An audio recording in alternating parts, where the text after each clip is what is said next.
Hello, everyone. Happy Wednesday. How about lost what day of the week it is? Hope you guys are all doing well out there today. Can everybody hear me in both streams, both on YouTube and TikTok? I want to double check and make sure you guys can hear me okay. Okay, we're good on TikTok. How about the tube? Do I have anybody over on YouTube?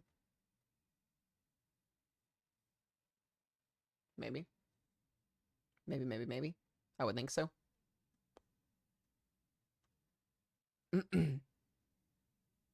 Maybe. Yes, awesome. Okay. Kayla, Enrique, thank you guys. I appreciate y'all. What's up, Dad? Good to see you as well. Alrighty, guys. Welcome in. We've got this is day one of what's going to be a significantly long and exhausting stretch of severe weather. We are going to be live today. We are going to be live tomorrow. We are going to be live on Friday, hopefully, depending if my house gets destroyed with hail, tornadoes, and wind. And on Saturday, on Sunday, on Monday, on Tuesday, and on next Wednesday. Really 7 to 8 days in a row here of what's going to be potentially significant severe weather. Saturday might be our only transitional day where we may not have a big risk zone, but every other day in and around and in between is going to be pretty gnarly, guys. So I need y'all to be listening, be respectful in the chat. My weather team will be in here to help answer questions. I know you guys are going to have a million questions. We are going to focus on today's risk zone first. We're going to talk about today. We're going to cover today. I will say, I plan on being on here, guys, until about 1 o'clock in the morning. We're going to stay on here until the SPC outlook for tomorrow and for Friday comes out officially. Once again, that'll be at 1 a.m. Central Time. So I will be on here for the next 8 to 9 hours potentially here. So we're going to cover the severe weather that we've got in the plains today. We've got a low-end severe weather risk back down here into, let me actually flip this. Yeah, we've got a low-end severe weather risk back down here into the Ohio Valley and East Coast today. Got a couple severe thunderstorm warnings ongoing for some wind and for some hail. Nothing too crazy back down here into the Carolinas. A couple severe thunderstorm warnings in South Carolina here. 1 inch hail, 60-mile-per-hour winds. I believe this is for, and I'll double check here. Yeah, we got a little storm here just south of Sumter, South Carolina. This is going to be along the Interstate 95 corridor here for some wind and for some hail, so just be mindful if you're out in that area. Another severe thunderstorm warning here for some wind and for some hail. 1 inch hail, 60-mile-per-hour winds. These are all right at general severe thunderstorm warning threshold, so not anything too crazy with these warnings that are coming out right now. Just south of Goldsboro there, Clinton area, Wallace area, and then another one east of Rocky Mount. This is for Hamilton. 1 inch hail, 60-mile-per-hour winds. So everything that's ongoing here in the Carolinas, and then eventually later tonight up into Kentucky, Illinois, and Indiana. These are very low end threats, mostly for wind and for hail. Not expecting, like I said, anything too crazy in terms of these areas through here tonight. It's going to be as our warm front lifts. We'll start to see storms initiate after midnight tonight. Our main coverage zone today, guys, is going to be what you guys got going on here. We've got a level 2 and level 1 risk for severe weather for North Dakota, South Dakota, western Minnesota, northwestern Iowa, and pretty much all of Nebraska. And we've actually already got a severe thunderstorm watch that just got issued about 13 minutes ago here from the Storm Prediction Center. And this is out until 11 p.m. Central Time tonight. We've already got some severe thunderstorm warnings firing off here. The threat today across these areas is going to be extremely large hail. We're already seeing that now. Damaging winds and a couple of tornadoes will be possible today, especially here in central Nebraska and northern Nebraska and southern South Dakota. So Interstate 90 between Rapid City and Sioux Falls, be mindful. And then up here towards North Platte and into portions of the northern Nebraska area. So I know you guys are going to have questions about tomorrow. I know we're going to have questions about Friday, about every other day of the week. I will start to discuss those days here in a little bit. I always like to cover the day that we're talking about first, and then we'll start to slowly talk about tomorrow. Tomorrow and Friday are just insane. That's really what I have to use in terms of the wording right now. Very high end ceiling potential for both days. A lot of destruction can be done from these storms if the current forecast validates, which I think it will. A big uptrend from yesterday. If you guys have watched my video that I posted about an hour ago, it talks about everything. So if you want to know about tomorrow and about Friday, go watch my video. We're not going to discuss that right now. We'll discuss that here in just a little bit. But currently right now, we've got some severe thunderstorm warnings. We got some golf ball size hail out here for Mullen here in Nebraska. Both of these storms are for golf ball size, and you can already see those hail cores really developing here in both of these storms. So these are going to be a little bit different in storm of motion today. It is going Hayden. It is going ham. I might briefly touch on Thursday and Friday here in a second before things get crazy, but we do have some scattered supercells that are developing. A couple of these are already severe warm. These are moving north, so it's a little bit of some different motion today, and there is a pretty favorable corridor for a couple of tornadoes this evening between about now and about 11 p.m. Central Time, where we could see a couple tornadoes. I wouldn't even rule out a strong tornado if some of these storms can become outflow boundary given. So we'll have to watch that and see what happens with this here. But I will head over to the Storm Prediction Center here briefly so you guys can see what we're looking at currently. This is the Storm Prediction Center's new severe thunderstorm watch that was issued here about 13, 14 minutes ago. Once this updates, that would be great. Maybe. Greensboro, North Carolina, you got a severe thunderstorm warning for some low wind and some hail just to the southeast of you guys there, so nothing too crazy to panic about. Yeah, Abraham, I'll talk more about Monday and Tuesday and Sunday and Wednesday here in a little bit. I don't know what SPC is doing with their watch here, but they're not doing it. But anyways, hail and wind threat for tonight here across southern South Dakota, northern and central Nebraska till 11 p.m. Central Time. A tornado or two possible. Large hail, guys. We could see hail 3 inches in diameter. That's destructive hail. Trust me, it does some damage, some significant damage, in fact. And then the scattered damaging wind threshold of about 75 miles per hour with this in this watch box. So I think more watches will be issued as the evening progresses. Here's an idea of what we could be seeing this tonight. I think the models have done a pretty decent job at simulating what's going to happen across the high plains tonight. And like I said, severe thunderstorms continuing on go here. We're going to see a pretty intense uptick right around 6 to 8 p.m. Down here across the Nebraska and South Dakota line. And a couple of these could produce some pretty decent tornado potential, I think. Most of these should be in the form of destructive hail. That's baseball size or bigger. Wouldn't be shocked to see some 3.5-inch hail, maybe even some 4-inch hail out there if things do, in fact, kind of uptrend a little bit. And then we've got what's eventually going to happen is this is going to upscale grow, and we're going to have a Boeing line segment that's going to develop, and this could produce some pretty nasty winds tonight. So if you're in and around eastern Nebraska, eastern South Dakota tonight, back in towards Minnesota, we're going to have to watch this and see how this progresses in terms of this evening here and kind of see what happens. But this should start to weaken as we go through the morning hours tomorrow as this storm system crosses into portions of Minnesota and Iowa. So I will briefly touch, guys, on tomorrow and on Thursday. The Storm Prediction Center has upgraded tomorrow to a pretty decent sized enhanced risk. I would not be shocked, and I'm going to say this now, this may or may not happen so that way everybody's not flipping out in the peanut gallery. But there is a chance that we could get a level 4 moderate risk for hail, for wind, maybe even a tornado risk if things uptrend significantly. That is definitely on the table for tomorrow. But nevertheless, right now, we're not going to speculate. Right now, we're looking at a level 3 enhanced risk in the orange, level 2 risk in the yellow, and a level 1 risk in the green. And you guys can see this is a huge risk zone tomorrow. Millions of people under the gun here for significant severe weather, including strong tornadoes, some weak tornadoes, some extremely, extremely large hail. This could be a big hail maker for a lot of people in the Ohio Valley, in the Midwest, and the Great Lakes tomorrow, and the threat for a significant damaging wind event up here towards Wisconsin. Now, I will mention, and I mentioned this yesterday in the live stream, a little bit of uncertainty on what's going to happen in this region right here. The northern mode, where that level 3 enhanced risk is at for western and central Michigan, up towards northern Indiana, northern Illinois, and Wisconsin and Minnesota, is pretty good shot of actually seeing storms validate. We have what's called a capping inversion for portions of Arkansas, Kentucky, southern and central Illinois, southern and central Indiana, southern and central Ohio, all the way out through that risk zone here. This is, if storms can initiate in this capped environment, we could have an all-hazard severe weather outbreak happen, meaning if storms break that cap, it's a lid in the atmosphere, allowing for storms to kind of be blocked, basically. Think of like a boiling pot of water. You put your lid over top of that water. It's not going to boil over. Well, eventually at some point you pull that lid off and it'll probably boil over. So if those storms can break that capping, we could see a pretty significant event across the Ohio Valley tomorrow evening into tomorrow night. But as of right now, the models are starting to uptrend. We have seen a little bit of an uptrend across portions of the Ohio Valley tomorrow. I'll talk more about that here in just a second. But in terms of anything significant right now, we're just going to have to wait and see, guys. The biggest update as of now is the Storm Prediction Center did upgrade Wisconsin to a 10% hatch tornado risk, meaning the threat for strong EF2 plus tornadoes are at stake. I do think a couple intense tornadoes are possible, meaning EF3 plus potentially. We'll see what SPC does. This is a very rare area that we don't see this in too often. So if you're in western and central and northern Wisconsin, you need to be very alert. This could be a very, very bad day for you guys tomorrow if you are not paying attention to your weather. Have NOAA weather radios charged. Have alerts on your phones. Know what to do when you get a warning.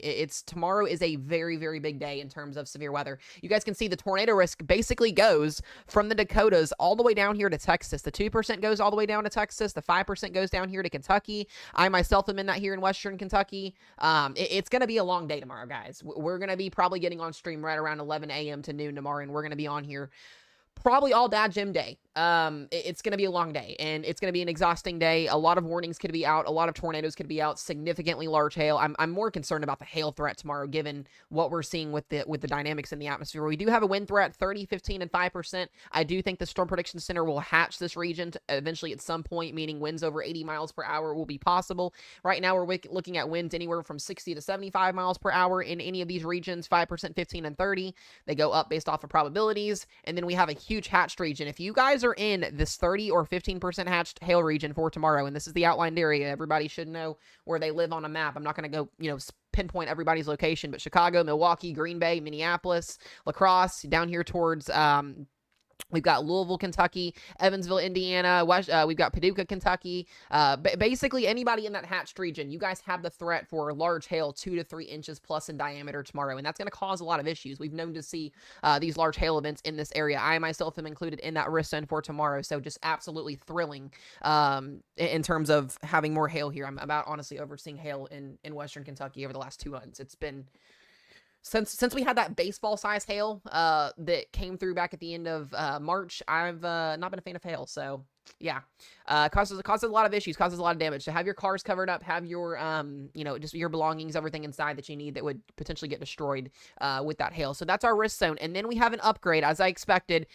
Another enhanced risk for Friday, and if you were in eastern Missouri, southern and central Illinois, southern and central Indiana, western Ohio, and northwestern Kentucky along the Ohio River, you guys have got to be paying attention on Friday. I ultimately think Friday has a bigger shot at being way worse than what Thursday does, and that's going to be due to the air mass that's going to be in place right now. If you are anywhere in this region on Friday, specifically in that orange enhanced risk here, I do think, once again, a moderate risk is even on the table for Friday's setup, given the environment that is at play here. We're going to have to wait to see what the models do here in a couple hours when we get that full run through on Friday. But just giving what I was seeing earlier this afternoon, Friday looks very, very bad. And I'm not trying to scare anybody when I say that, but the potential for strong tornadoes, significantly large hail, I think over 3 inches in diameter, will be on the table for Friday, as well as damaging winds up to 80, maybe even 90 miles per hour with any Boeing line complexes that move through will be a possibility. So if you were in those shaded regions, and this goes all the way up into Pennsylvania, level 1 marginal risk, and then the further west and central you go, you get into that slight and moderate, or that slight and enhanced risk here. Things just look a lot more worse. Like I said, I've got a lot of friends, a lot of family. I myself am in that bullseye for tomorrow. Gonna be a lot of anxiety on Friday, guys. So when we get on live stream tomorrow, or on Friday, just know my anxiety is going to be up there just a little bit. I got a whole weather team to watch out for. I've got family to watch out for, and I have our kiddos and Rochelle to watch out for. So my anxiety might be just a little bit more up there in terms of tomorrow. I'm not afraid of storms or anything, but in terms of just, being prepared and ready to go, anxiety will be there. So that, and trying to keep you guys all safe. So I will mention as well, guys, if we do get a tornado warning tomorrow, or anything crazy out of the wazoo happens where warnings are issued for us tomorrow or for Friday, I will have to hop on stream. I'm going to try and stream both of the events fully all the way through, but if something happens, you guys know, if you've been watching for a while, I'll probably end up having to get off. So like I said, hopefully that does not have to happen, but we will be taking considerations here just in case anything does happen. So but like I said, all probabilities here are at play. Strong tornadoes, damaging winds, and large hail, all possible on Friday.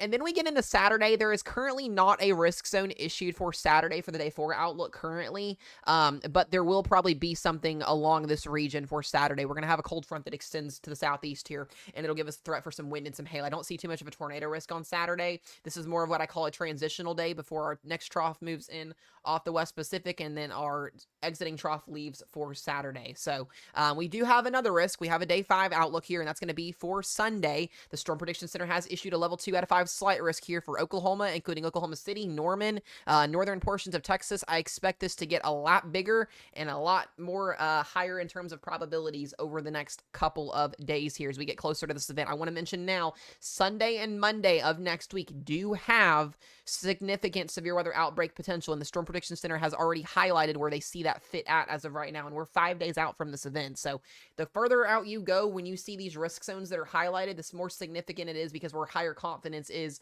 in there being significant severe weather, and that's going to be for next Sunday, or this coming up Sunday here. And then we have another risk on day 6. You're like, all right, well, is this not the same risk zone? No, this is Sunday's setup, and this is Monday's setup. So Oklahoma City, you are in the risk zone both on Sunday and on Monday, and there probably will be a transitional day going into Tuesday. We'll have a risk zone probably for Tuesday and for Wednesday, again, as this storm system moves into the Ohio Valley and into the Midwest next week. So like I said, guys, this is probably going to be one of the most active periods of severe weather we've seen. We've typically covered about a couple days in a row of severe weather. This is going to be 7, maybe 8, maybe 9 days in a row of significant severe weather, with each day mostly having a chance at producing a significant severe weather outbreak. So I expect probably within the next 7 to 8 days, we'll probably have about 100 hours of severe weather coverage. It's going to be exhausting. I need y'all to be patient with me, bear with me. I'm going to try not to run myself into the ground very, very quickly. But it's going to be a long next couple of days, really until the end of the month of May gets here. So just buckle up, guys. Be ready to go. Be prepared if you're in severe weather risk zones.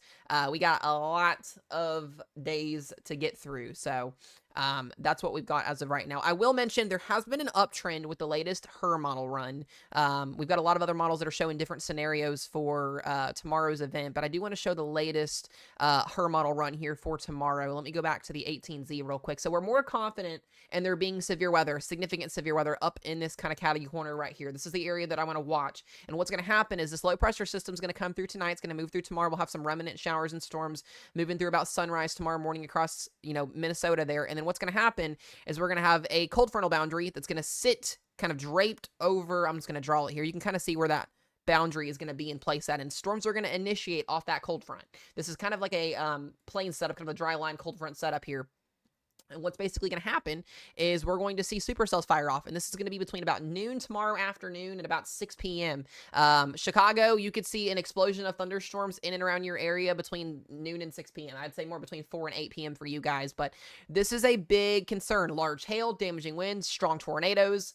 It just blows up. The radar just blows up. And, I mentioned as well, not just that, we're going to have to watch for a conditional mode for all hazards to back down here into Illinois and Indiana. You're like, I'm in a risk zone. Why am I not seeing storms on models? Once again, the environment, the further south you go of the low pressure system, the low is up here, the further south you go, the lesser chance you have of that capping inversion being broken. If storms can overcome that environment and happen and basically exist and tap into the volatile environment that we have at play, we could be looking at a significant severe weather outbreak and maybe even a regional tornado outbreak tomorrow across Illinois, Indiana, and Ohio. But that's only if storms break that capping inversion in the environment. You can see a couple storms attempting to, so we are seeing a trend up in terms of that, but then by about 6 to 7 p.m. these storms are zooming, guys. I mean, Wisconsin, Minnesota, you guys are done by about 10 to 11 p.m. Michigan, you're gonna have these supercells. I'm a little bit getting concerned more for an uptrend for strong tornadoes in southern and central Michigan through the evening hours and overnight hours going into tomorrow. So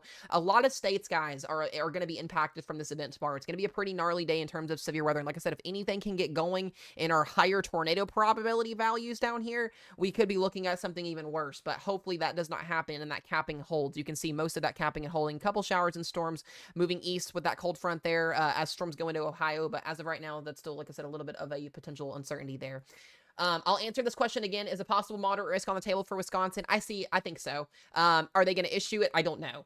It's the Storm Prediction Center. I'm not them. So I think if there is a risk zone upgrade, it would be for wind or for hail potentially. That would be kind of my thoughts as of right now. So we'll see what they do there. If you're in Chicago, all modes of severe weather, strong tornadoes potentially on the table there, damaging winds and extremely large hail in and around Chicago tomorrow. So just something we got to be watchful. But another thing I want to talk to you guys about, as that northern mode starts to occlude and we start to see those storms move out, there is going to be a secondary jet max that is going to move through out of Missouri late evening tomorrow night. So around midnight to 6 a.m., if you live in this region right in here, basically the whole entire state of Kentucky, we are going to have to watch for a sneaky overnight tornado, wind, and hail threat. If any storms can fire off in this capped environment, which the models are signaling that a very, very remote possibility, we could see some strong potential tornadoes through the overnight hours across Kentucky between 12 a.m. and 6 a.m. And this is going to be a big piece of uncertainty under whether or not the risk zone on Friday gets upgraded or stays where it's at. You can see those storms moving through.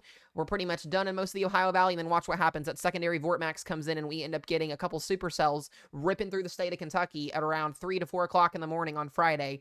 And then we start to see the big question here, right? We have that enhanced risk over Friday for the Ohio Valley here, that level 3 enhanced risk, a possibility for maybe even a moderate risk on the table. If we wake up Friday morning, and I'm going to say this right now, guys, because I've seen this event happen multiple times in and around this area. I've been in Kentucky enough for 2 years to see events like this happen. If we wake up Friday morning in the Ohio Valley here and we don't have any type of morning convection to limit the instability in the atmosphere, there will more than likely be an upgraded moderate risk for tornadoes, for wind, and probably for hail. I don't know which one it'll be, but there probably will be a risk zone upgrade once again in that level 4 shading. It will probably come out at some point if that happens. And the reason why I say that is the environment is just going to be, it's going to be a volatile day. It's going to be a ridiculously volatile day on Friday. And you can see the models only go out to about Friday at 8 p.m. About Friday at 3 p.m. And this is what we already are seeing at 3 o'clock in the afternoon on Friday. Just long track supercells ripping through eastern Missouri, ripping through southern Illinois, western Kentucky. And this is a problem. If we want to see morning time convection to help limit the afternoon threat. You can get the atmosphere used up potentially, but with this type of setup happening on Friday, that doesn't really look like there's going to be a possibility. Here's another scenario I'll show you guys.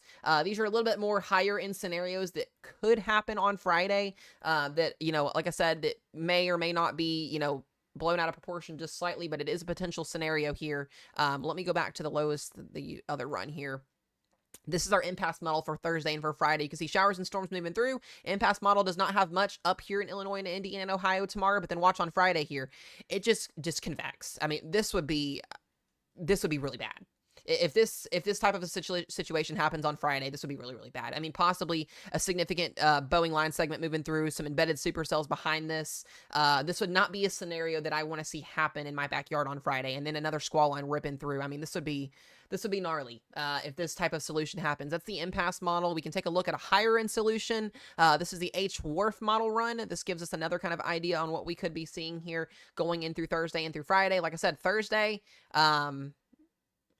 Thursday here, storms firing off potentially, capping inversion. We'll see what happens with that. And then Friday, there's Friday. I mean, this would be bad. This would be really, really bad if this happens. Hannah, that's the H-Wharf right there. That stops at Friday at 6 p.m. This would just be, I have no words for that. That would be not good. Not good at all.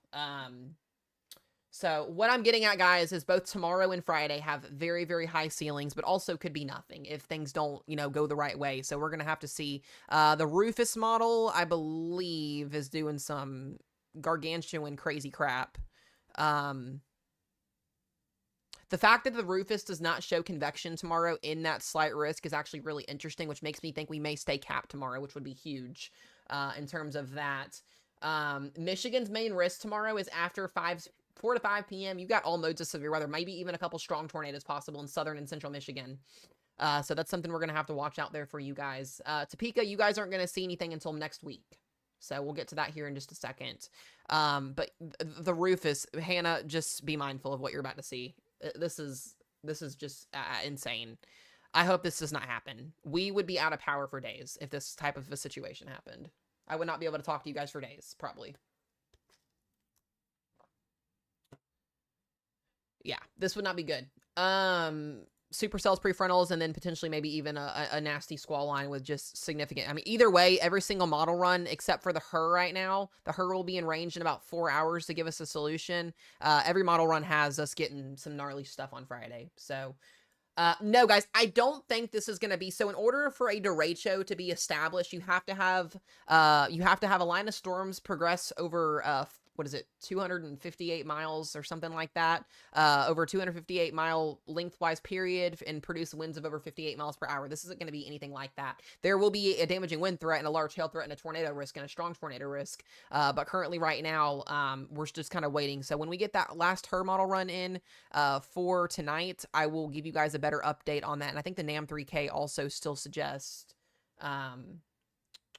Yeah, I covered the derecho in Houston last year. 120-mile-an-hour severe thunderstorm warning was issued in Houston, and a tornado was observed. A couple tornadoes were observed out of that line. I remember covering that last year. That was a crazy, crazy day. So yeah, that's crazy. So, Dad, what area are you talking about? Says why are the local news showing? I don't know where you're at, so if you can tell me, I can tell you if that's correct or not. You guys got to remember too, local news stations also kind of underdo a little bit too. They don't sit on stream all day and watch model runs all day long. They got their in-house models, all of that stuff. Yeah, Southern Illinois mostly will be damaging winds and large hail on Thursday and on Friday, but there also will be a tornado risk. So it's dependent on if the capping inversion can break or not. So, yeah, news stations, guys, trust your news stations. You know, they're Mets. They're clearly higher up than me. Just be careful, too, because sometimes it can be underdone. Some news stations are biased to certain model runs and stuff like that. I just throw that out there all the time. So, there are a lot of good ones out there. But I appreciate that, Jessica. Thank you. But yeah, just something we gotta watch out here for. So like I said, we've got a long next 48 plus hours to go here. And like I said, this is the NAM 3K, Hannah. It does the same thing. The fact that the NAM 3K has a squall line coming through, we're just waiting on the her. Every model run has something for us on Friday. So I don't think we're getting out of anything on Friday at all. It's pretty set in stone. So kind of verifies what my thoughts are initially here. So we'll see what happens in terms of that here. Northeast Ohio on Thursday and Friday, very low end risk zone, I believe, from when I was looking at that last. Northeast Ohio, slight risk. Your storms could initiate overnight. We're talking after midnight, more than likely for you guys. And then I believe on, yeah, lower end risk up there on Friday. So still a lot of uncertainty, guys, and I hate saying it, a lot of uncertainty over the next couple of days. So we're gonna have to watch. We're gonna have to watch models. We're gonna really have to wait for mesoscale features to come in to play over the next couple of hours here. We're gonna have a pretty big HRRR model run. This is the model that really I like to use to really give us a better idea of what's gonna happen for the next 2 days. So that model run will be here at 9 p.m. Central Time tonight. So we still got about a couple hours before we'll officially know what that looks like. But we do have severe weather, guys, ongoing here in the plains tonight. So we're going to be covering this tonight. I will be on here until about 1 a.m. Central Time. So we're going to be on here for the next 7 to 8, maybe 9 hours. I don't know what's going to happen over the next couple of hours. But we do have severe weather to cover tonight, and we do already have large hail developing here. We've got golf ball size hail in both of these storms here in central Nebraska.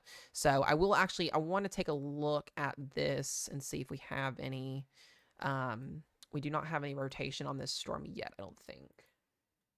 Yep, no rotation on the storm yet. Neither one of these is producing rotation, just wind and hail currently. So we will have a shot at a couple tornadoes tonight as these storms start to move their way north.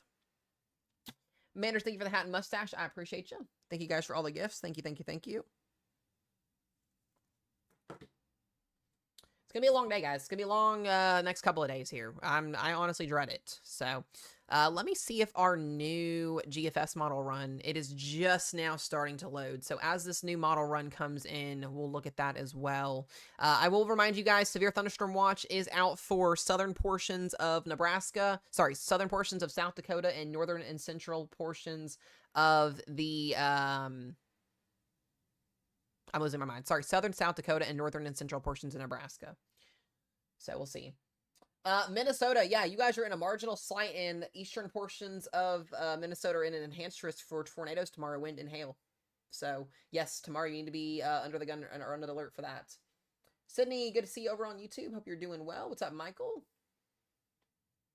Make sure you guys are subscribed to my YouTube channel as well. We are live on there as well. What's up, Kate? Good to see you in here as well. Good to see you guys coming in here. So I'm going to take today, guys, like I said, I typically get into this and, you know, I'm going to try to not talk as much today because tomorrow we're probably going to be sitting on here for a good 16 to 20 hours and then the same on Friday, pending I don't get a tornado in my backyard or a baseball through my window or 80-mile-an-hour winds. So let's hope and pray that that does not happen on Friday. That would be great. That way we can get streaming because I need to get coverage out to you guys because coverage matters. It matters 100%. Let me take a look here. Did we get is our new her coming in? We should start to be able to see runs of tomorrow as these update.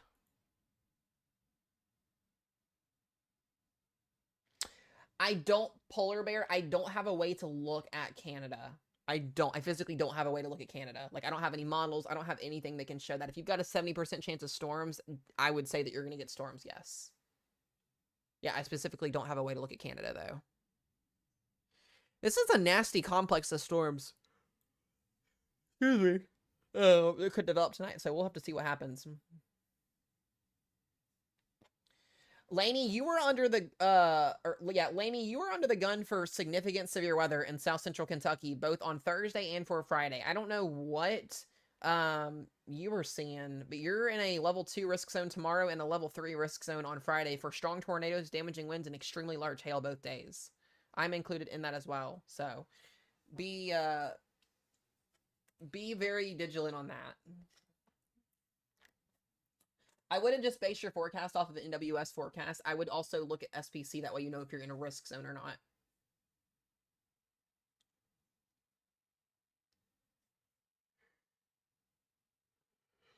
So that's kind of where I'm at with that. Let me see. What are we doing right now with the fact that the instability is just going to just go east tonight is crazy. Our environment down here in Nebraska is still pretty favorable for tornadoes right now currently, which is so interesting. It's supposed to be a lower tornado risk today.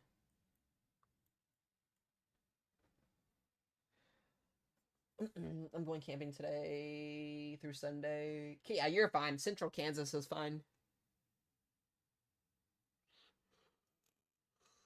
No, you're good.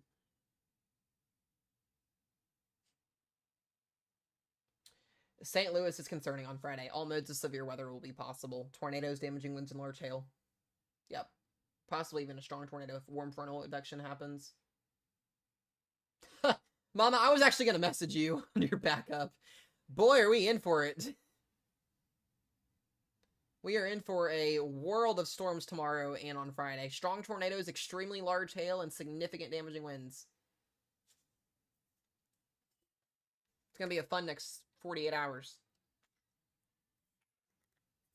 Nope, late tomorrow night, we're in a risk zone. We're in a 5% tornado risk tomorrow, and a hatched hail threat and a wind threat tomorrow. And it gets worse on Friday.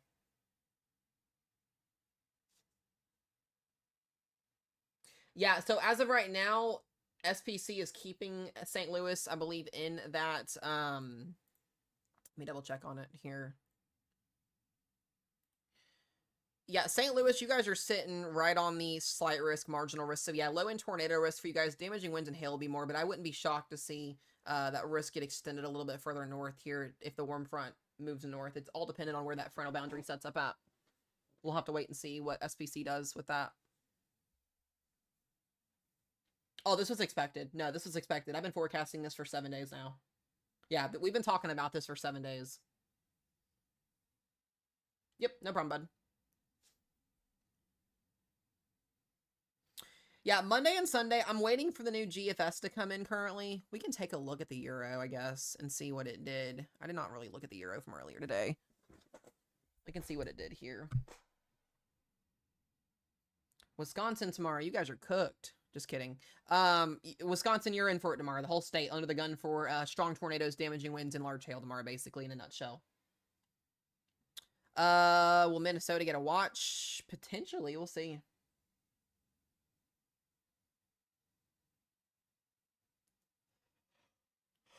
So we'll see. Yeah, Mama, make sure you watch my videos every day. I post every single day. I do a 10-minute to 15-minute video discussion talking about everybody. Yep. No worries. We're going to be live every day covering all of this too, so not a worries. So here's our jet stream on the Euro.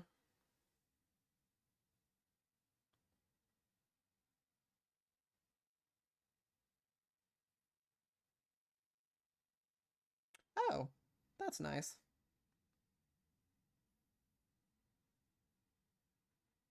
Hold on a second. I gotta send this over.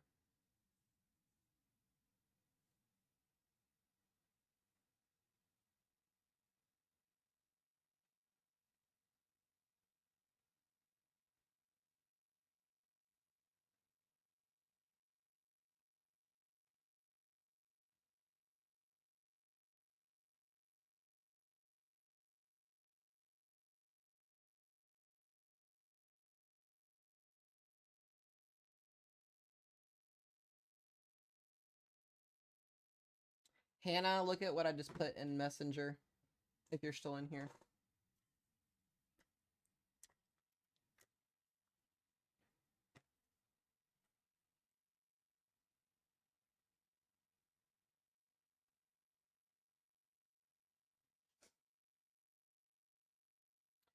Sarah, you will be next week, next Monday and next Tuesday. Looks interesting next week for Kansas. Yeah. You guys are in a risk zone already for next Monday.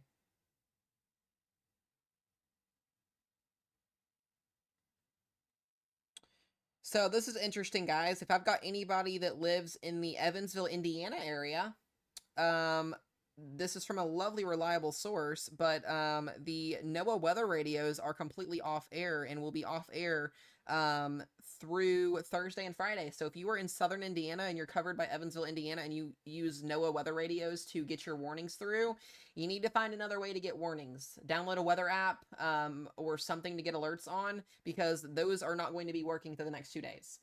Love that. That's just perfect timing. That's just, yeah, that's stupid. That's not the first time that this has happened either, which is crazy. Last time it was the plains that happened in. So, like I said, guys, Monday, we're not going to talk too much about Sunday and Monday right now. This is the risk zone for Sunday across Oklahoma, southern Kansas, Oklahoma. Low slight risk here. We're going to talk more about this going through the next couple of days. I'm not going to spend too much time on this because we have to get through tomorrow and we have to get through Friday first. There's a risk zone here for Sunday and there's a risk zone for Monday. So there is going to be significant severe weather expected late next or early next week. We'll start to talk more about that as we get through the next couple of days. But I want to get people prepped and ready to go for this first event before we get to the second event, because it doesn't matter until we get past this point. So I'll talk more about that for you guys later on. But there will be severe weather in the plains next week, 100%. So here's kind of what the troughing is. I wonder too. Let me look at the Euro. Yeah, there's the troughing. This is a very, very unique setup next week. This is how you get tornado outbreaks in the plains. This right here. Beautiful, beautiful trough ejection in terms of meteorology here. This would cause some pretty big issues next week, next Monday, next Tuesday, going in the next Wednesday, and eventually this will eject across the plains and go through the Ohio Valley. And then after that, things become a little bit more uncertain on what's going to happen, but that'll be interesting next week. We love that. I'm going to go back and wait for this new GFS run to come in and see what it's doing.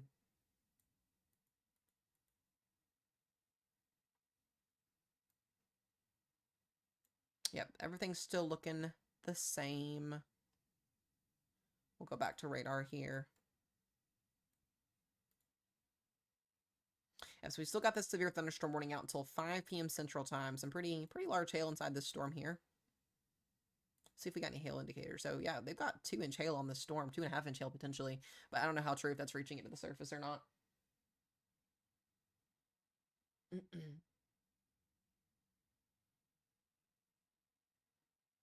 I believe Greenwood, Mississippi is the marginal risk on Friday. SPC will update the day 1 outlook in 3 hours, but we will not have anything updated for tomorrow or for Friday until 1 a.m. Central Time. So we're going to stay on here until 1 a.m., guys. We're going to party on here. Y'all got questions, if y'all want to chat. I mean, today's a pretty low day for severe weather, so I'm trying to get everybody's questions answered in terms of, like, specific locations. I'm not going to be able to do everybody's locations, but I'm just trying to get y'all, like I said, kind of in the mindset of what's getting ready to happen, because we could be looking at some scary, scary stuff tomorrow and on Friday if models continue to trend the way they're trending. Do you think there's going to be a moderate risk on Friday? I think there's about a 45 to 50% chance of a moderate risk, at least as of right now. The models are not showing morning time convection, so if that happens, then we'll have that potential there. The whole entire state of Kentucky is going to be in the bad path is the word I'll put it for Friday. Monticello, Mandy, you would be smack dab in the middle of that that slight risk for Friday. Yeah, all of Kentucky, guys. If you're in Kentucky, you got to be weather aware on Friday, especially. Both Thursday and Friday. Krista, good to see you in here. Hope you're doing good. Good to see you pop in here. We got a brand new severe thunderstorm warning here. We got a little beam popping up. another one as well. We got a bean popping up here. This is a severe thunderstorm warning for North Platte and Ringgold, Nebraska. I want to watch this one because this could spin up a tornado in the future if it gets surface-based. So we'll have to watch that. Brand new severe thunderstorm warning as well here. This is going to be for Seneca, Nebraska. We've got Seneca and Giant Hill in that warning. This is just not moving much of anywhere, so... Krista, thank you for the gifts. I appreciate you. Thank you, guys. Make sure y'all follow my top gifters. Thank you for the gifts. I appreciate you. Good to see you in here. I appreciate the supports. By the way, guys, if you have not subscribed, do think about hitting that subscription button. It's about $3 a month to subscribe. You do get access to my subscription-only live streams, as well as the fun emotes in the chat. That's really what helps benefit and keeps these streams going. If you are able to and want to, definitely consider subbing. It means a lot. I appreciate all the hand hearts, all the roses, all the finger hearts. Thank you for the gifts. Thank you. You guys are going to get tired of hearing my voice and seeing my face after the next 8 days is over with. I'm telling y'all. I appreciate the donuts as well. Thank you. I don't ever have to gift. It's very much appreciated, though.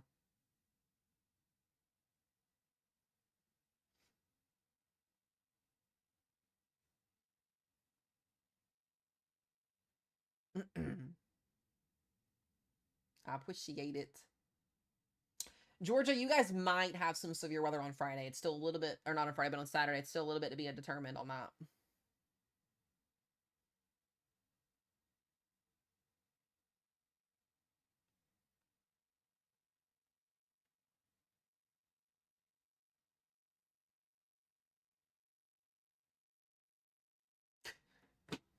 Iowa, you guys have the chance for some severe storms tonight, depending on where you're at. Western and central Iowa, we've got a level 1 risk for severe weather and a level 2 risk for severe weather in the yellow shaded area there. So a conditional 2% tornado risk that extends out, a wind threat and a hail threat embedded within that as well. Yes, y'all, I will be streaming every single day for the next 8 days straight until my little voice is gone. I will probably have accumulated over 100 hours of streaming between now and next Thursday. I'm not joking when I say that. 20 hours probably tomorrow, a good 20 hours probably on Friday, and then we get into Sunday, Monday, Tuesday, Wednesday. This is going to be an exhausting stretch of weather, probably one of our biggest ones we've had all year.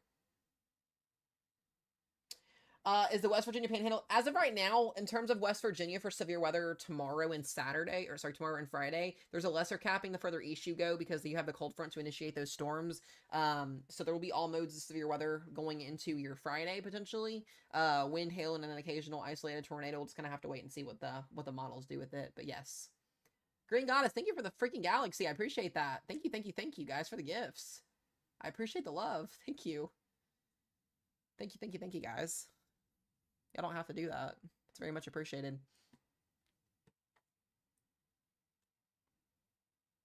See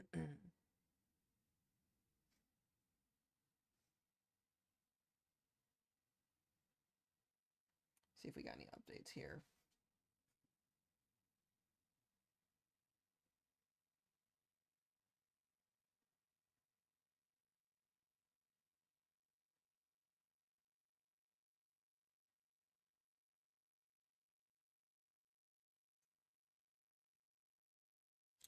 Hannah, Paducah posted 11 minutes ago saying that we're going to have a capped environment on Friday. Not just Thursday, but Friday. I think that's so funny.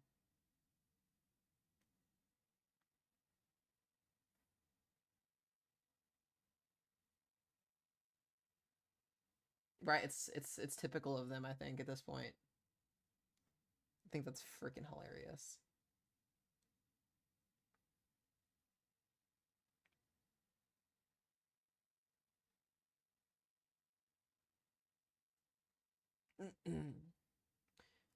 But yeah, guys, we're gonna watch radar. We're gonna see what happens here. It's gonna be an interesting next couple of days. We'll come back down here. We got a random severe thunderstorm warning for some wind and for some hail. Let's see what's this doing over here in Denver. Oh wow, what is going on here?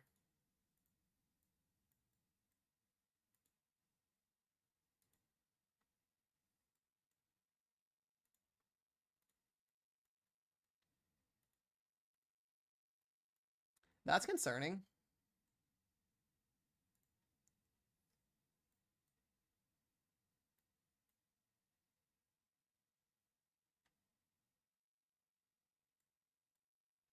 Yeah, that's concerning. Omaha, Nebraska has a slight chance of some severe weather tonight. You guys are in the marginal risk.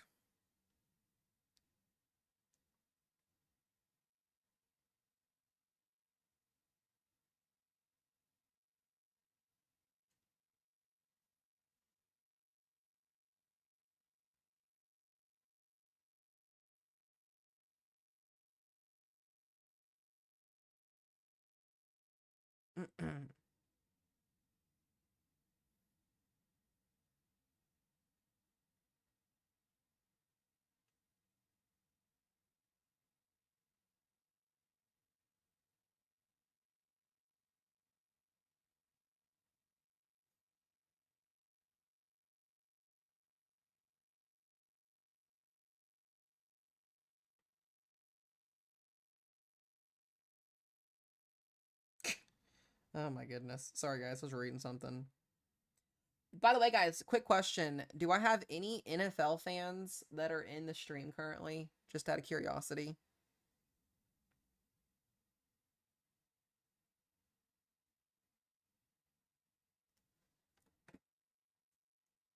So, tonight is a very special night, guys, in the NFL world. I'm a diehard Carolina Panthers fan. I'm from in and around Western North Carolina, so I'm a huge Panthers fan, even though we sucked the last couple of years. Tonight, the NFL schedule gets released. The 2025 season schedule gets fully released tonight at 7 p.m. Central Time. So when that pops up, I'm going to have to take a lookie for a minute and discuss it and talk about it because I'm curious. So super exciting stuff happening tonight with that. So that'll be exciting.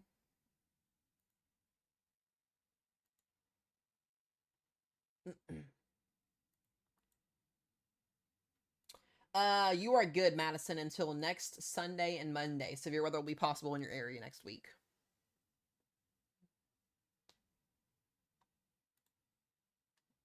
So, Ohio, depending on where you're at, you've got a level 2 and level 1 risk zone for tomorrow. And then on Friday, level 3, level 2, and level 1 risk, depending on if you're West Central and Eastern Ohio.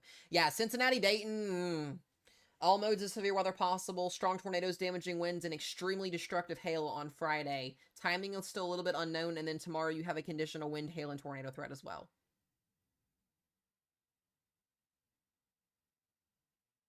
There's Hopi. Okay. Hopi, good to see you in here. I've just learned to just, when you come in here, it just cracks me up. And I appreciate you for hopping in. Western North Carolina currently, as of right now, you have a marginal risk for tomorrow for wind, hail, and tornadoes. Or not for tornadoes, wind and hail tomorrow, sorry.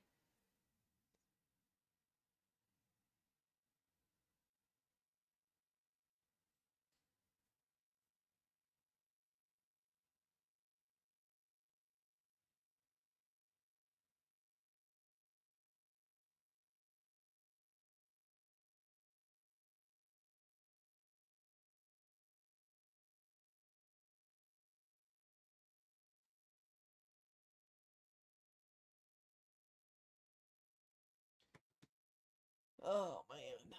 Northwestern Indiana, you guys will have a risk zone. Northwestern Indiana for tomorrow, you have an enhanced risk zone for strong tornadoes, damaging winds, and hail. Potentially. This little storm is impressive looking on radar. Just looking at it. Yeah, this little booger looks impressive. We're going to have to watch that one. I'm going to go back up here into the plains.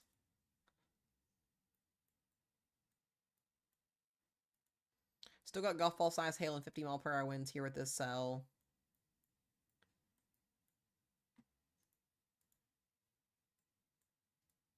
I'm not seeing any tornadic rotation on these storms right now either, which is good news. Is Michigan just rain? Oh, hell no. You guys, you need to be prepared in Michigan. We could be looking at strong tornadoes across the whole state of Michigan tomorrow, as well as significant damaging winds and extremely large hail. No, Michigan is... I'm concerned about Michigan tomorrow. Yeah, there's definitely cause for concern in Michigan. Timing is going to be anytime after 6 p.m. tomorrow. Yeah, Kalamazoo would be direct spot for strong tornadoes, large hail, and damaging winds after 5 p.m. tomorrow.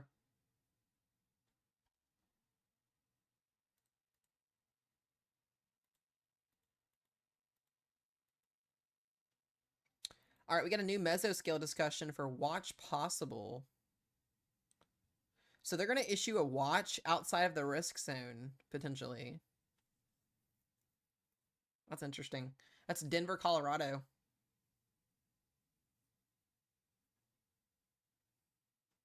Is that really outside the risk zone?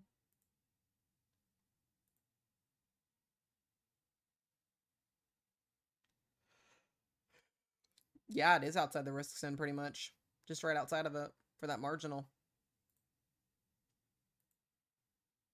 There you go, Ashley. There's another one. Friday timing is still a little bit uncertain. We'll get to the timing more here in a little bit. Hopi, thank you for the heart. Me, I appreciate you.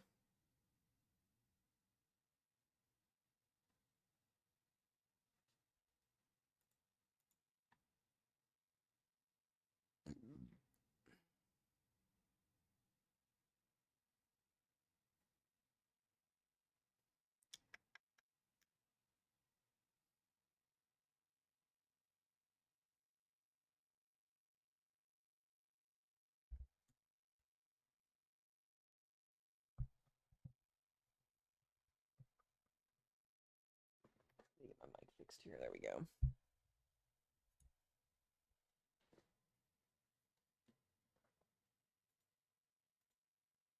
Yeah, I don't see. They might issue a watch on this. We'll see. We got the new her run coming in. Yeah, it just has these cells exploding. Where is this at? Yeah, I really think that this severe weather event's going to get going here pretty soon, at least in terms of tornado potential. Go back to this storm down here in Denver. I appreciate it, Ashley. Thank you. Thank you.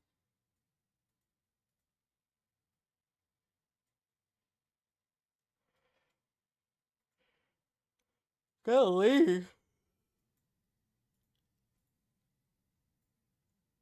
There it is. 60 miles severe thunderstorm warning and 1-inch hail for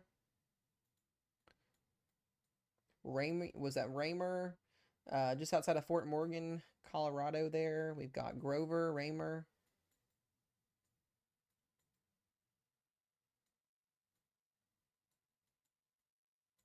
Yeah, that's going to be for 60-mile-per-hour winds.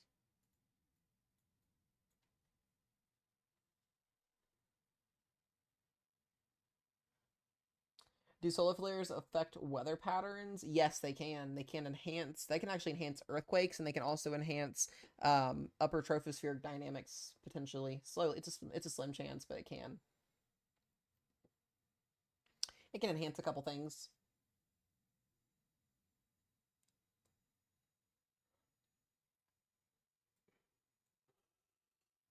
Broken Bow, Nebraska is in a risk zone, I believe. Should be in a slight risk. Omaha, you are in a marginal risk for this evening, so we'll have to watch and see what happens with you guys. I gotta turn this light off. My head is killing me. There we go.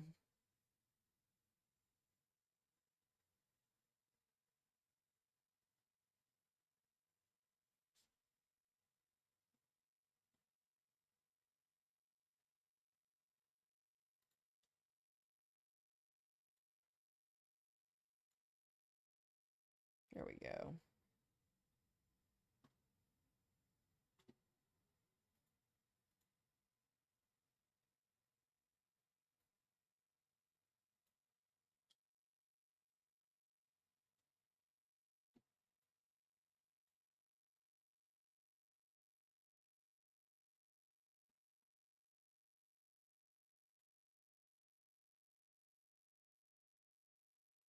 The storm down here in Mullen's also trying to do some wonky things.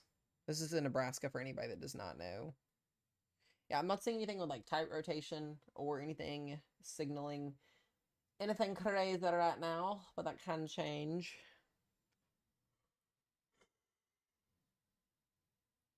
I get so damn tired, guys, when I sit in this chair, and I don't know why.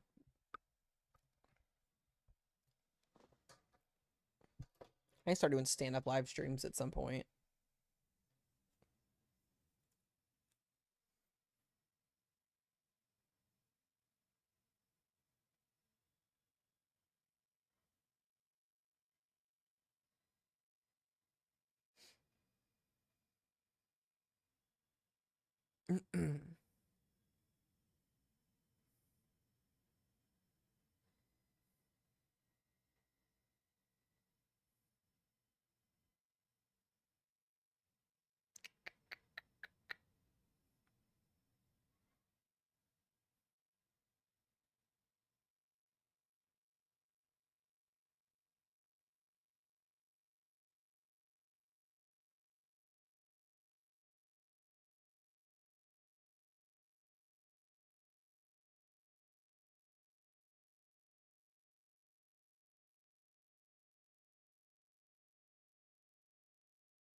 Okay. Sorry, guys, I was reading something. Yes, Colorado. We're watching storms currently right now. They issued a mesoscale discussion for watch possibility for northeastern Colorado. We've got a couple severe thunderstorm warnings here for some wind and for some hail. But nothing like crazy, crazy, crazy. Any words for Omaha? Like I said, Omaha, Nebraska, currently right now, low end wind, hail, and tornado risk for tonight and this evening.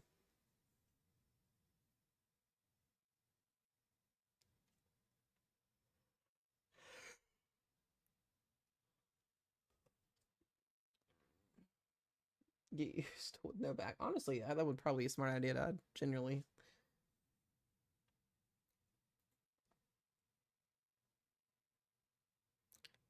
All right. Yeah, this is becoming a little bit more impressive a complex here, or of a storm, I should say.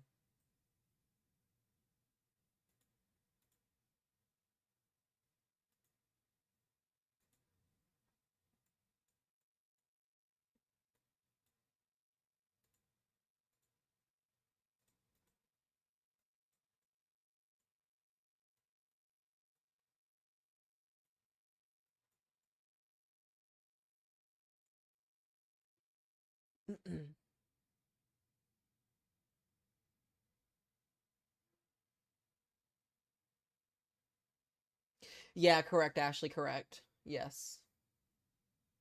KC clusters and supercells, bud. Everything. We had hail an hour ago here in central North Carolina. Yeah, I was saying North Carolina is getting some storms. You guys do have that marginal risk back over here. There's actually a severe thunderstorm warning for Raleigh currently, which is interesting enough. Yeah, very, very small hail, less than 1 inch, but 60-mile-per-hour winds with it.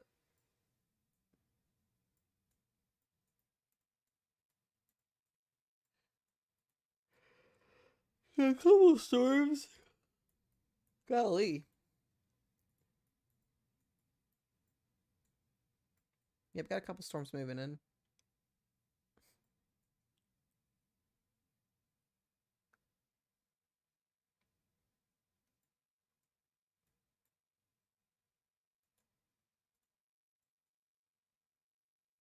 That low pressure system is just so annoying. And then we have a really weird risk zone where we've got the chance for severe weather that extends all the way up here into the lower Ohio Valley later on tonight. This is going to be between like 12 and like 6 a.m.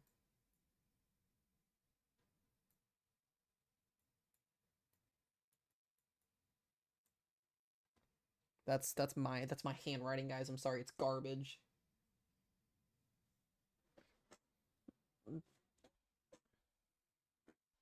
So if you're up here and you're like, where are my storms at? That's why. So, but anyways,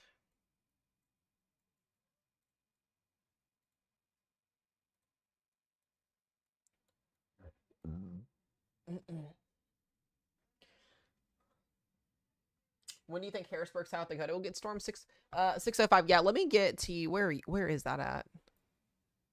What's that? You said Harrisburg. Are you guys in the watch? I gotta find out where you guys are at.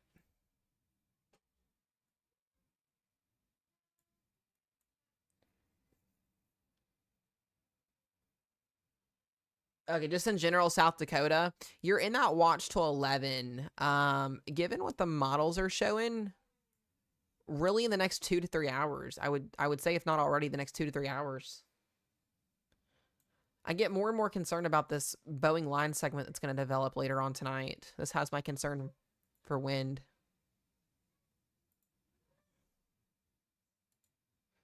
What's the new GFS doing?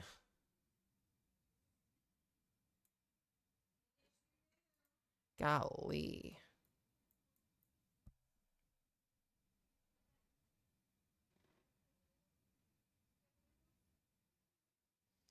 Yeah, I did do that, Katie. I'm glad you noticed that.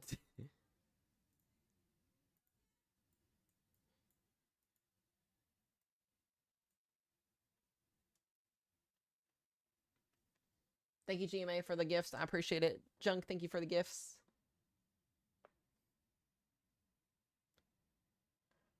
Yeah, I was gonna say below Sioux Falls. Yeah, it'll be after 9 to 10 p.m. probably for you guys. You might see a couple little cells in and around the area. Um, but yeah, I would expect you to be after 9 to 10 p.m.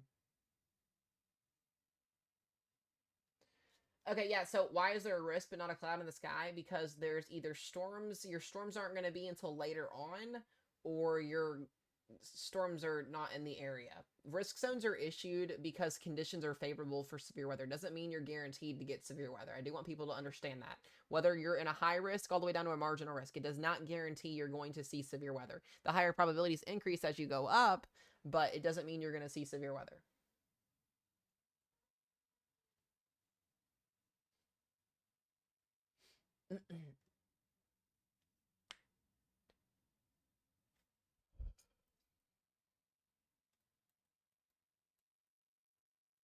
Hold on.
I'm sorry, everybody. We had a concerning situation that happened.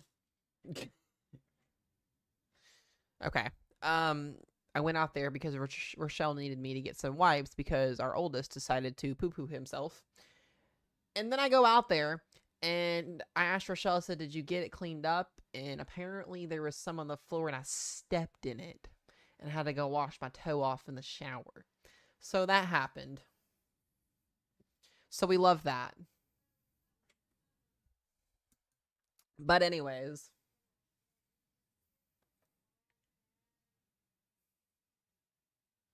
That's what I call yummy chocolate pudding.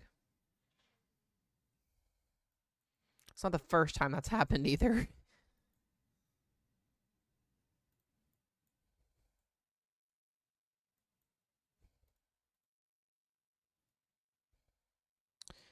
Wow, this trough ejection next week is getting more and more and more intense.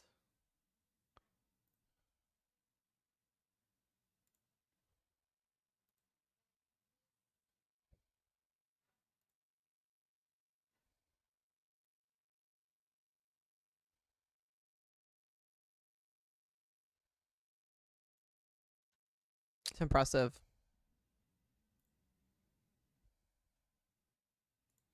Yep, pretty impressive troughing coming in next week. I have to watch this. We're gonna watch it. Oh.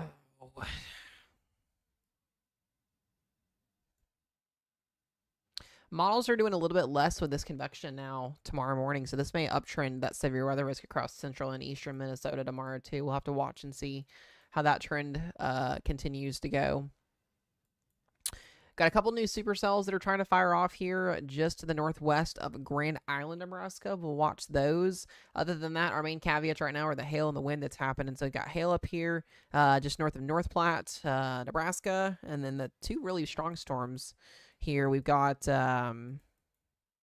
observed golf ball size hail on both of these. Let's take a look back on velocity and see if we've got anything. So far, not seeing anything yet. It's indicative of tornado potential. So that's some good news.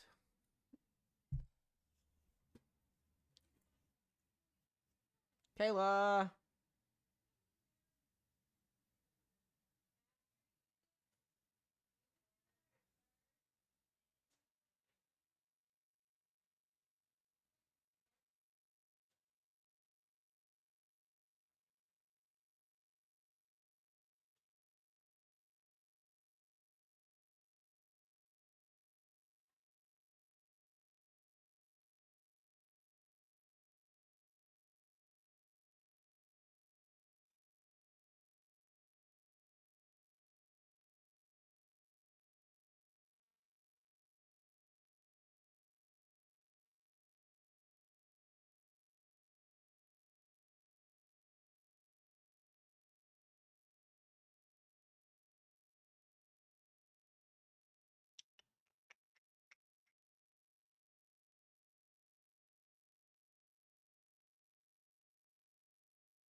All right. Kayla. What's up, Santy? So like I said, guys, we're just hanging, watching these severe storms going here in the plains, getting everybody ready to go for tomorrows. I need to switch my loop. Let's do that. I love the emotes there, Em. Love them.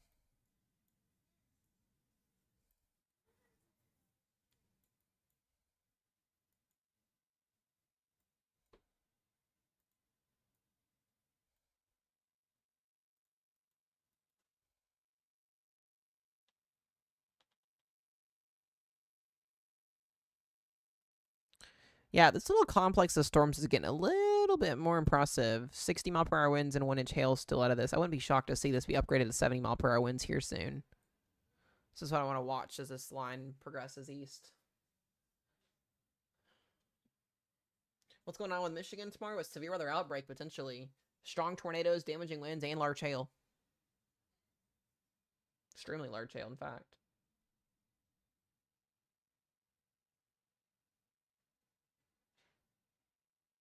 What's up, Stancy? I love that one. I love that one, Em. Genuinely.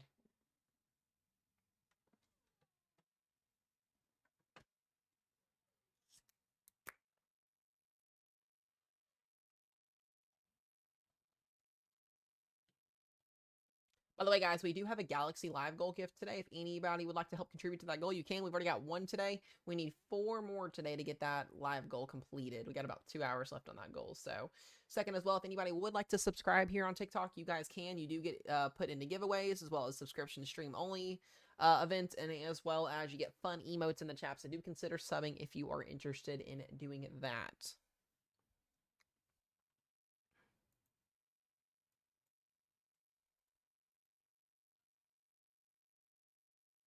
What you got in the fridge? I just pulled out a tea. I drink too much tea.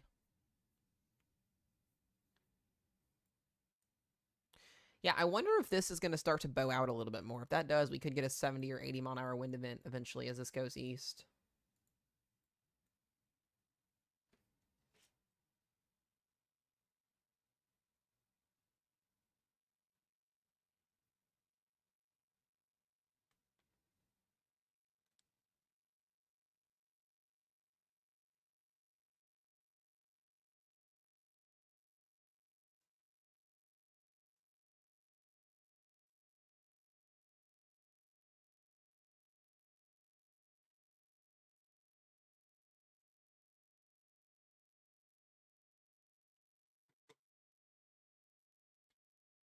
Is this heat going to set up anything for Southeast Texas? As of right now, no. I don't see anything in Southeast Texas currently, at least in range right now. We'll see what happens next week.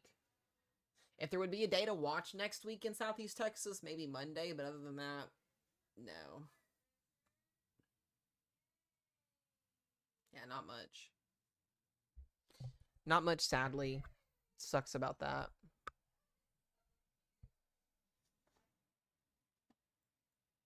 Also, guys, as well, if anybody does ever want to donate to the stream, you guys can as well. My PayPal is the Mesomat.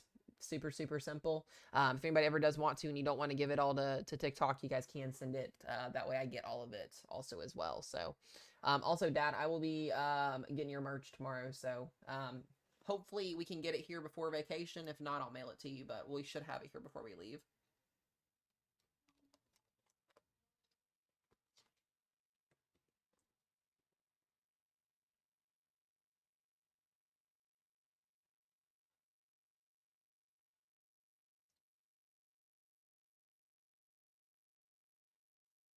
Is Huron, South Dakota posting anything tonight? Potentially, potentially so. If you're in southern or central South Dakota, yes, potentially there could be storms.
Yep, no problem, Dad. Absolutely.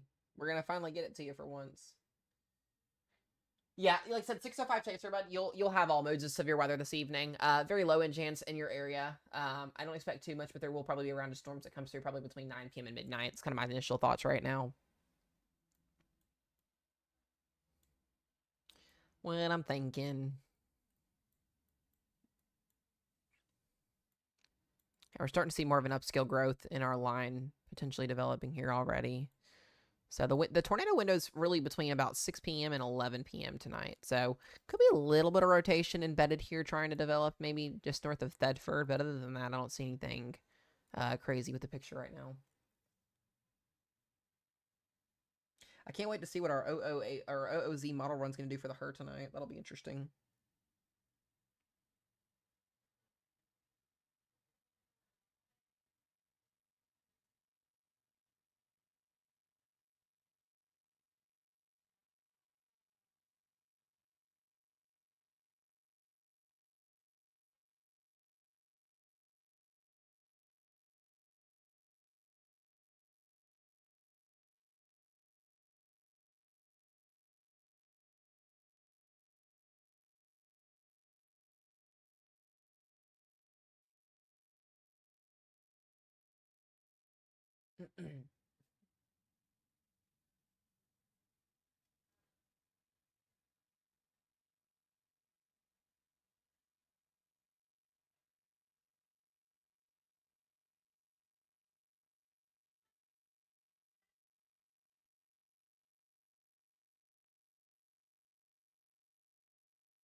Okay.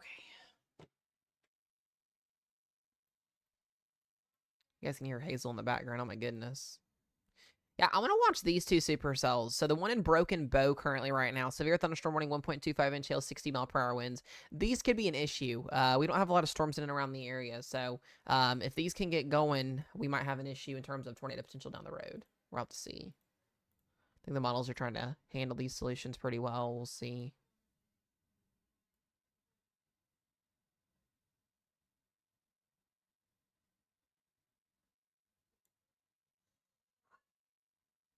Yeah, this is going to be around. Got our Boeing line segment already developing for tomorrow. Yeah, I'm really interested to see what the OOZ is going to do tonight. A lot of these model runs a little bit wonky.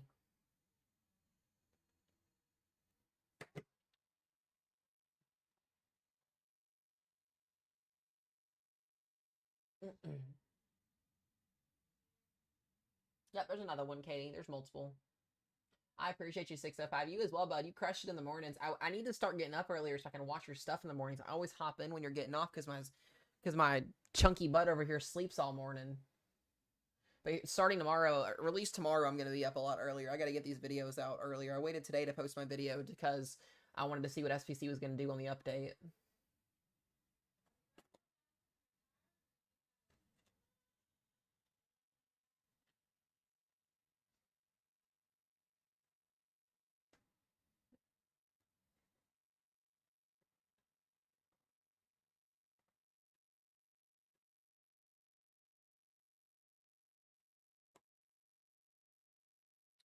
When's the next XPC update? We'll get a day one update in about 2.5 hours, but everything else won't come out until midnight, 1 a.m. Between midnight and 1 a.m. Got about 6 hours. Oh. A new severe thunderstorm watch has been issued. Well, that was well needed. Damn, they spit that one out real quick.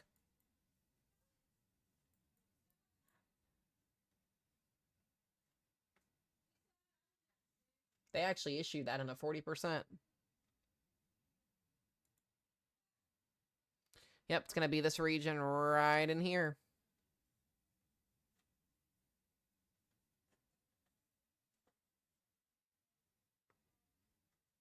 I was wondering if they were actually going to do that or not.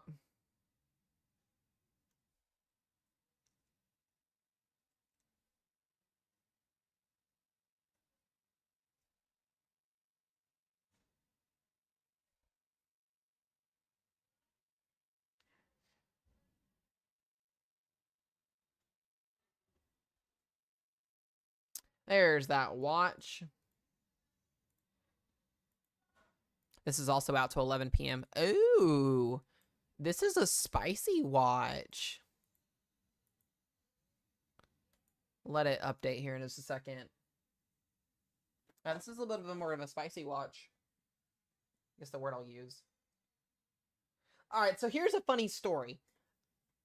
When I get up in the mornings, I typically take 2 gummy vitamins and I take an allergy pill because, you know, allergies, we all have them.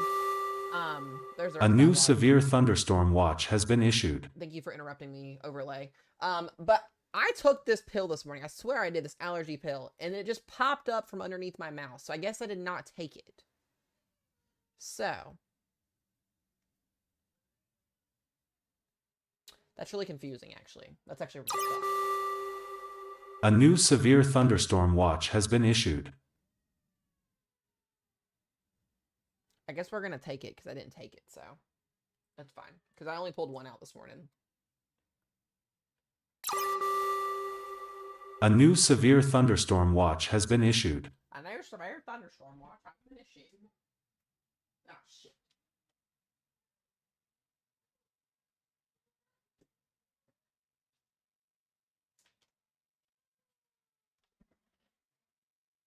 A new severe thunderstorm watch has been issued.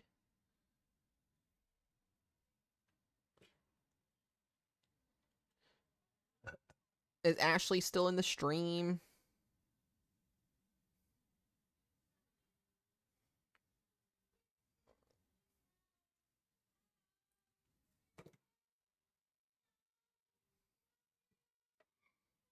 You guys might hear the kids in the background. They got therapy going on, so. Hear Hazel whining in the back and then Richard doing his thing. Oh, we'll have a lot of watches tomorrow, 100%. A new severe thunderstorm watch has been issued.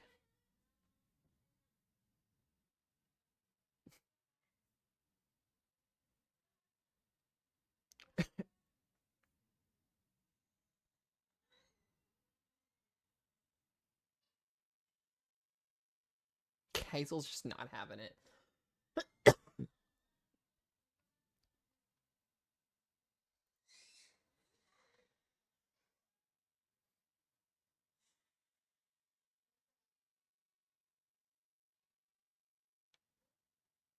She's just mad.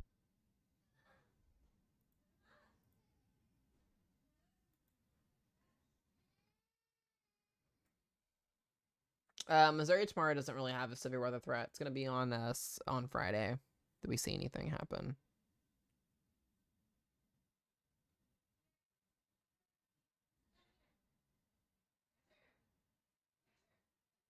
A new severe thunderstorm watch has been issued.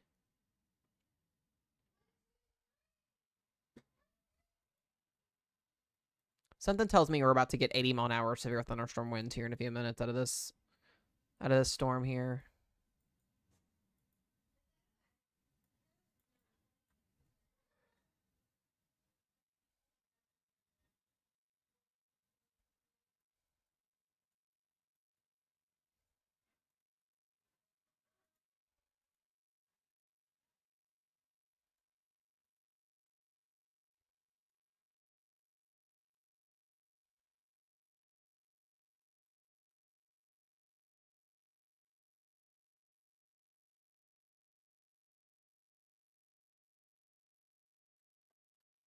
Illinois will have a shot at seeing severe storms tomorrow, and I'll walk through that risk zone again here in just a little bit.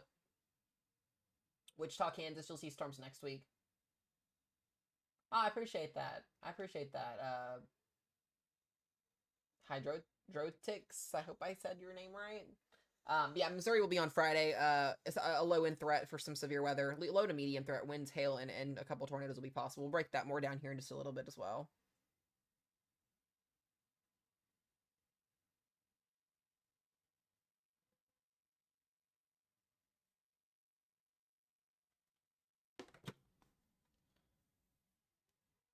Yeah, that's where I was going to say. I think that's where it's at, too, there. Give me just 1 second, guys. I'll be right back once again.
All right, guys, I'm back. I had to help get Hazel. Mesomat, am back.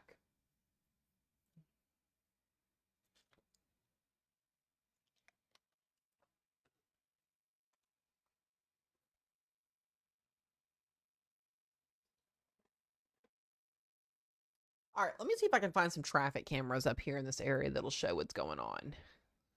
Let me see what I can find. Here is that new severe thunderstorm watch as well, guys. They got issued. What's interesting about this watch, this is out till 10 p.m. Mountain Time, 11 p.m. Central, southwestern Nebraska, northern eastern portions of Colorado here. The interesting thing is this is out for 80-mile-per-hour winds. So a significant wind gust of 80 miles per hour and 1.5-inch diameter hail. So we'll have to see if this warning, in fact, gets upgraded to maybe a PDS warning in terms of wind. We'll see what that does in the future here. We're sitting at 60 right now. So.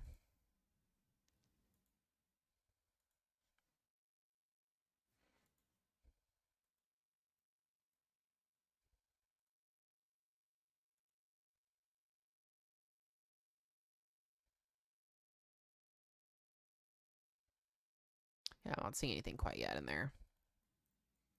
And then we still got a couple severe thunderstorm warnings with some large hail, some wind on them. Not anything too insane. Yeah, golf ball size hail now in this storm and broken bows. This is what I want to watch here. You got 3 little embedded supercells here, kind of competing with each other to progress north. Got some damaging winds, some large hail here. So this is not quite yet at this system's not quite yet at its full strength yet. So we're gonna watch this. Let me see if I can find any type of what's the word I'm trying to think of here? Any type of cameras, real quickly. Give me just a second, guys.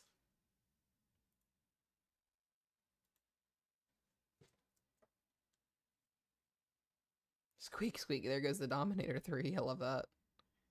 I love it.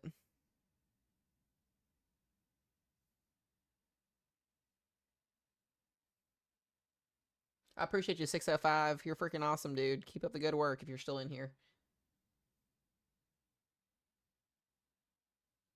Yeah, Abby, I agree with you. We'll have to see. It's more in terms of Wisconsin than Minnesota. But yeah.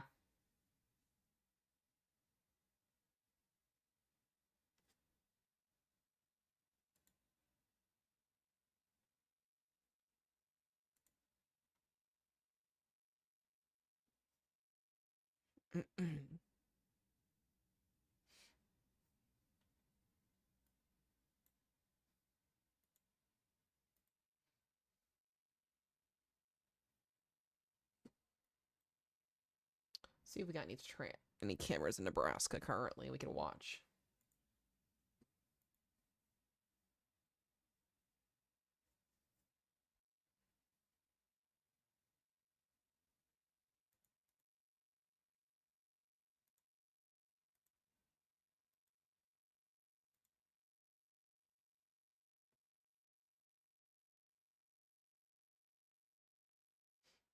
What's up, Robert? I see you coming in here.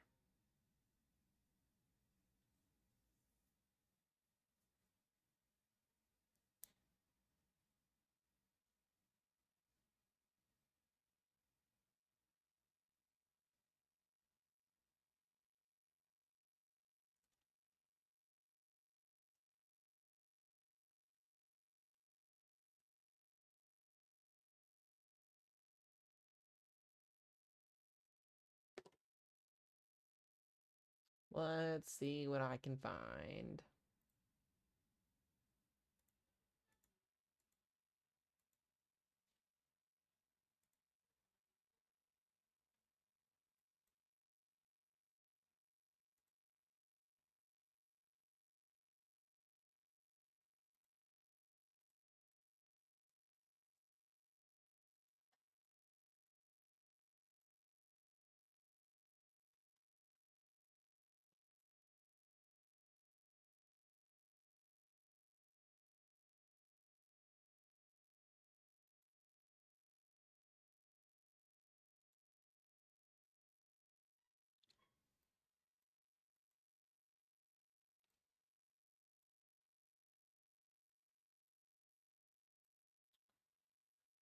Do-doop-a-doo, doop-a-doop-a-doo.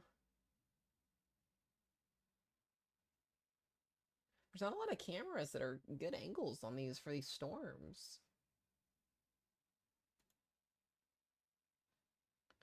Yeah, there's not a lot.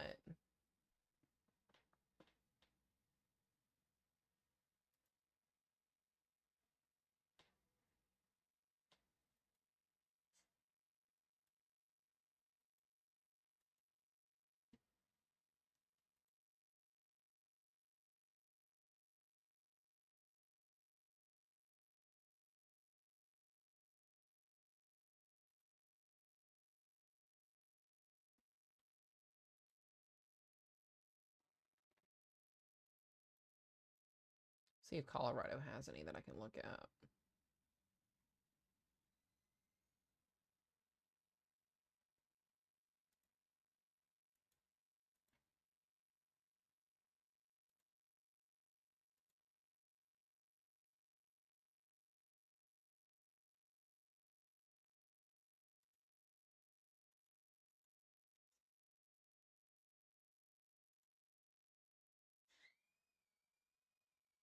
There goes Hazel.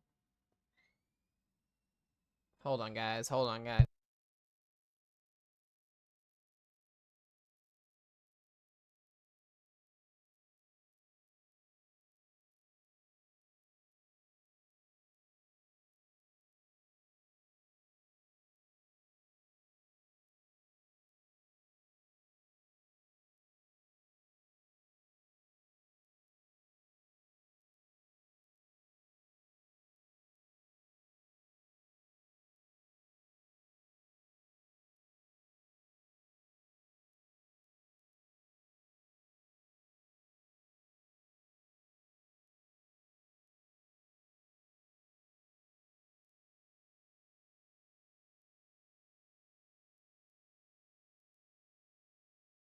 Golly.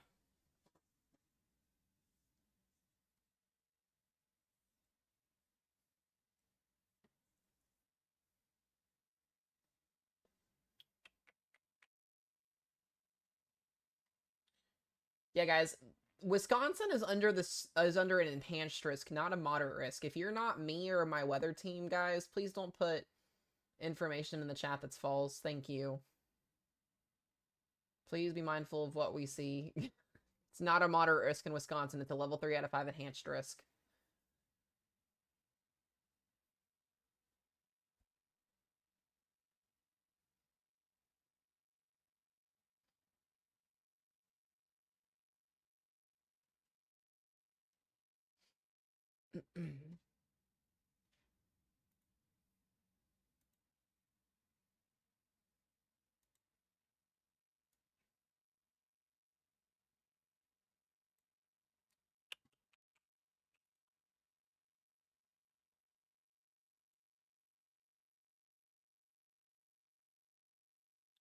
Trying to find some cameras here in Colorado that might work.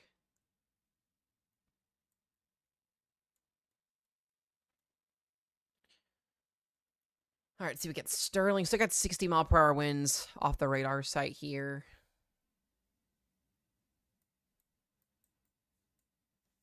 See if I can get a thing in Fort Morgan. Do you think tomorrow risk will have a strong chance of a tornado? Yeah, so there's a strong tornado risk in Wisconsin tomorrow. I think it'll have a pretty decent chance. I think there's a conditional strong tornado risk back down into northern Indiana and Michigan. We'll just have to see how that plays out through the models tonight. But yeah, I do think so.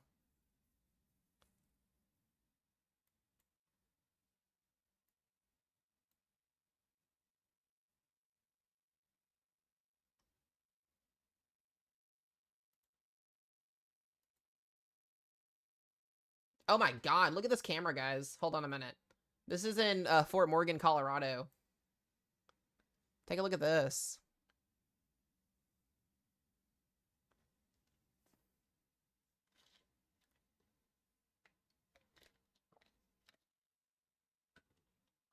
Can't even see anything.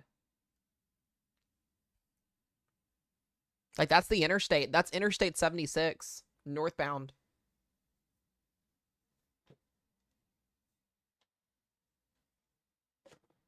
I think that might be mud or something.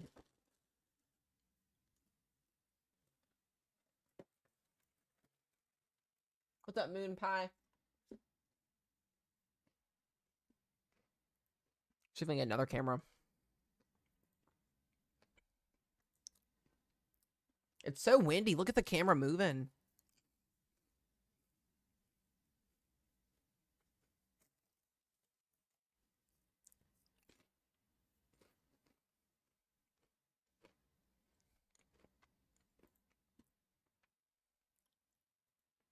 Here's another view. You can see the rain sheet coming.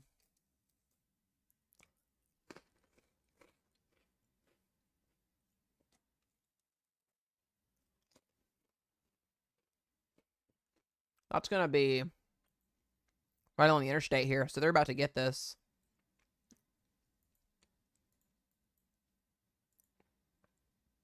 Yeah, they're about to get this storm on this camera here.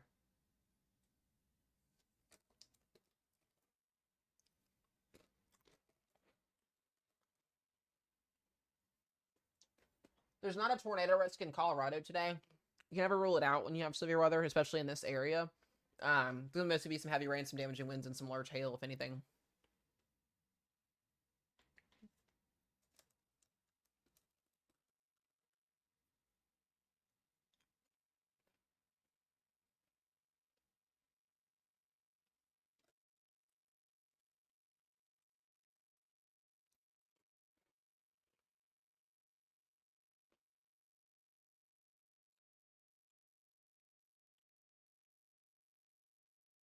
This is interesting. Let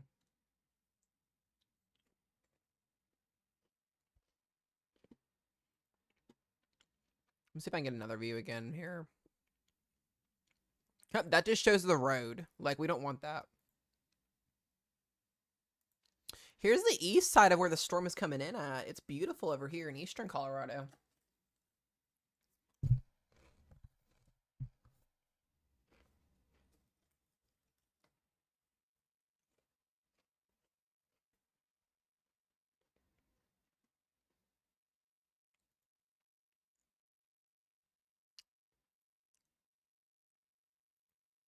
Wow. Big condition change from like 25 miles west or east of where this is at.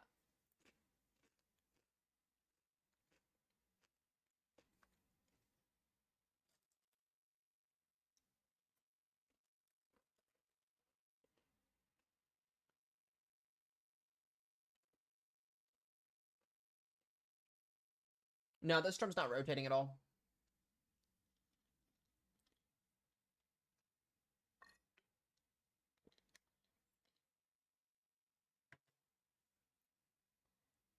This is just the coloradotransportation.org. Yeah, so that's like, this camera is over here near Wiggins. Oh, here's another view. Well, it's not an active camera, but...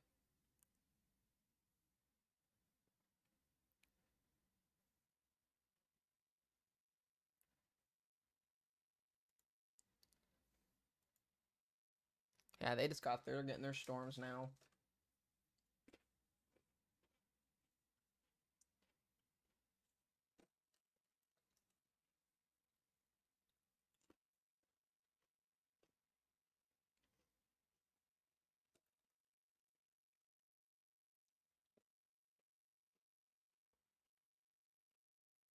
So... quite interesting. So that's up here in that northeast quadrant. That's where these storms are coming through right now. Here in Colorado. They've still got this severe thunderstorm warning out for a little bit of time. I do want to go back up here into Nebraska real quick and see if we've got any updates on this. Yeah, we're getting a damaging wind event developing here. This is a lot of hail embedded within these storms here in central Nebraska. Not seeing anything tornadic yet, which is good news. We're kind of keeping things below that status, which is good. Let's see if we've got a new model run. Yeah, this will continue to trend up a little bit.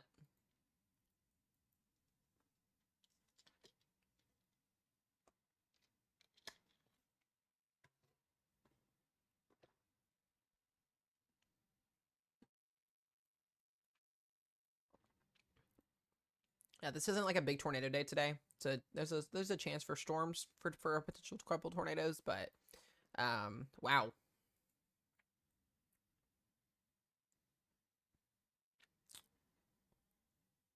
I wonder if we get a shelf cloud out of these storms. These are moving east northeast pretty slowly. Let me see if I can find a cam up here in North Dakota, up here near Bismarck. I'm curious on something. Let me see what I can find here for y'all.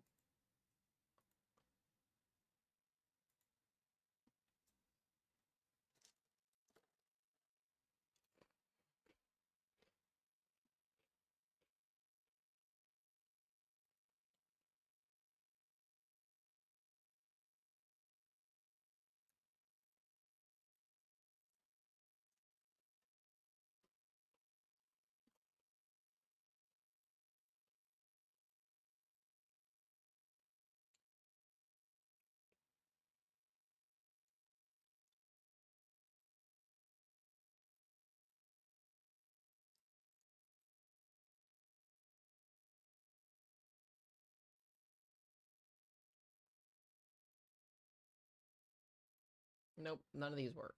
Love that.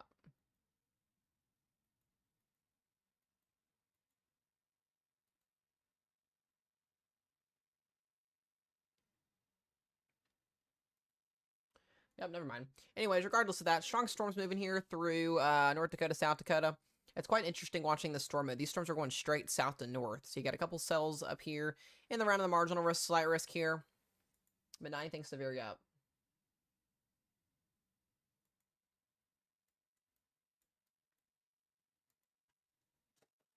We'll have to see how this ramps up in the next couple hours.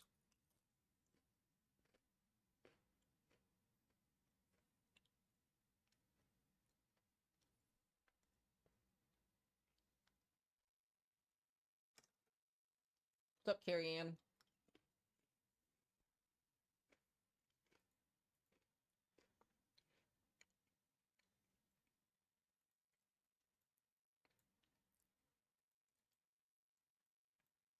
These storms are very slow moving.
Well, guys, this is a lot of fun today.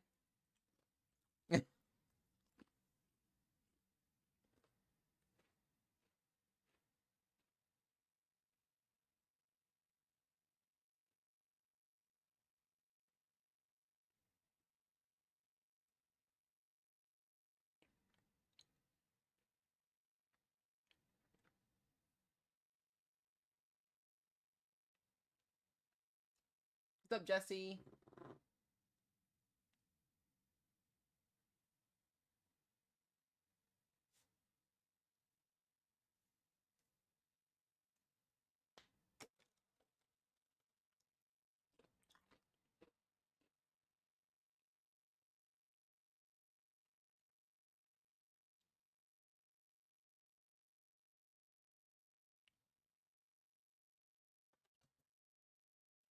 Going to ask your thoughts on Friday, East Tennessee, East Kentucky. Um, It looks rough. Yeah, I think a couple of tornadoes will be possible. Really more large hail and damaging winds than anything. But yeah, a couple of tornadoes will be possible for those areas, I think. Be late evening, overnight hours, probably. We'll have to go through my area first before they get to you guys. The Valentine storm looks promising. Yeah, this one does look pretty good. It's not warned quite yet. But this would be tracking kind of what northeast towards Winter Chamberlain. I've yet to see these storms really get going in the environment. Now, here we go. Let's look at this. Might be starting to see a little bit of spin up here on this storm. Maybe kind of embedded in here between Woodlake and Seneca. Let me see what our mesoscale is doing. I have not looked at mesoscale yet, and I probably should.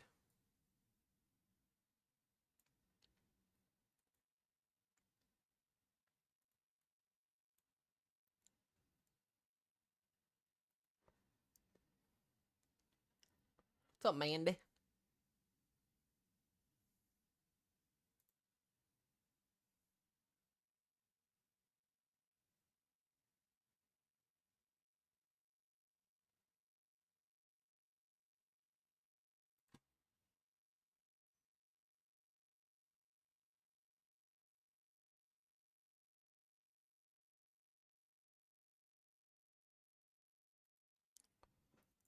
We're lacking some surface-based cape in that northern mode. A little bit. All of our instability. Golly, look at the instability at the surface. There's your dry line. There's your instability. Pretty decent. I mean, 35 to 3,500 to 4,000 cape. Coming in here. So, decent amount of instability. The dew points are pretty good.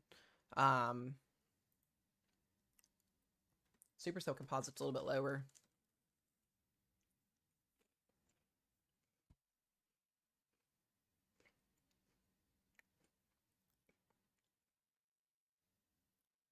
We should start to see this line explode.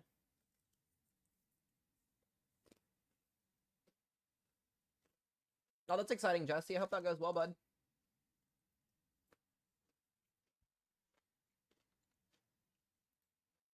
Okay. Here's where our stronger tornado contours are at.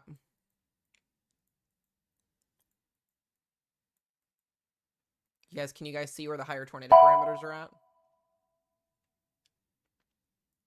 Can you guys see where the tornado parameters are at? Natalie, I was actually going to message you. Do you want my honest opinion or do you want my, like, come to Jesus meeting opinion?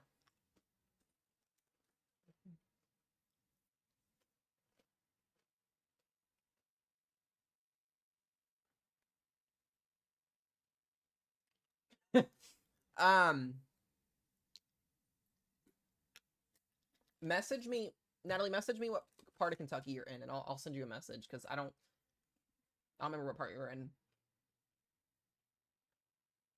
I was going to message you. I forgot to. I've got a couple people I got to message out for tomorrow.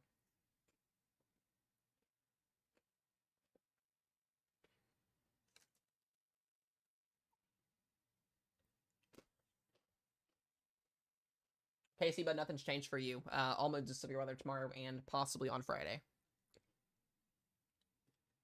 All right, sounds good. Ro, are you in here or are you doing something else?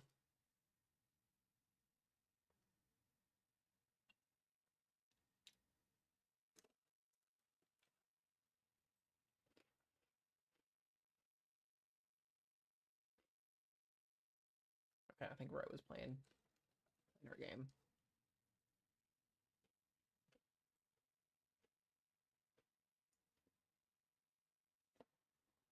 I was just looking at Mesonet, Jess. I was just looking at Mesonet just to kind of see what the observations are for right now. I'll go back to radar here. Yeah, this is a nasty complex of storms. Let's see how this goes.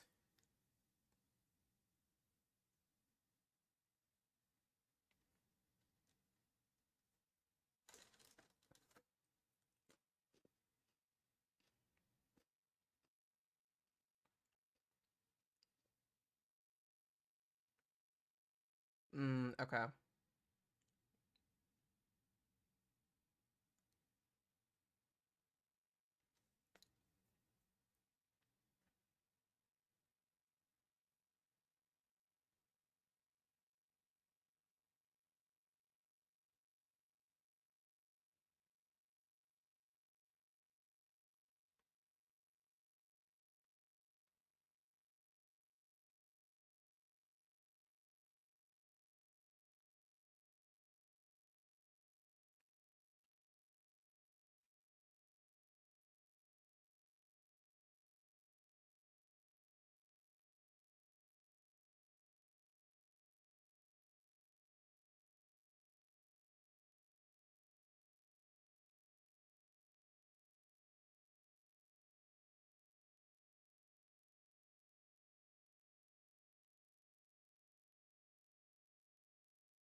Okay, there we go.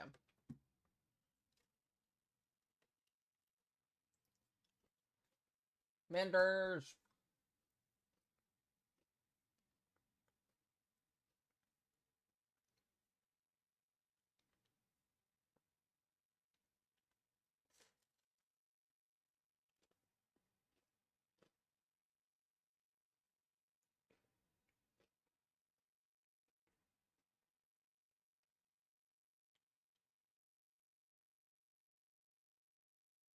Oh, man.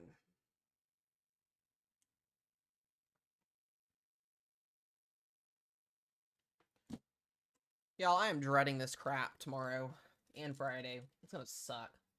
Also, guys, thank you for the 30,000 likes. I appreciate it. Y'all are crushing the likes.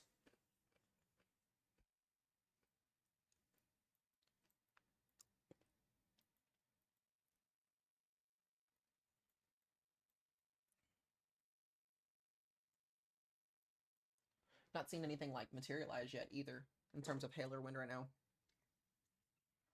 So the peak window for these storms today is between now and about 11 p.m. Central Time tonight. So if we don't get anything between then, we're just gonna kind of sit and twiddle our thumbs, I guess.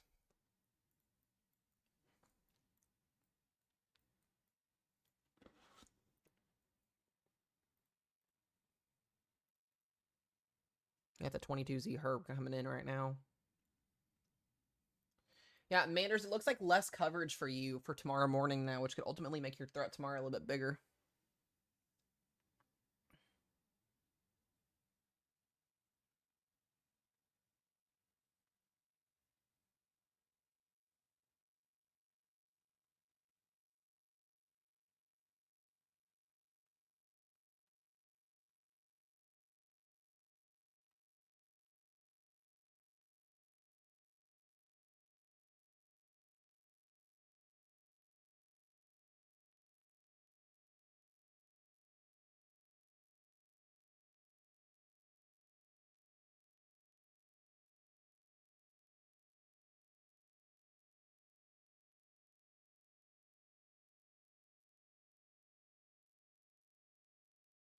Okay. Mender says, oop. Oop. Yeah, I'm not really thrilled with this setup so far today. Then again, too, tornado parameters are increasing. Look at that.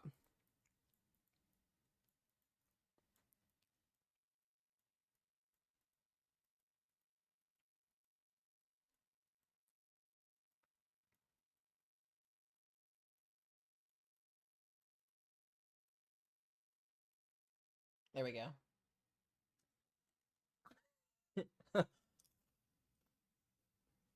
I'm a little bit nervous to see what the Triple HR OOZ run is going to do in about 2 hours. I'm hoping it's nothing big. But I know I'm probably going to shit myself when I see Friday's run. I think you'll get one extended 605. It'll probably, like I said, be in the next 2 to 3 hours. These storms are moving at like snail speed.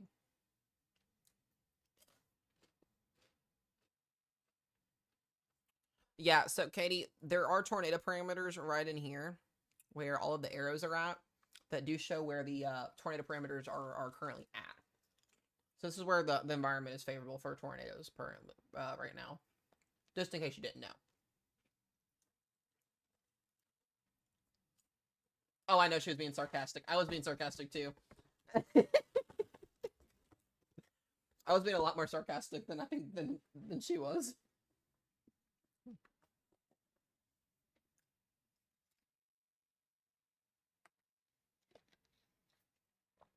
So these spinny things that come out of the atmosphere that come down and cause damage and destruction, that's where the highest contour of parameters is at right now.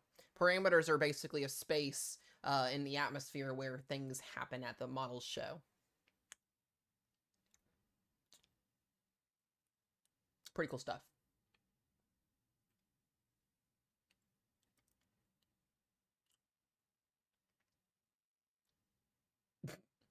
I tried to do that keeping a straight face. But just in case you don't see it though, Katie.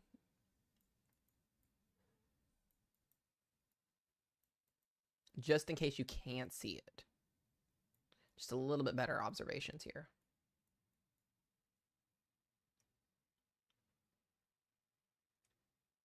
That's for you, Katie. This is South Dakota, and this is Nebraska.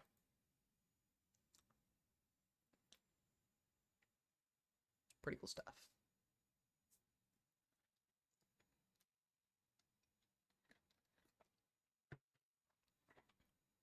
People in the stream are like, wait, this man's a butthole. Oh, Alyssa, you're gonna have fun tomorrow in Wisconsin. Golly. I always hate when I see people that come in the streams. I feel bad for y'all that come in and they're like in the higher parameter spacing for tomorrow. Yeah. Alyssa, do you want me to be, what's the word? Do you want me to just like give you my opinion or give you what SBC wants or what SBC is saying? I always ask that because some people want more of an in-depth breakdown. Okay, both. Well, SPC's got you in an enhanced risk with a strong 10% hatch tornado risk, hatch tail threat, and wind threat. Strong tornadoes are on the table. Damaging winds up to 80 miles per hour and hail 3 to 4 inches in diameter is on the table. It looks like it kind of looks like a crap show, honestly. Green Bay, Wisconsin is literally in the same boat. Same thing. All of Wisconsin, pretty much, tomorrow. We're going to see what the OOZ model run does here in about 2 hours for that setup. Friday does look bad, yeah. It depends on how that jet stream comes in late evening Thursday night. If we can get the cap to break, we can get a couple storms of fire off here Thursday night. But Friday looks to be the big day. So, we'll see what happens. All right, let me get this out of here.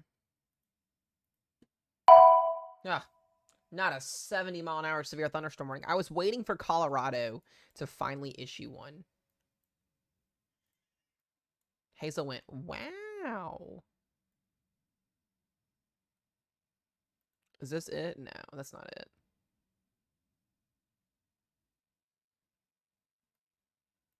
Bong. Well, Colorado.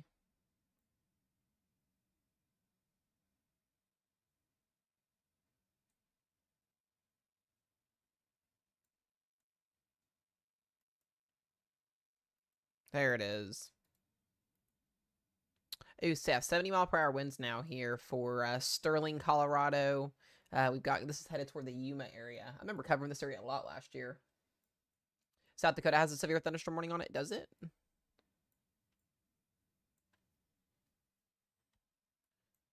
Where would that be at?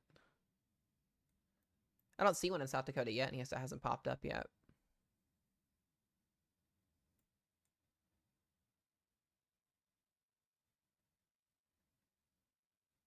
Yeah, I don't see one yet.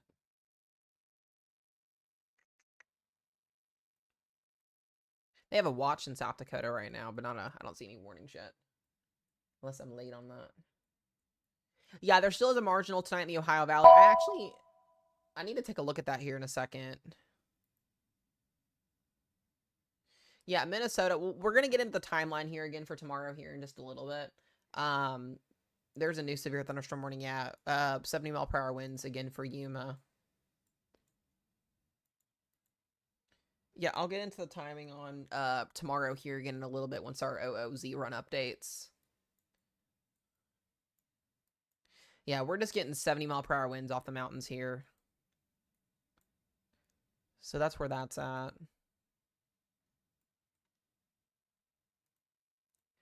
Let's see.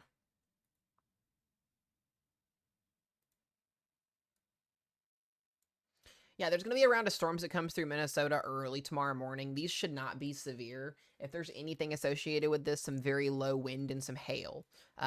You're going to see this trough just circulate tomorrow, and it's going to allow for more arcing of supercells to develop right around noon tomorrow. We'll probably end up starting coverage around 11 a.m. to noon tomorrow. That's kind of my thought process so far.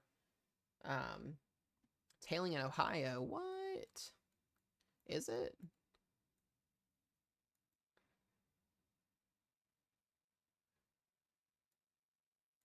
Where's that at in Ohio?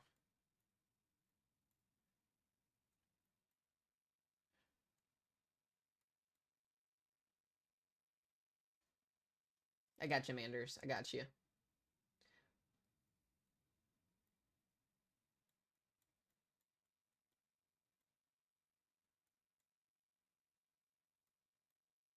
Okay.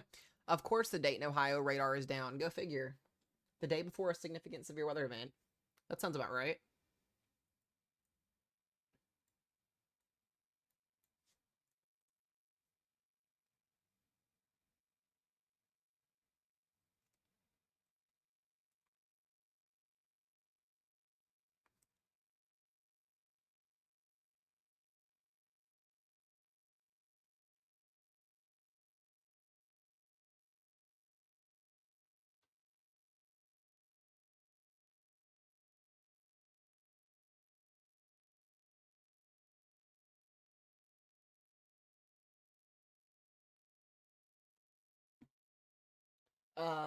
Oh yeah, Youngstown, yes.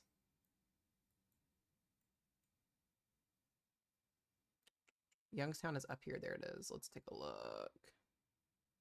Which radar do I have? A little bit better. Oh yeah, you guys are getting some storms. Yeah, they got about half-inch hail with you guys there. Yep. Get a nice storm there, Noah. Definitely so.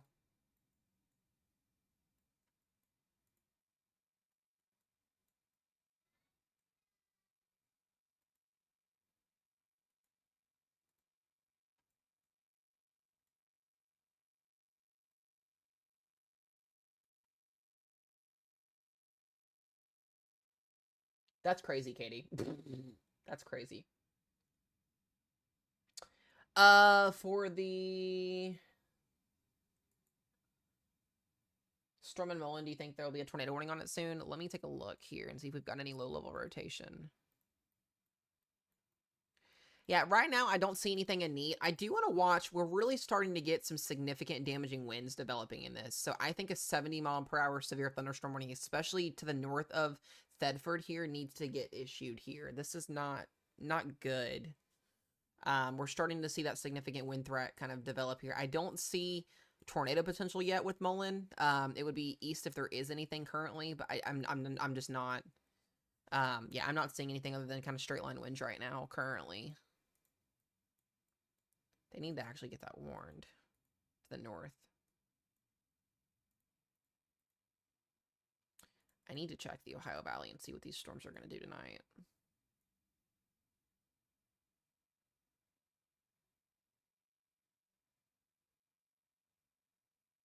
What is this? Can we talk about this? Like,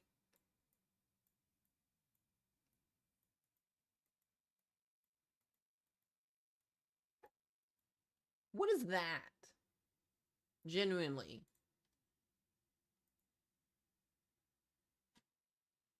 That's a whole bunch of nothing. I don't see a draw more arrows, please. Hold on, I got you, Abby. Hold on.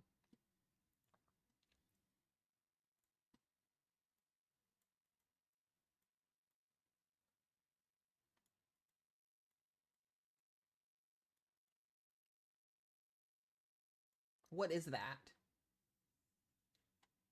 Genuinely. I don't have a way to do colorful arrows, sadly.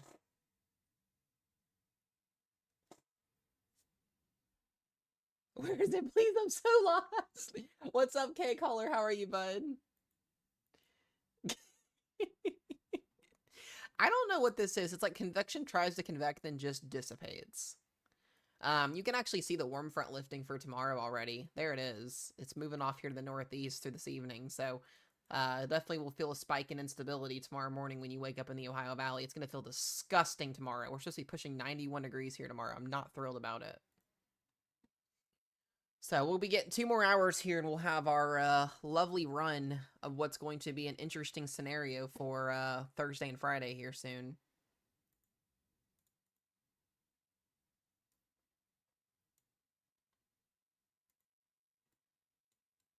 So we're watching these severe thunderstorm warnings currently. Nothing tornadic so far today. I do think the damaging wind threat in this complex of storms up here in central Nebraska is getting going.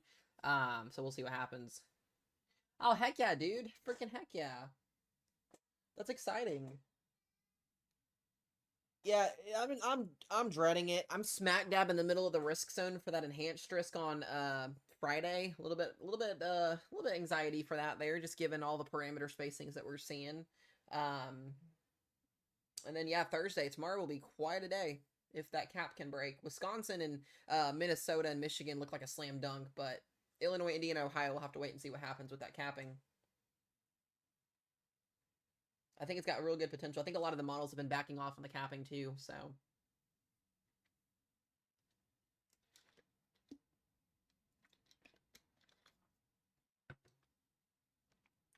Slam dunk.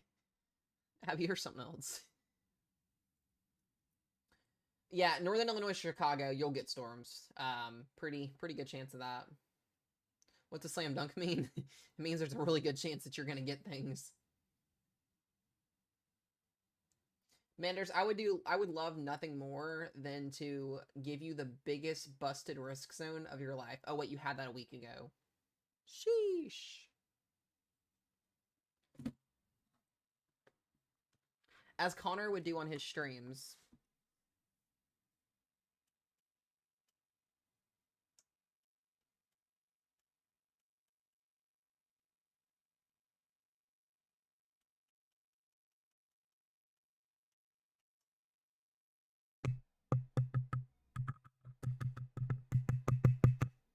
You guys know Connor sent me these.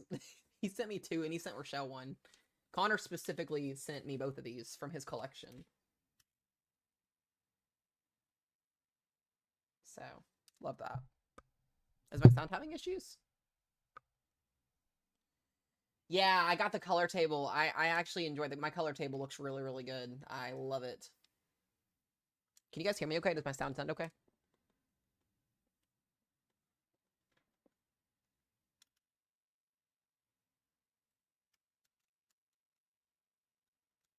Brain power. The power of the Mesomat mind. Honestly, I think that would be a great name for a podcast. There, Miss Keystan.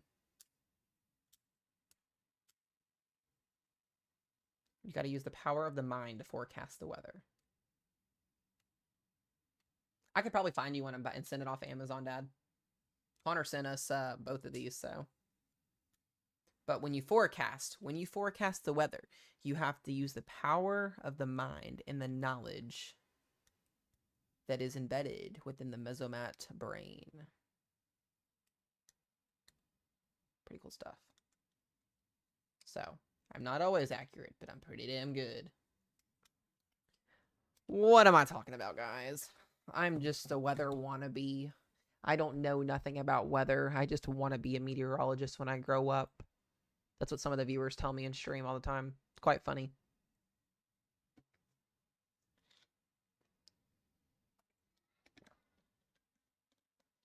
Crash out time. Not yet, actually. We're not quite there yet. Not quite there yet. If the storms would convect and produce some things, we might be a little bit more intrigued here. We're just getting classic wind and hail right now.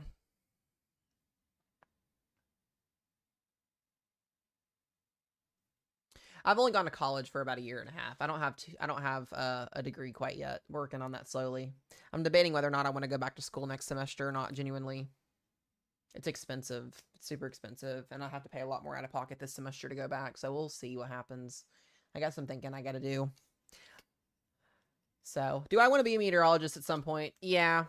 Do I really want to? Yeah, absolutely. But I'm going to let my future go the way it needs to go. I don't want to rush it. I definitely don't want to have financial debt whatsoever. I want to go through college if I'm going to do it and not have student loans. So if it takes me 5 to 7 years to get my degree done, so be it.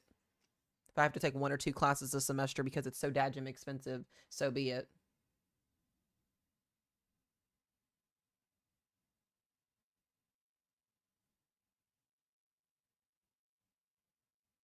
So,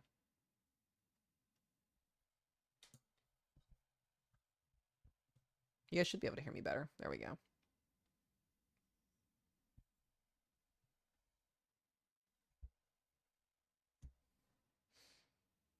So we'll see. We'll see what happens.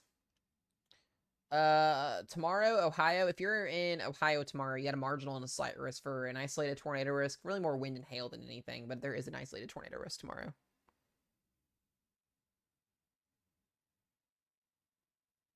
Am I nervous? Casey, bud, I need you to take a deep breath. It's gonna be okay. We're gonna get you through this.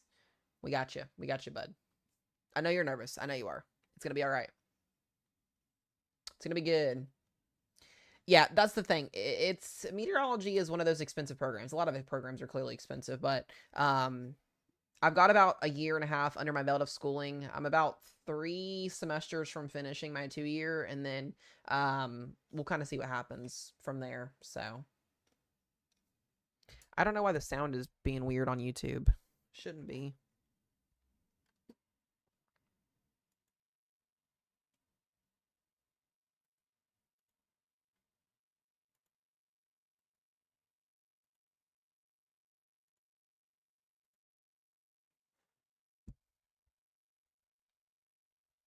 There we go. Yeah, like I said, I'm not going to rush my schooling. I'm going to continue to stream, do this, and kind of go from there, and we'll see what happens with schooling. So.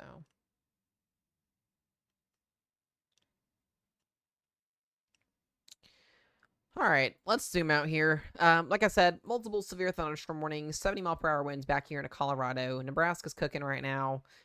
This storm here, they got a 3-inch hail probability marker on that. We should start to see our low-level jet increase, and I do want to watch. There could be some embedded circulation starting to develop with some of these storms.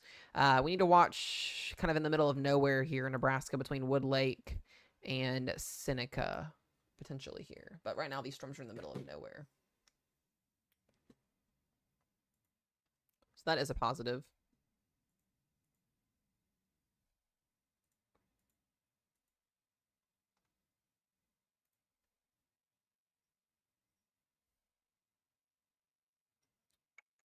Golly, look at these temperatures. That's crazy. We got 80, almost 90-degree temps out in front of this here. So lots of instability. I mean, tomorrow, I am really interested, guys, to see what's going to happen tomorrow. It's quite an interesting setup. Avon, what's up, bud? Good to see you in here. Hope you're doing well. Avon, I'm going to tell you, dude, I'm a little bit nervous on Friday here in Western Kentucky. A little bit nervous. Just a little bit. I'm sitting basically dead smack in the middle of an enhanced risk with all modes SIG. Like, all hazards are SIG. Just a little bit nervous. Only reason is because we have kiddos, so. If it was just me and Ro, I wouldn't be too worried about it. When you got a 2-year-old and a 8-year-old and they're both disabled, you get a little bit nervous.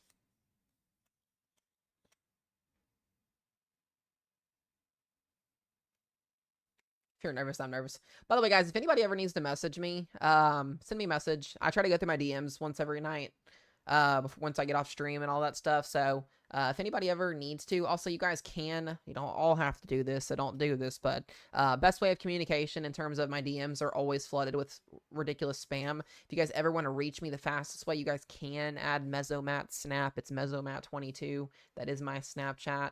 I'll add people back as I see people add me. The biggest thing I ask is just don't blow up my phone with messages. I'll try and get back to people when I can, but you guys can add me if you want to. Also, all of my other socials are in my bio as well.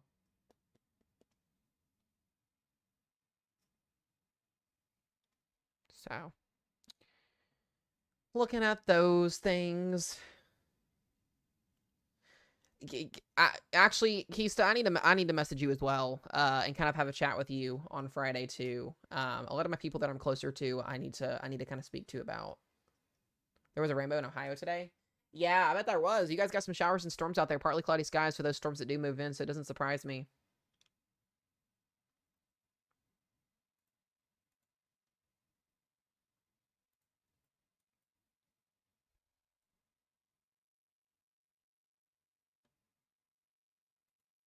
Yeah, I'm not seeing a severe thunderstorm warning in. Is there one in Lincoln? Where's Lincoln, Nebraska at? I feel like I'm tripping right now.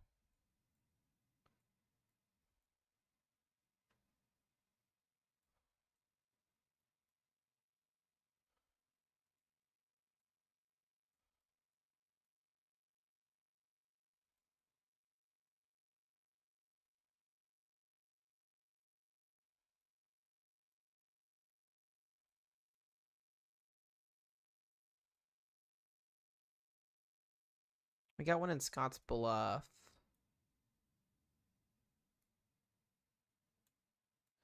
I know, I feel like I'm losing my mind, guys. I'm slow today.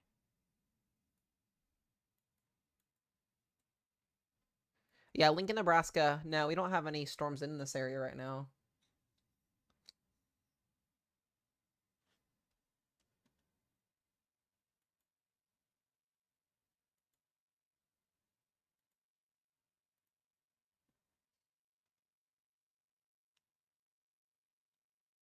Yeah, there's no storms in Lincoln or around Lincoln, Nebraska right now.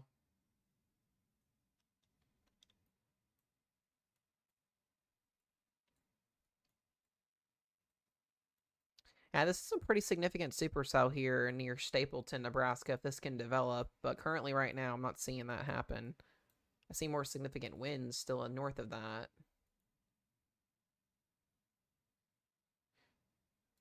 Yeah, I want to watch. I want to watch for these damaging winds. Get a little bit of an impinge here of some inflow trying to develop here in this kind of meso complex. Not enough to issue a tornado warning right now, but something we'll watch. See if anything changes. You can kind of see those indents.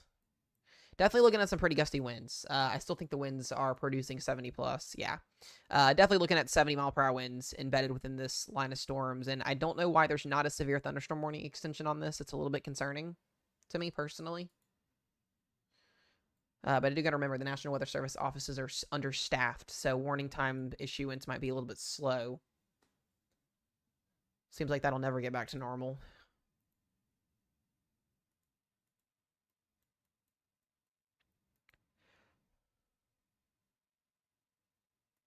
This warning's going to expire in 3 minutes.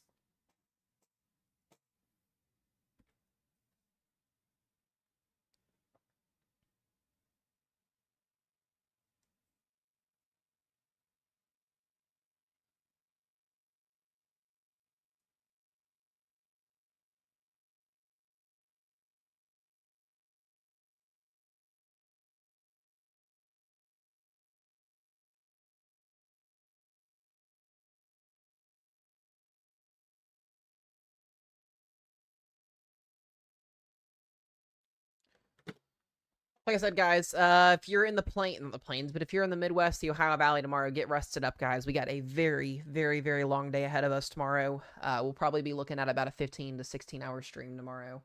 It'll be a long day, pretty freaking long day tomorrow, and then Friday as well, pending we don't have to get off stream for any warnings. So we'll probably be starting stream tomorrow around 11 a.m. Go here, get you guys prepped and ready to go before the shit show happens. Always like to do that, especially ahead of big events.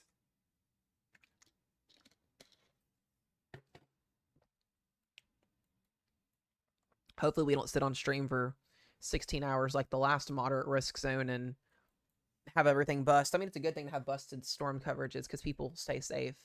But still, yeah, I want to watch. I want to watch this and see what this tries to do. I have yet to have to do significant overnight coverage or run my body into the ground so far this year, but I think that's going to end up happening in the next couple of days. So Mesomat will be super exhausted after the next 7 to 8 days of weather coverage. But the good news is we have vacation in 2 weeks. We are going on a vacation, so I will be super excited.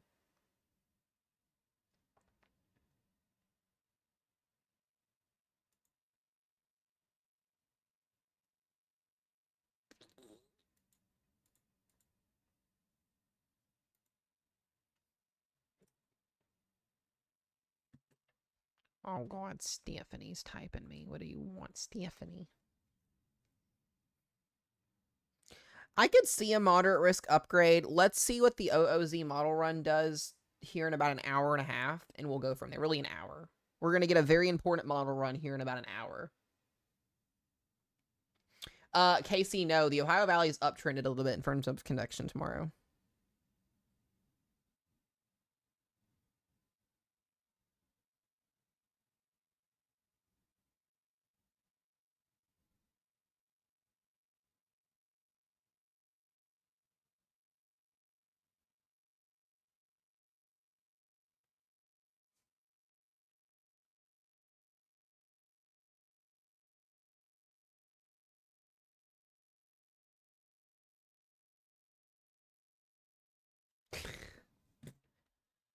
Oh, Stephanie. I appreciate you, Wombat Mom. Just thought I'd give you a shout out. I'm not too concerned about Ohio tomorrow. You guys are going to have the chance for a couple of tornadoes, some damaging winds, and some hail. Let me take a look again at this for tomorrow. Yeah, Ohio's mostly in a slight risk tomorrow for 5%, 2% tornado risk, some wind threat, and a hail threat. So we'll be watching you guys. We'll see what happens. Yeah, I think the biggest update coming, depending on what our HER model run does here in about an hour and what our other evening models do here in an hour, I could see this getting extended further southeast here. We'll see what SPC does tonight at 1 a.m., but I do think that's on the table. I do.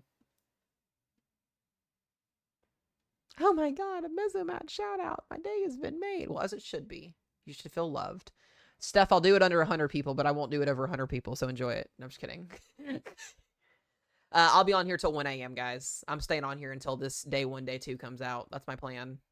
The NFL schedule, guys, is going to be released in approximately 10 minutes, and I am going to look at it once it comes out, and I'm super freaking excited. So y'all are going to have me nerd out for the NFL in a minute.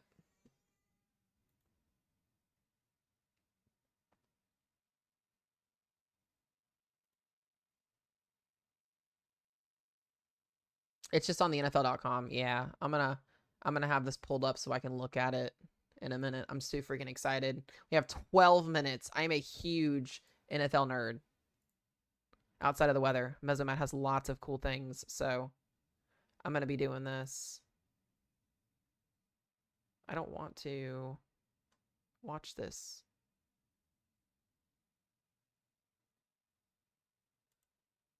I'm a huge Carolina Panthers fan for anybody that does not know. So I am also a WWE fan, 100%.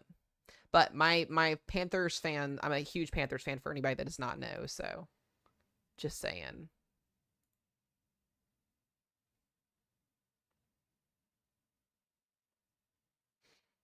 So I'll have to check on that here in 10 minutes.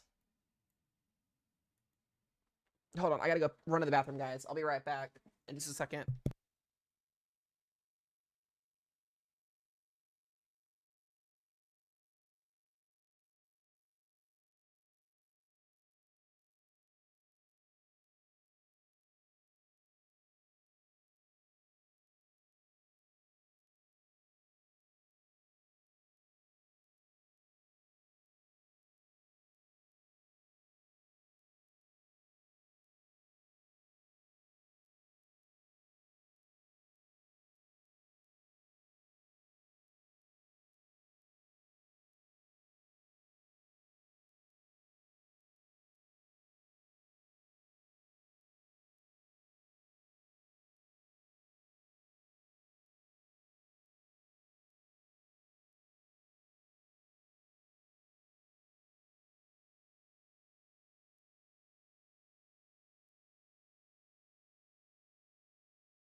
Alright, guys, I'm back. Sorry about that.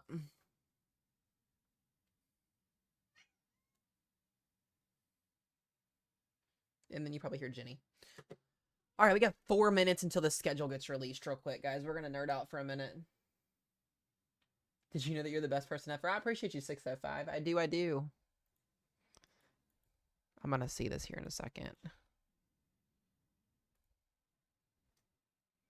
I'm super freaking excited.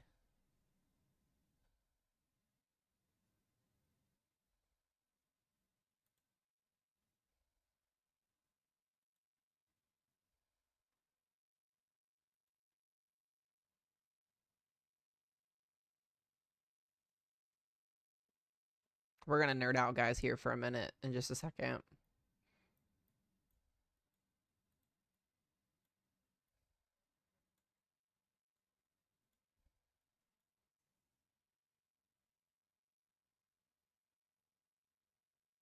Yeah, Tyler, it's possible. It's possible Illinois could get put in a 10%. We'll see.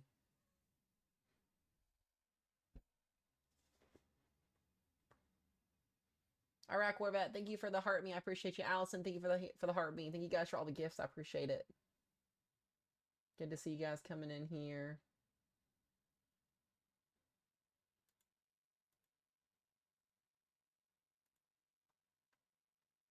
Yeah, Morgan, tomorrow, just you need to be weather aware, girl, for all 3 modes of severe weather. Strong tornadoes to intense tornadoes, strong damaging winds, and large hail. Destructive hail, potentially, tomorrow in Wisconsin. It's the whole state. I'm just going to keep refreshing this. I'm so freaking excited for this release.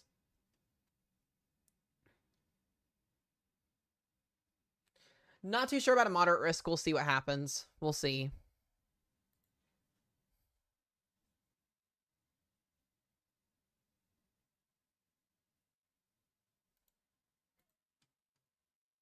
All right, we've got... I'll look at... Ashley, I'll pull yours up after.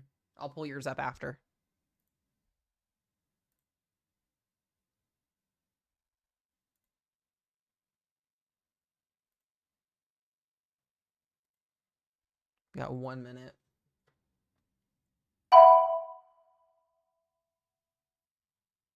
Day 1 and day 2 will update at 1 a.m.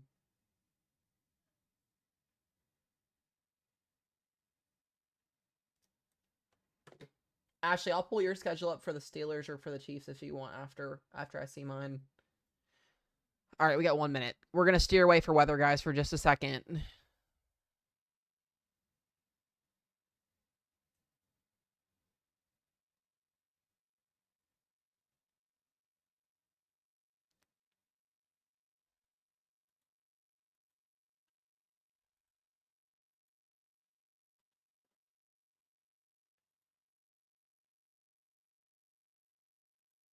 Ashley said I'm slow today. Release it. I want to see it.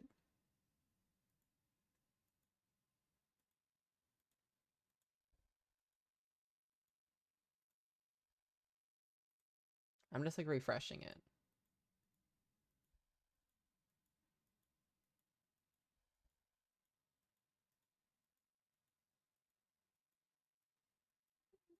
Y'all are going to watch my horrible NFL team.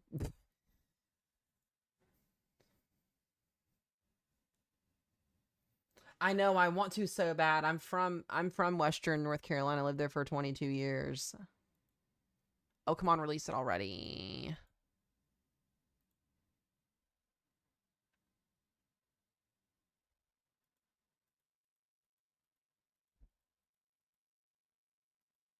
Come on.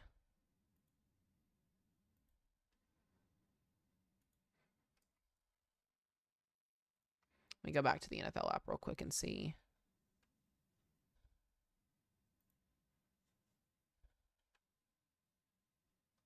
No, I want...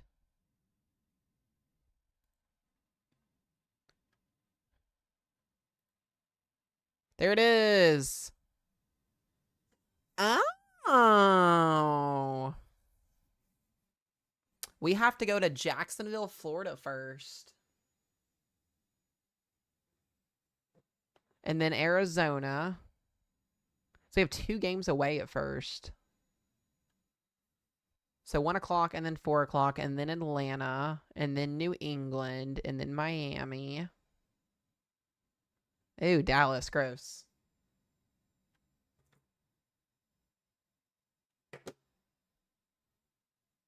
And then New York. Oh, Buffalo. Oh, that's going to be fun. Oh, we got to play Green Bay? No. I was trying to avoid that. Gross. Ah, I hate you and Rochelle Kaluk. Damn it. And then the Saints, and then Atlanta.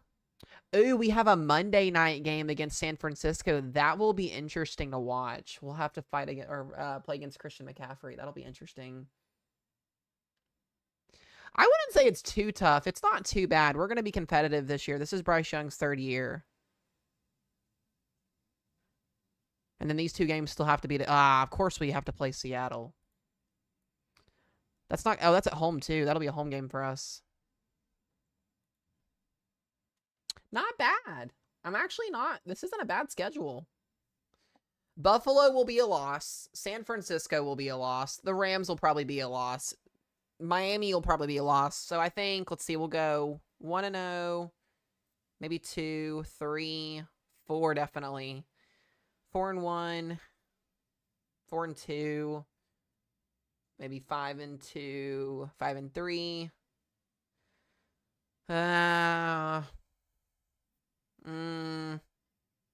I'll say 5-4. I'll give it to Green Bay.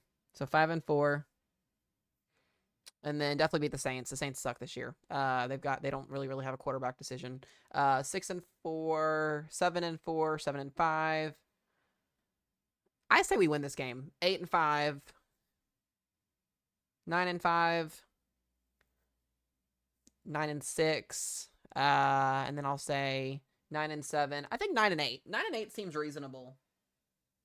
9-8 seems like a reasonable record. That would be playoff potential for the NFC South because our division sucks. Hold on, I gotta go tell Ro.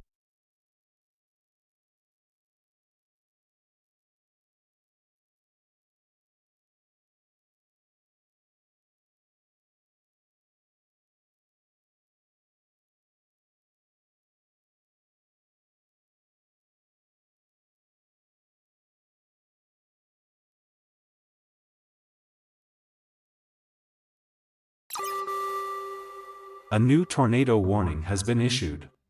All right, guys, let me get to this tornado warning here for a minute. All right, this is going to be for... Oh, this is an observed tornado. Yeah, this is an observed tornado here. This is going to be for Sutherland and the west side of North Platte, Nebraska.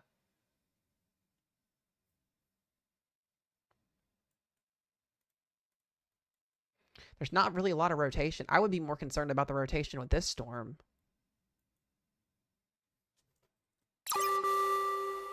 A new tornado warning has been issued. Did they just warn the second one after I just mentioned it? Please tell me they did. Oh no, they warned this one behind it.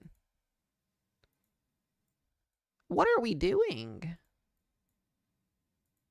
This one's also observed. They're both observed.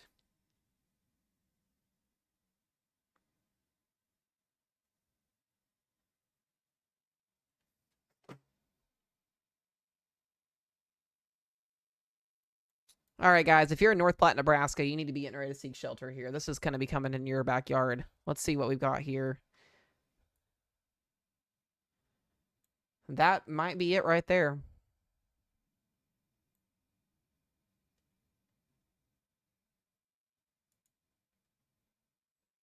Yeah, this is going to be for... Let me pull up the counties on my phone.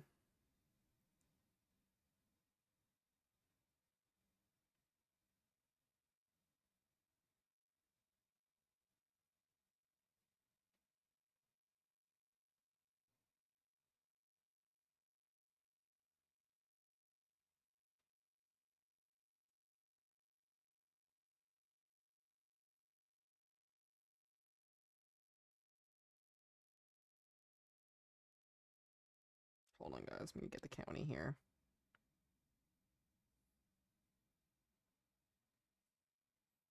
Yeah, this is going to be, it's a weather spotter confirmed Lincoln County. Both of these are Lincoln County.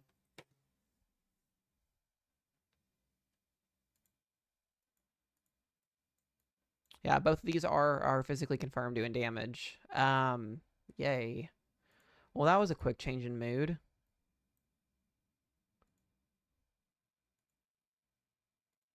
Yeah, there's the first one. There it is. There's your gate-to-gate shear. This is a little bit better of an idea on where that's at. That is your tornado right there.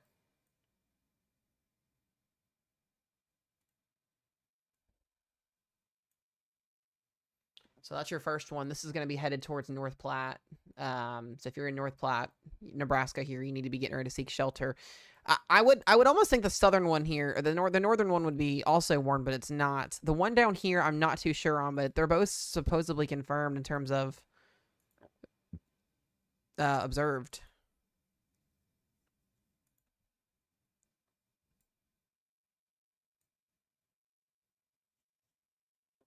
So both of these are in North Platte County.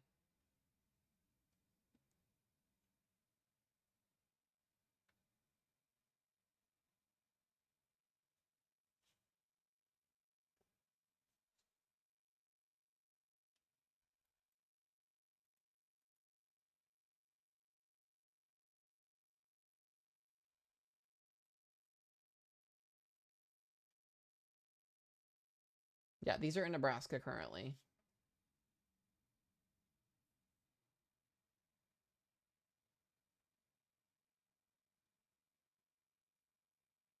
It is it is a tiny rope tornado. This thing is as small as a microscopic atom. It's on, oh my gosh. It is literally a land spout. It doesn't matter though, guys. Be in your safe places. It is literally a land spout.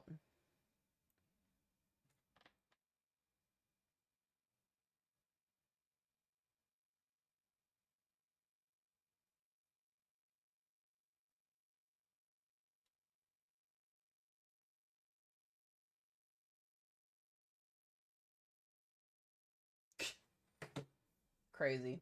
Crazy stuff. That's a real response. Oh, it's just a land spout. No, it is a land spout. Stormrunner Media is on it. They're out there chasing it. I can see their live cam on Radar Omega.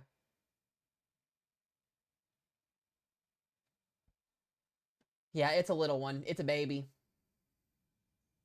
No, he doesn't sleep. I was eventually going to try and have him chase for us, but they wanted like $80 an hour to chase. And I was like, I don't have that right now. Nope, I don't have their clearage. I had a possibility, but it was way too expensive.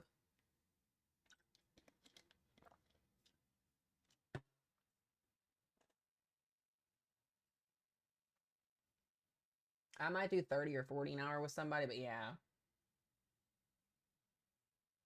That's pushing it up there for it's hourly per footage. Like I was like, not a fan of that. I respect what they do, but I don't have the money to pay for that. My goal is to have storm chasers that want to chase for me, that at the end of the day want to get out there, get their footage out there, get their content built up. That's what I do. That's what I try to work with.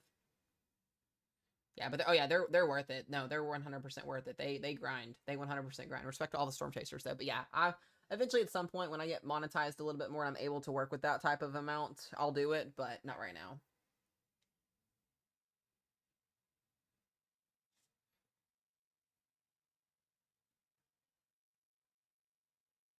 The rednecks of Nebraska would do it for free. I love that, Kinsey.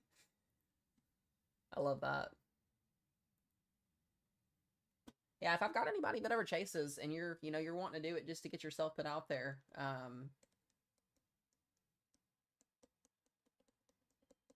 y'all just let me know. Yeah, Kay just messaged, I think I was already chatting with you, right? Yeah, I still need to get with you, in terms of that. Yeah, I'm gonna be going on a trip after the end of May, and once I get back and get some things reevaluated, I'll be able to potentially hire some people. But yeah, I need to get with you. Let me get with you. You're not free tomorrow morning, are you? Heck yeah, Kenzie. I love my Nebraska people. I love you guys.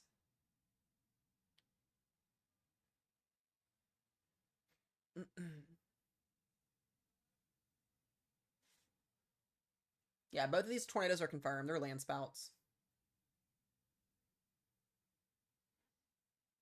Yeah, let me get with you tomorrow. If you're free tomorrow morning before I get on and cover storms, I'm gonna be getting on here around noon tomorrow. I'll send you if you're able to call, let me know.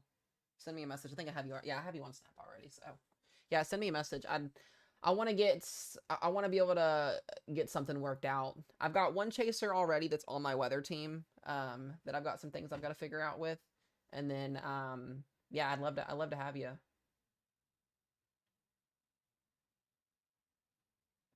Just let me know what you're thinking about doing. Yeah, we can chat. We can chat and all that stuff. Jenny Purr.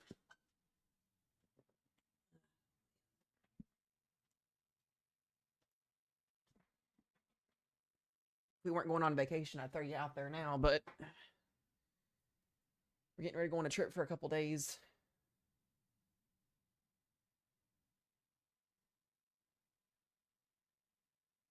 Yeah, I'm waiting for that OOZ run to come in, James, and I'll kind of know what I'm doing.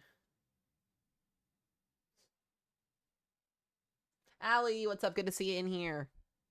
So once again, guys, 2 confirmed tornado warnings here in Nebraska. So this is for both for Lincoln County.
Okay.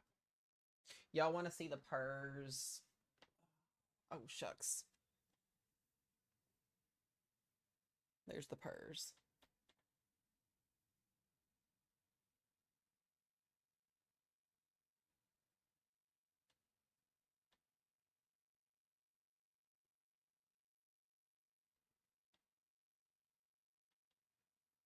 She's a chunky kitty.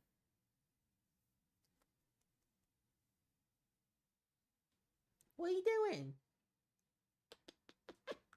She's so cute, though. This cat loves me. I'm not even joking. Is the purrs. Giving us all the angles. Hold on, we gotta get the back. There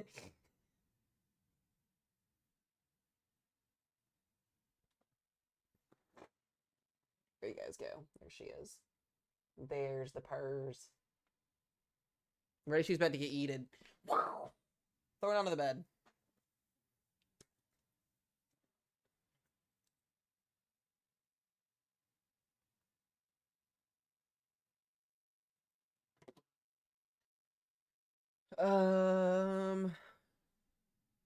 Yeah, she's a sweet baby. Whoops. Went airborne there for a minute. And here's the thing. She comes right back for more. Like, she comes right back for more. Like, that's the crazy thing. She doesn't care.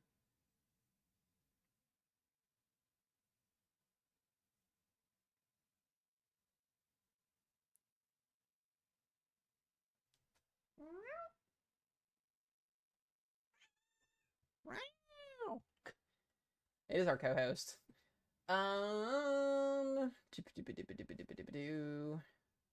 Lainey, what do you mean November 19th and December 14th? I'm confuzzled.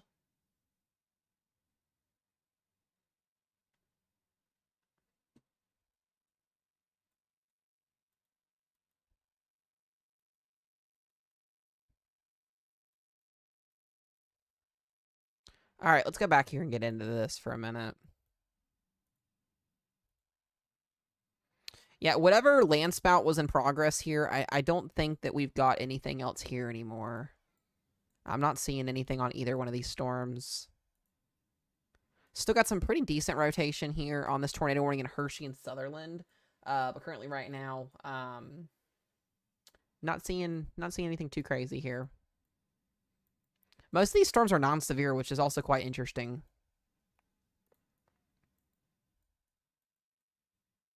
Let me go back here and double check if we've got any updates on anything. SPC will update here soon. I guess I'll have to look at football later. I guess I'm not going to get that, but I did get to see the schedule, so we're good. Yeah, we should start to see this line pick up. This is supposed to increase pretty quickly to the east. So, yeah, we need to see what this is going to do. Looks like this is starting to maybe potentially intensify a little bit more as it goes into Minnesota overnight tonight.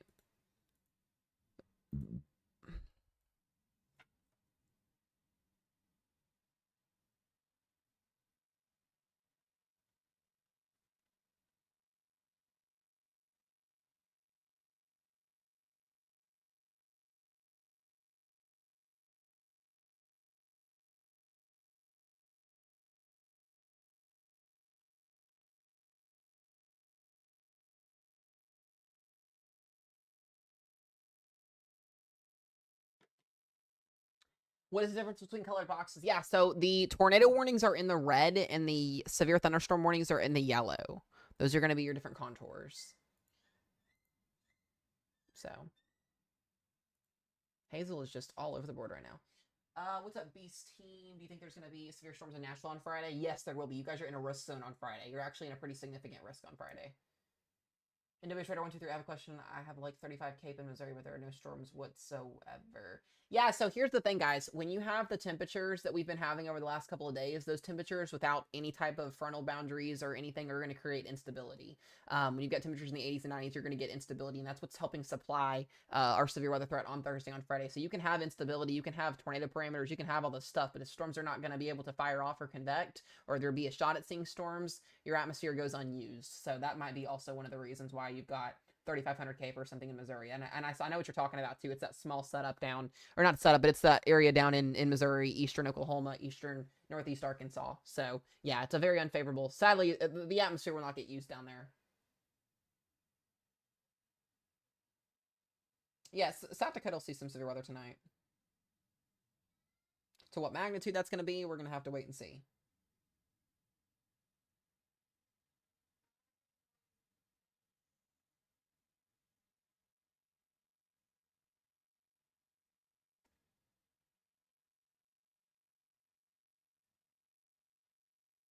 No, this land spout's still cranking. The northern one, or the southern one, is no longer observed. It is back to radar indicated. The western one is still observed. Yeah, and that makes sense.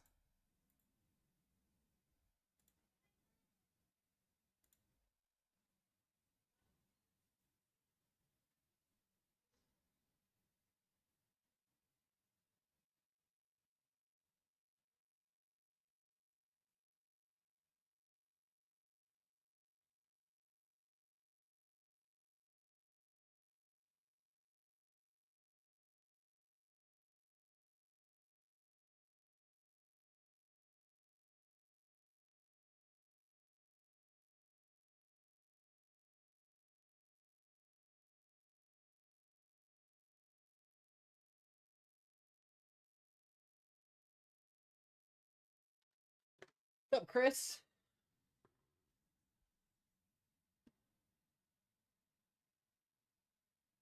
Yeah, Monday and Tuesday, more Tuesday and Wednesday for Missouri next week, but we'll talk more about that in the future. Not super concerned about that right now.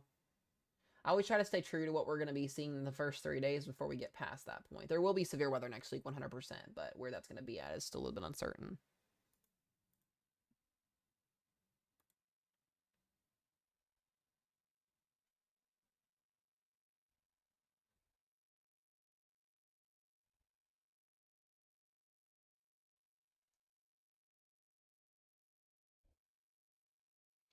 Yeah, so that's a mesoscale update here.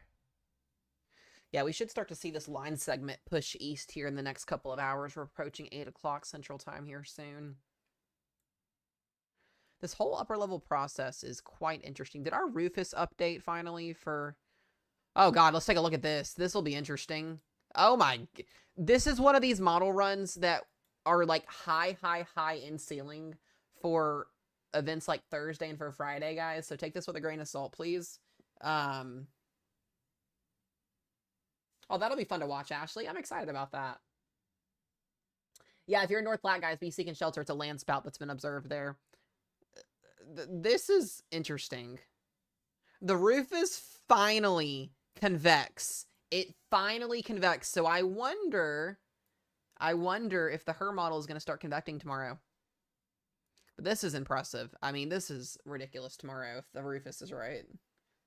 Just saying, this is an out of range model, or not out of range, but it's out to lunch model. But anyways, that'd be something.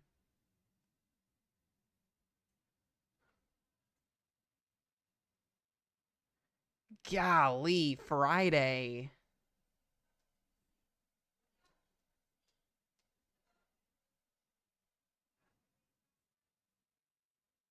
Wow, that'd be crazy. Yeah, that's the Fantasyland run. Oof. Rufus says oof. We finally get the new Impasse model in too.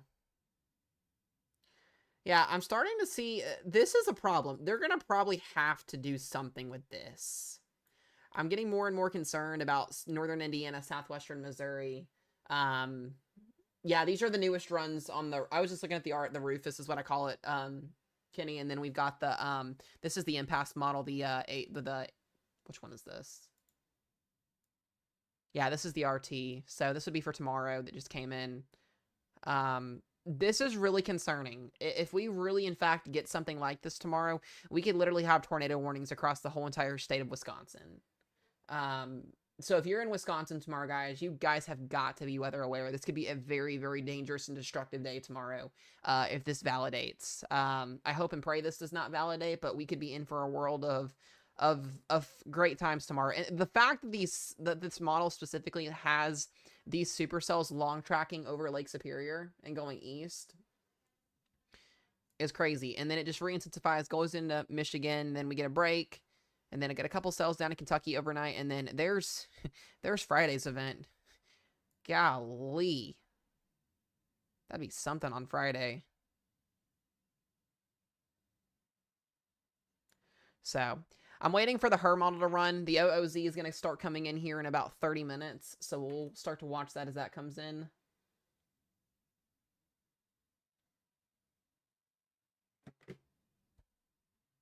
But, yeah. Gonna be quite an interesting evening. Did the NAMM show for next week? Hold on a minute. Is the NAMM in range for Sunday yet?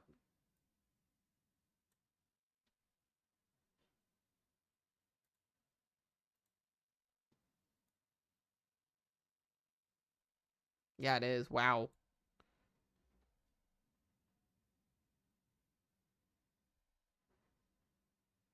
Yeah, NAMM's definitely in range for Sunday. Yeah, Mark, it's gonna be interesting out there, bud. Be safe. Be safe, be safe. Yeah, so we'll look more about that later on, going into next week. I just was curious. There it is. A new tornado warning has been issued. Go figure. That's the same county, guys. It's the same storm. Yeah, Kenny, I'm literally smack dab in the middle of that enhanced risk on Friday. I'm so thrilled about it. Yeah, the SRH values are through the roof. I was looking at soundings earlier, and I did nothing but pull PDSs all day in terms of the soundings across the Ohio River on Friday. It's brutal. Let's get that new tornado warning. There it is. That's an extension. Still a confirmed tornado. This is still for Sutherland. This will be headed towards the I-97 and I-92, or not I-90, but the Highway 72. Highway 97 and Highway 92 here soon. Couple different land spouts embedded in there. Yeah, these are confirmed.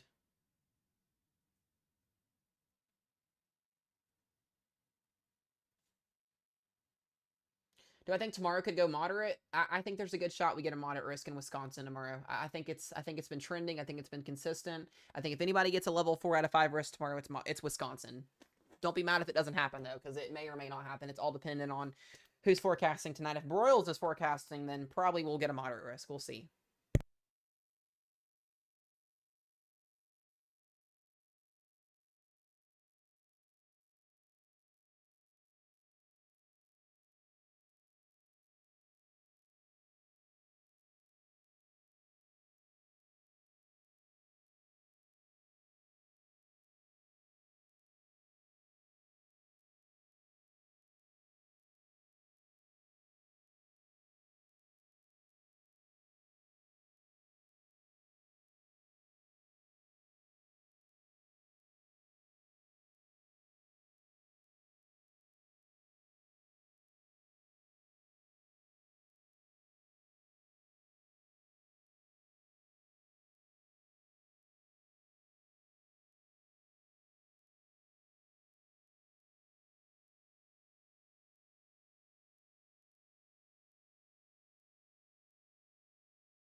about that. All right.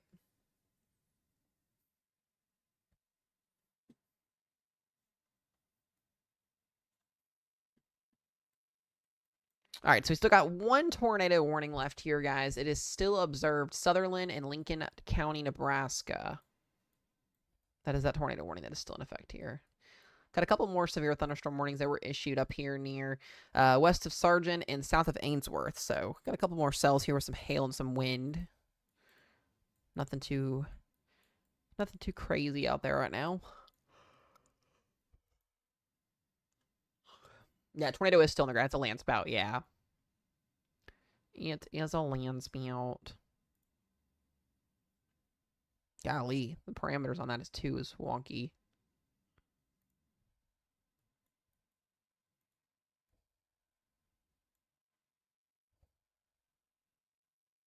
We finally getting the herd to start running.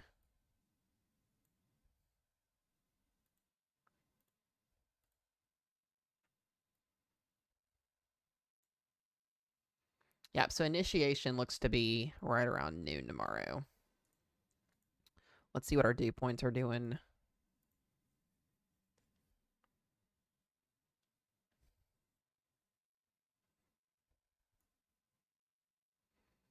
Yeah, this is impressive as hell tomorrow. Just the fact that we've got like a sharp dry line, like this is impressive. Take a look at that. Your open warm sector is just moving all the way through here. You got a just open room for business. Got 70s dew points here. Like I said, capping inversion will be in place, but if these storms can break this cap tomorrow, we are in for a world of crap tomorrow, guys. Have a good night, Dad.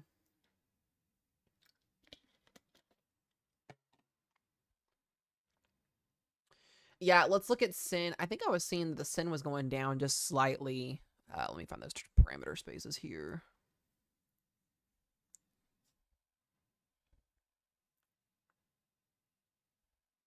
Oh. Sin is weak.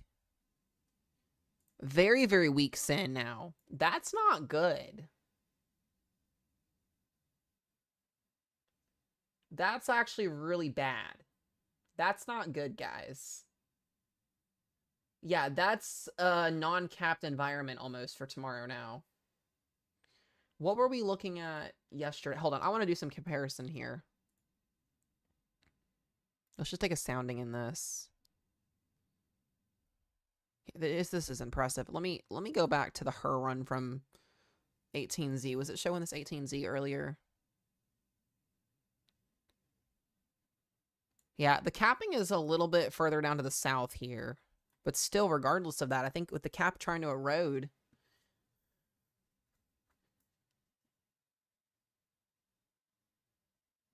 Yikes. Yeah, we need to... I want to see what the OZ does. That's not good, guys. There still is a cap, especially the further south you go towards like Western Kentucky and all that, etc. But you're open for business in this whole region right here.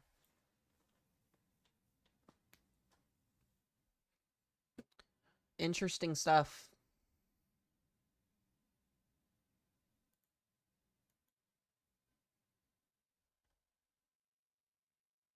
Let's look at the AGL Cape for tomorrow, too. I'm curious on what this looks like.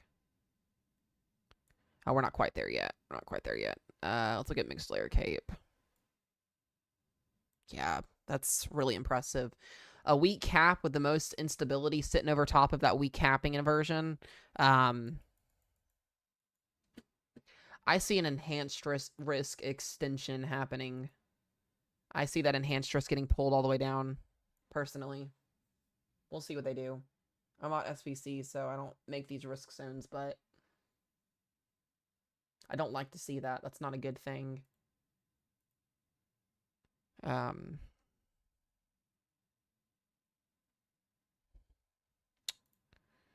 Let's go look at our parameters. Yeah, and the low-level winds don't even increase until after 3 p.m. tomorrow. Have a good night, Chris. I'll keep you updated, bud. Yeah, these aren't even our max tornado parameters. We're not even at that point yet. So these storms are just going to start initiating off that cold front. This is going to be a wild day tomorrow. I think easily 50 to 100 tornado warnings get issued tomorrow. We'll see.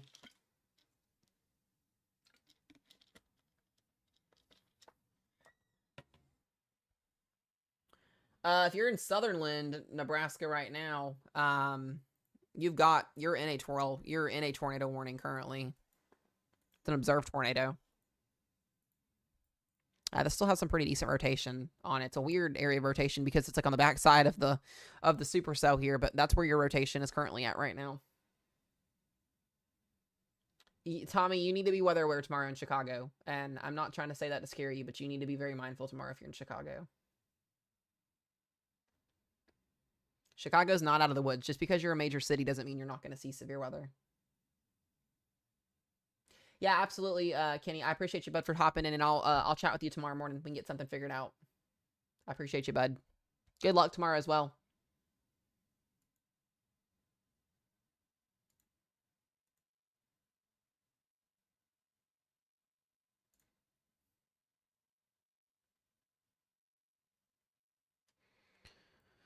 So, yeah, we've got a lot to figure out, guys, in the next little bit here in terms of tomorrow. It makes me a little bit more nervous that capping inversion is dwindling.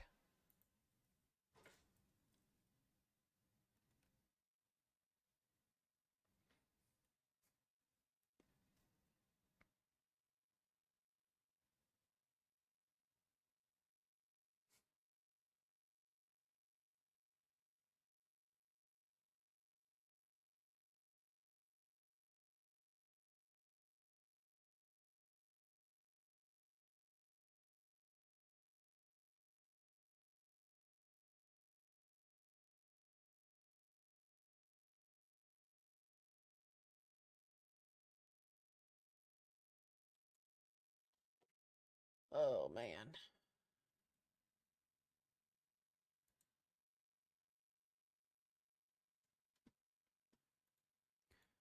Mesomat's a little bit nervous tomorrow, guys. That's all I'm going to say. I'm a little bit nervous. Ooh, let me see what the Euro does.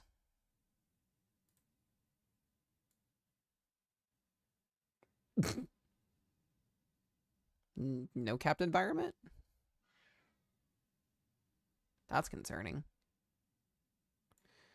Anyways, yeah, we're about to get our most important model run starting in about 15 minutes, so, yeah. We'll go back to this tornado warning storm. We got about 20 minutes left on this tornado warning. Outside of that, there are multiple severe thunderstorm warnings, damaging winds coming here out of Colorado currently here. If you're down into these areas, 60 to 70 mile per hour winds. And we've got the threat for a couple of tornadoes potentially if storms can become surface based. By the way, guys, if anybody has concerns, questions, all of that, I do check my messages every single night before I go to sleep, before I get off, or once I get off stream. If you have questions, concerns, you guys can message me as well. If they don't get answered by me or the team, I'll try to answer those as I go to bed tonight. You guys can also add me on Snap and Insta and all that stuff. My Snap's Mesomat22. If somebody wants to pin that, they can. Just don't, if you guys add me on Snap, just don't spam me. I'll answer messages when I'm able to answer messages because my messages on my TikTok get flooded too quickly. So if you want to do that, you can. All of my other socials are also linked in my bio as well. So yeah, if you add me on Snap, just don't destroy my Snap, please. That's all I ask.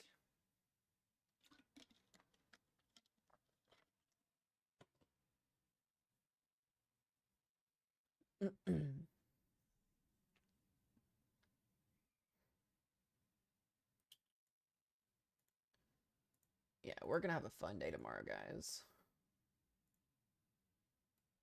Let's go back to this tornado warning we've got here. Yeah, this thing's definitely still spinning. Let me pull back the radar up here. We've also got these 3 other severe thunderstorm warnings. Listen, Nebraska's an area where like you get a lot of storms in areas that are not populated, and then you get one occasional, storm that pops up in a populated area, or at least in a semi-populated area. So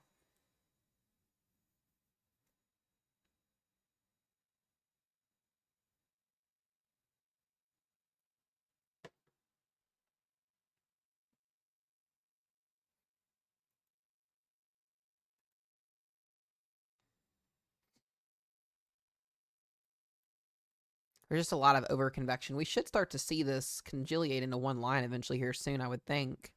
These storms are moving so slowly. I mean, like semi-snail speed. What's up, girl mom? Yep, I got you, Nick. I saw, bud. Yep, if you guys are adding me on Snap, I can see it. I'll have to answer those messages after I get off stream. Got a couple little beans popping up here, too, out in front of that line of storms there in northern Kansas. So, guys, we've been live for almost 4 hours. That's crazy. I didn't even think about that, low-key. I don't know why it's not showing the mesoscale picture. What am I doing? I am ready for the OOZ model run to come in.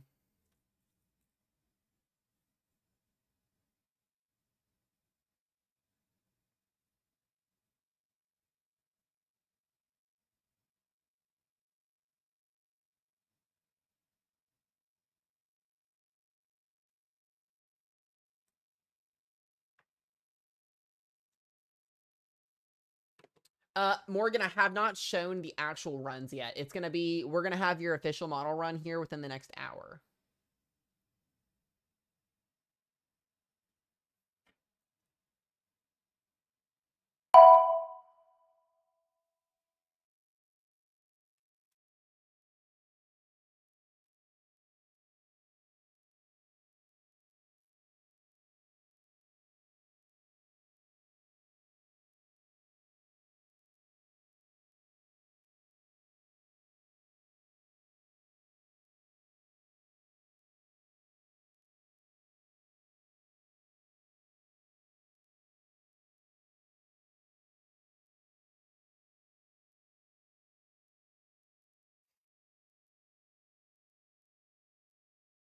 Okay. What's up, Adriana?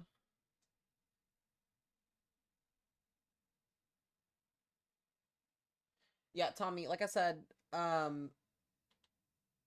could go down in Illinois. We'll see. I'm not SBC, like I said, so I don't know 100%.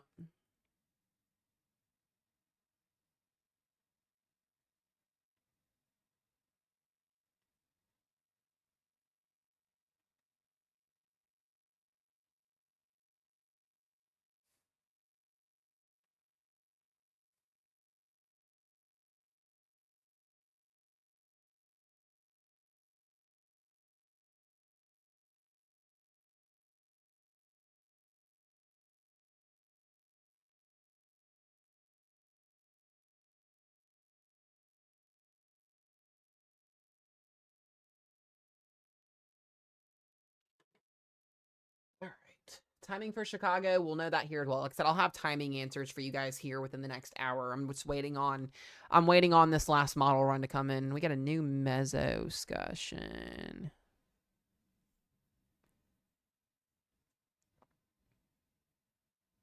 Yeah, like I said, we should be starting to see this line congealed. Why it's doing that, I don't quite know yet.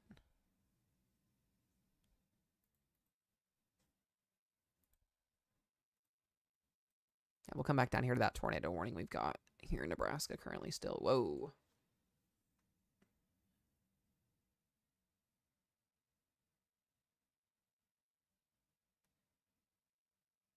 Mm-mm.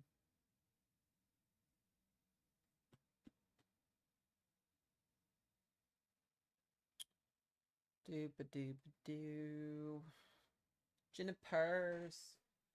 I gotta figure out what I gotta eat for dinner, guys. Hey, Juniper. Juniper. Juniper. Juniper. You're so cute, purpers.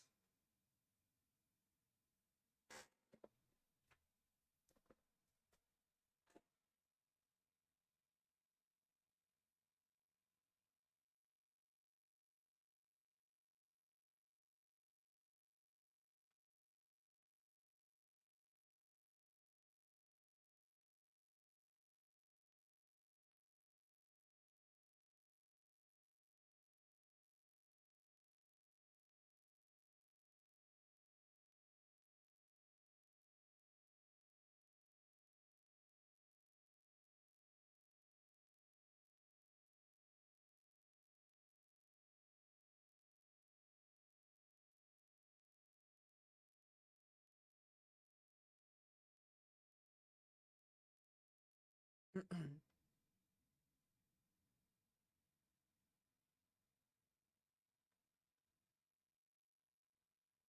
on one sec, y'all.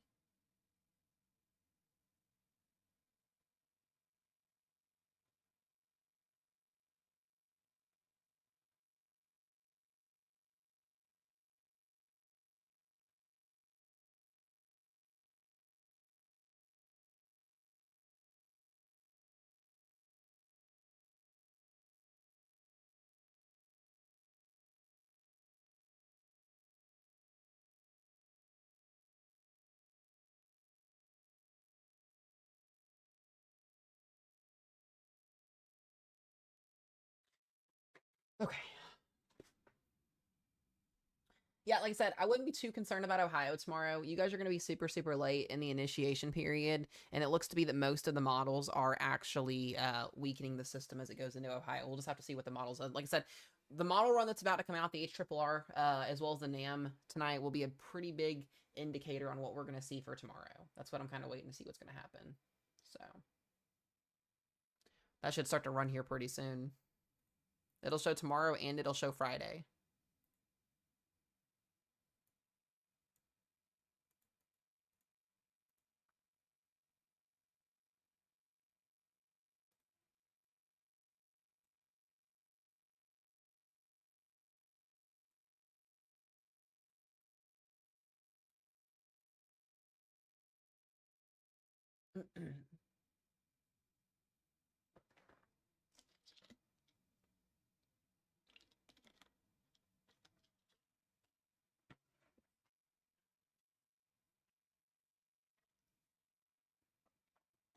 Girl Mom, thank you for the tiny dinies and the roses. I appreciate you. Good to see you in here. Heather, also thank you for all the gifts as well from earlier. I appreciate you as well.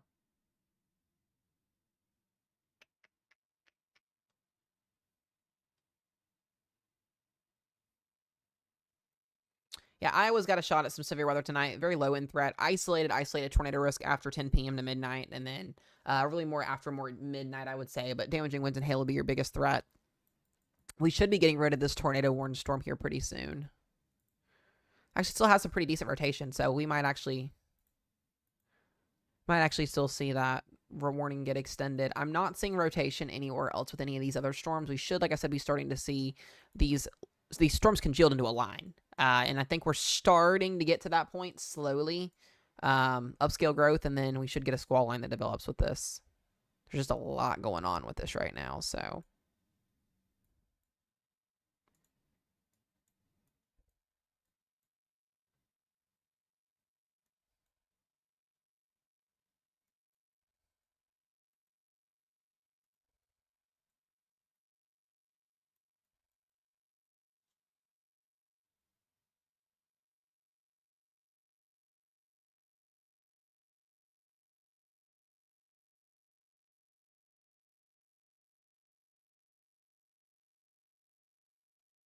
Lydia, thank you for the gifts. I appreciate you as well.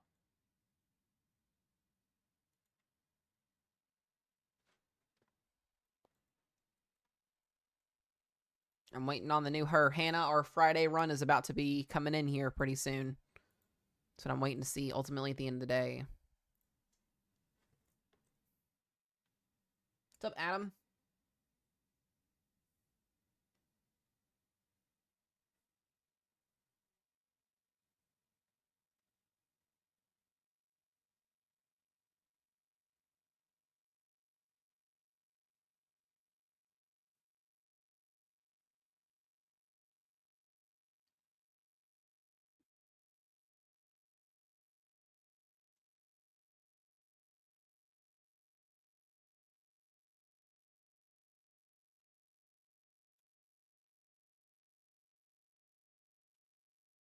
Looks like we're going to get a 30% enhanced risk issued for Oklahoma City and southern Kansas tonight for Sunday's risk zone. Or for Monday's risk zone. Golly. The overnight, some of the models that are showing convection are wild for Monday down there. If we get a day 5 enhanced risk, high risk is on the table. 100%. That's all I have to say.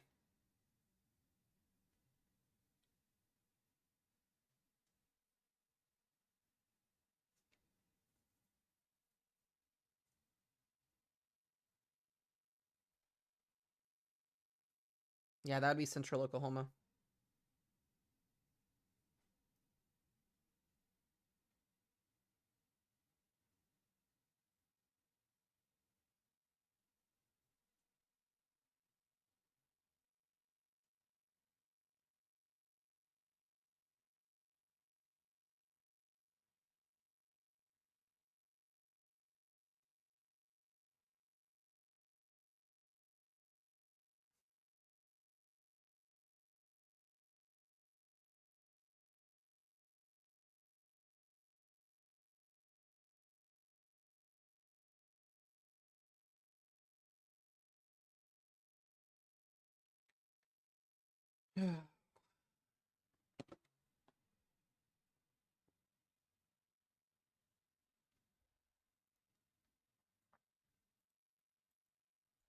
So much freaking convection, guys. Look at all this convection.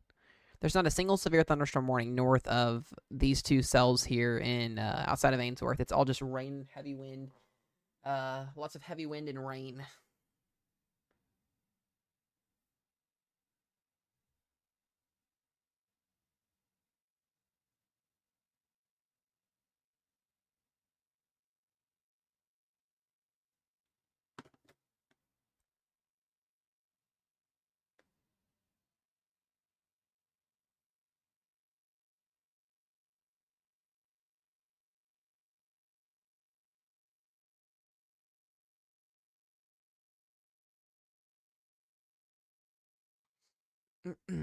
Should be losing this tornado warning in 5 minutes.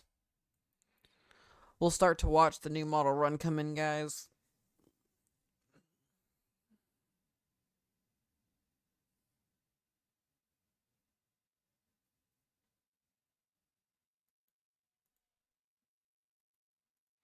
Here we go, the OOZ. We're also going to get the updated version of the day 1 forecast here in a second, too. Everything always happens at 8 p.m. Central Time. Legitimately.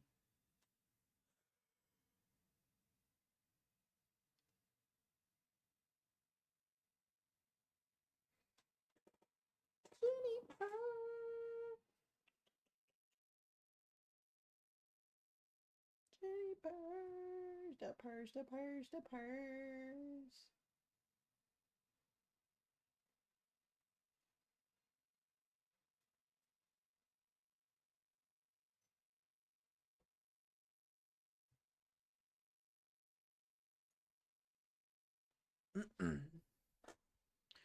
We will see what happens. Are you guys ready for the most explosive and volatile Triple HR model run of your life? This could do some wild things with some of the other model runs we've seen today so far. So we are about to see probably one of the most apocalyptic model runs of the night. Hopefully not, but it's definitely possible.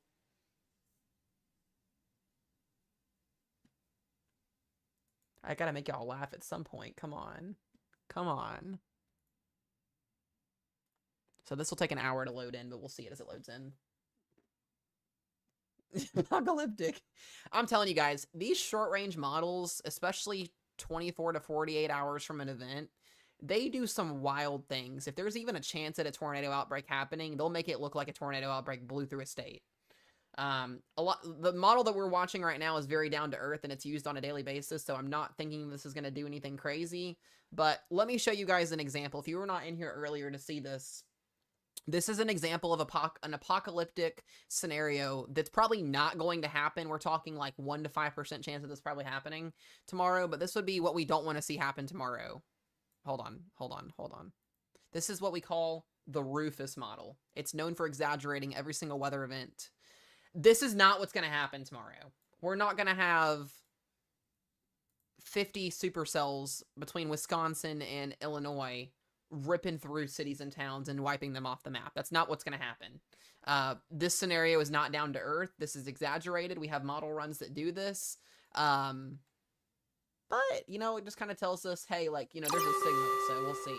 A new tornado warning has been issued. All right, well, there's our extension. So this storm's not moving. It's not going anywhere. The good news is it's not on the ground anymore. So this is a Radar indicated tornado warning here for Sutherland, still for Sutherland, Nebraska. So this is now going northeast. Not much of a change on this storm.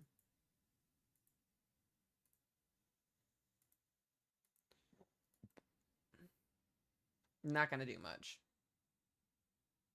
Yeah, and that's the thing, guys. This model, there's a couple models that are known for showing stuff like this. This is more for like, here's your biggest question. Why is it used? Why is it on here? We've had a couple times where this model has actually been pretty good. Or at least some sort of the way spot on. This just shows us the high-end ceiling of an event if there looks like there could be a severe weather outbreak or a tornado outbreak. If everything went wrong tomorrow, this would be what would happen. If everything, I mean, perfectly lined up and went wrong, this is something that would happen. Is that probably going to happen? Absolutely not. There's not going to be a perfect weather day, but this does show us that there could be some convection down here in the Ohio Valley, and any of these storms that do initiate tomorrow could produce a strong tornado, some significantly large hail, and extremely large or extremely big dangerous winds. So that's what I'm getting at. Different model runs. There's a million different model runs, but the most consistent ones that we look at are the HUR, the NAM, the HWRF, the Impasse model. This is one that just updated a little bit ago. This is a little bit more of a down-to-earth run, but you can still see pretty interesting scenario. So we are going to have an arc of supercells that does develop, and each one of these could produce a strong tornado through the state of Wisconsin and back up into northeastern Illinois, Indiana, and Michigan. But I am waiting to see what the model is that I trust the most, and that's going to be the HUR model run. It does do some overmixing, but this is a very, very important model run for forecasting tonight's overnight risk zone as well as tomorrow's risk zone. SPC typically likes to go based off of the HUR model run or the NAM model run or these evening model runs that happen late night. So this is a very important model run for tomorrow's setup. Very, very important. So whatever this shows isn't going to be spot on what happens, at least where the storms are going to be at, but it's going to give us an idea of what this could look like tomorrow in terms of simulation. And then this will also show through Friday as well. So a very, very important run tonight, both days. And then after this run, we'll get updates each hour as we're live here today. And it'll continue to kind of progress through what tomorrow could look like. Hopefully we get some trends. I would like to see some trends. So this is already out to about midnight currently, so. I will mention, though, there is still a marginal risk for wind and hail back down here into the lower Ohio Valley tonight. There is a little marginal risk that extends out here. This is going to be for any of these little prefrontal cells that develop. We've got a warm front that is lifting. If you guys step outside right now, you'll probably feel it's a little bit sticky, it's a little bit gross. Step outside around 3 or 4 o'clock in the morning if you're in the Ohio Valley tonight. Like, go outside if you're awake at 3 or 4 o'clock in the morning, and you're going to feel a tremendous difference in the stickiness and the grossness at 4 o'clock in the morning. As this warm front lifts, it's going to allow for instability to increase significantly. It's going to allow for dew points to increase significantly. We're going to have this warm front lift overnight, and it's basically going to set the atmosphere up in advance for tomorrow's setup, and it's going to just allow for a very, very high ceiling event to set up tomorrow. It's a very volatile setup tomorrow. Not very often do I use that word unless it needs to be used, and tomorrow does have volatile written all over it. We're going to be pushing temps in the 90s tomorrow across the Ohio Valley. Dew points are going to be in the mid to upper 70s. It's going to feel gross. It's going to suck tomorrow, guys. It's going to feel like severe weather. It's going to feel like tornado weather. It's going to feel like something could happen tomorrow as you wake up and step out your front door tomorrow. It's going to feel like a typical Central Plains tornado day. Is what I get told by my friends and family. They're not family, but friends that live down in the Central and Southern Plains. It's just a feeling you get. Doesn't mean you're going to get something, but it's a feeling you get. It is definitely existent, for sure. So.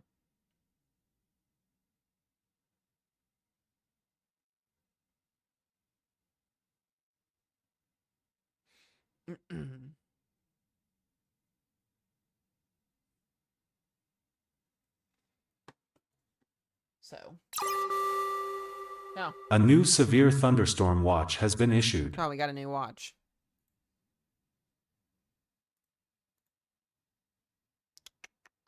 I guess they extended the watch. Let's see. Yep, they did extend the watch. So this is now out until 3 a.m. Central Time. We've got Grand Island, Nebraska. This goes all the way up to Sioux Falls. So that watch just got extended to the east here for eastern Nebraska and southeast South Dakota. Can you mail that feeling to me, please? Megan, you're going to feel it tomorrow, but you're not going to feel the... you're not going to see severe weather. So. A new severe thunderstorm watch has been issued. Oh, there's that watch. A new severe thunderstorm watch has been issued.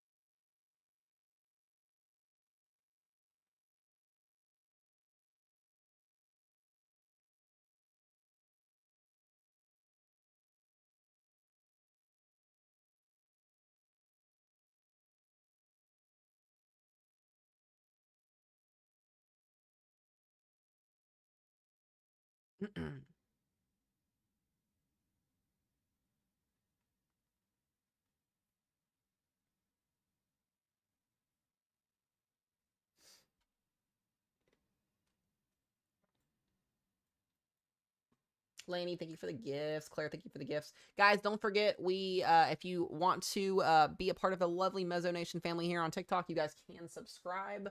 It is like $3 a month to sub. You get access to my Discord, as well as to sub-only live streams, and as well as the emojis in the chat. So do consider subbing also as well. I do appreciate y'all for all the gifts, all the follows, all the love. Thank A you, new thank you. severe thunderstorm watch has been issued. A new severe thunderstorm watch has been issued. Jenny Purse says yes. That new watch, guys, is out until 3 a.m. Central Time. That's how I'm going to feel tomorrow night when we're running out of energy in the middle of the night. Yeah, so the models still indict this Boeing line segment moving through eastern Nebraska and South Dakota tonight. So we're going to have to continue to see how this plays out. That's through about 3 to 4 o'clock in the morning. All right, hold on one sec, y'all. A new severe thunderstorm watch has been issued.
A new tornado warning has been issued.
All right, guys. Sorry, I'm back.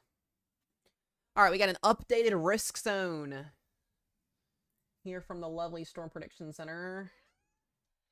Yep, still the same risk zone. They did not change much of anything on this, actually. Quite interesting, actually. Unless this is not the updated version. Hold on. Let's go back to this warning here. Yeah, we're starting to see the damaging wind threat really pick up now coming into Nebraska. You can see those severe thunderstorm warnings stacked all the way up here. So we'll have to watch that. Let's see here. What's up, NXT or NTX?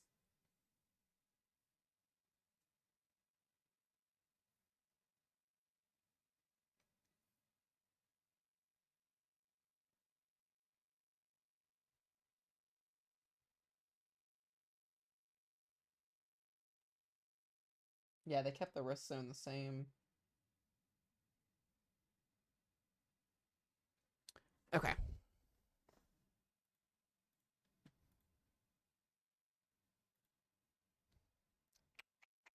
There we go. There's the updated version once it pops up there. All right, let's see what our model's doing for tomorrow. We are in range. All right, so far, nothing. This is till about 2 p.m. So we got a couple supercells firing off tomorrow at 2 p.m. up here. So this is a little bit up of a northern, right outside of the Minneapolis area tomorrow afternoon at 2 p.m. So this is how far the model run is out right now. So this stops at 2 to 3 o'clock tomorrow afternoon. So we're going to watch this update and see what this does. Let's check our capping and see what we're at capping-wise. Oh, no, it's gone. There is no capping inversion left. Oh, God, no. It's gone. It doesn't exist anymore. Hold on a second. I gotta make a phone call real quick here. Hold on a second. We're gonna call Connor and see if he's alive.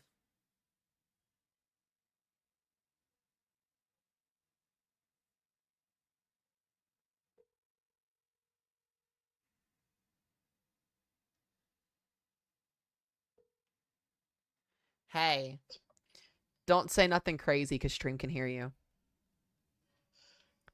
I really wanted to say something crazy. Okay, I need you to do me a favor. What's going on? Go to the OOZ Her run that's coming in right now for tomorrow. The capping inversion is gone. It does not exist in the Ohio Valley. It is gone. Let's take a look. Like, I'm looking at Mixed Layer Sin. There's nothing. It's gone at like 20Z. Hold up. Let me 1 second. Like, there's still some over my backyard, which I'm okay with, but Oh yeah, it's starting to disappear. it's gone. It doesn't exist. Yeah. What was the old 000? Let me go way back. Yeah, let me know what you think on that. There was a ton before. Yeah. And typically the Her model is known to overmix, so it shouldn't even be showing the capping being gone. And this is before, well before 6 p.m. We're talking 3, 4 p.m. This is showing this at. And storms haven't even initiated yet. Wow. Yeah, there was a huge capping all the way through. Okay. Well, that's not great news. Yeah, I know. And all the models have been pretty much showing convection for tomorrow now in terms of everything else, at least so far this evening.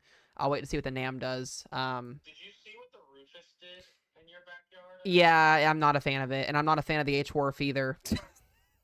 Hunter's got me gone. I said in my video, I said the Rufus is oh my god, it's still Yeah. going crazy. Wow.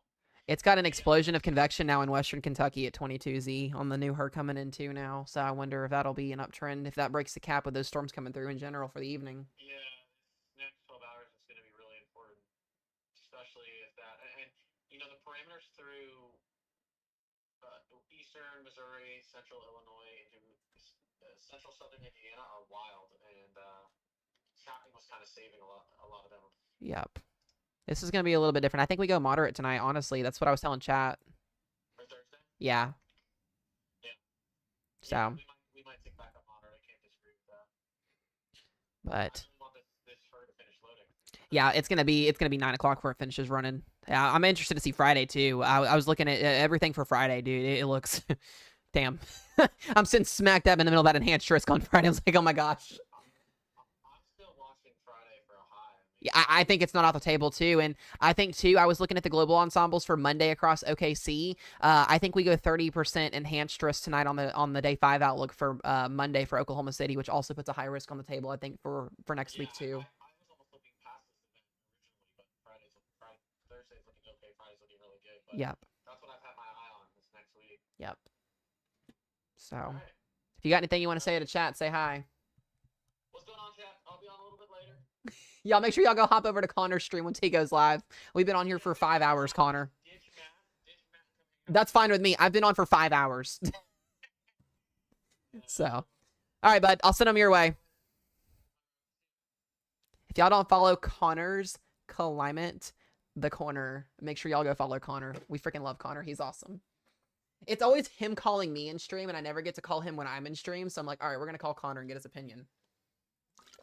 So here's what's interesting about this new model run.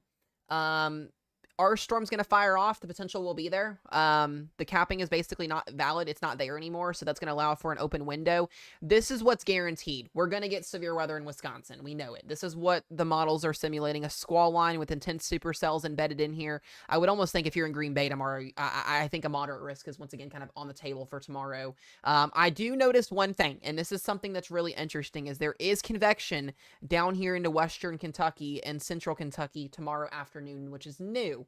That is new. So if that does happen and that breaks the cap, because when storms break in a cap, the cap's not going to come back. The atmosphere is not going to close up for shop. So what that's going to do is that's going to allow for storms to initiate even in the southern Ohio River Valley with that storm initiation ongoing. So these aren't going to produce any hail down here potential or any tornadoes potentially down here. This would be a wind and a hail threat if that validates, which will be quite interesting. Oh my God. And there it is. That'll do it. Fucking hell. Oh, this is the worst her run I have seen so far today. That'll do it right there. We are cooked, guys. We are cooked tomorrow. This is insane. Just convex all over the board. Remember, guys, this is not any other, crazy model run. This is the her. This is the her model run. Doing what it does best 12 hours before a significant severe weather outbreak. We just cook things up tomorrow. Oh my gosh.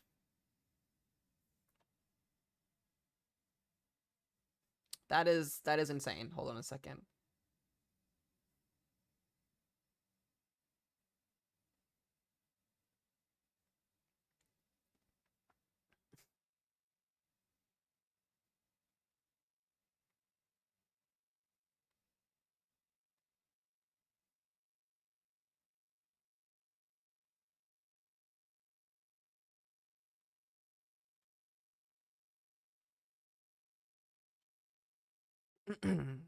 Damn. This is all between 3 p.m. and 6 p.m. This is going to be rough tomorrow. This is going to be rough.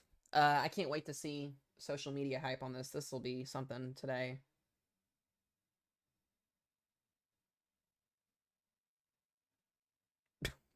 This is... I feel like, guys, I'm dreaming right now. Like, I'm not gonna lie when I say that. I'm trying not to, like, make everybody, like, flip out. But this is something I had a feeling was gonna happen, but I didn't know if it was actually gonna happen. So it still spares Southern Illinois and Southern Indiana, but with the capping inversion gone, this is anybody's game tomorrow. So here's the timing, at least as of right now, for tomorrow. We'll come back up here into Minnesota, Wisconsin. It looks to be right now, if you're in Minnesota, Wisconsin, this will be anywhere from about 12 p.m. to about 6 p.m. So we'll just do that. 12 p.m. to 6 p.m. there. And then anybody in this region here, we're talking really more 4 p.m. to midnight. We'll just do that. So if you guys want to screenshot that, you can. This can change just slightly. So we'll do that there. We'll do that there.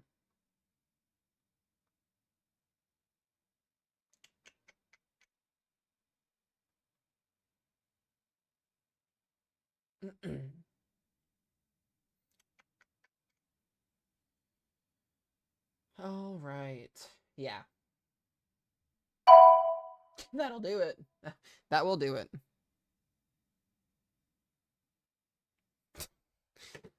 I'm not a fan of this, guys. Yeah, we'll see what this does. This will continue to run through Friday.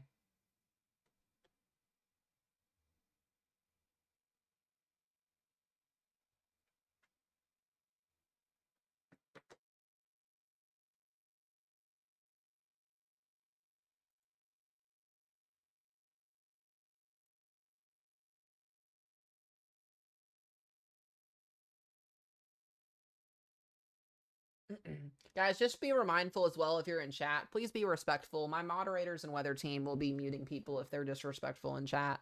Don't spread false information. Don't be rude in chat, please.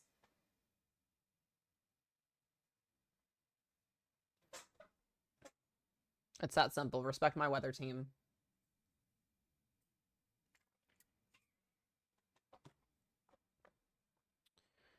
Yeah, this is concerning.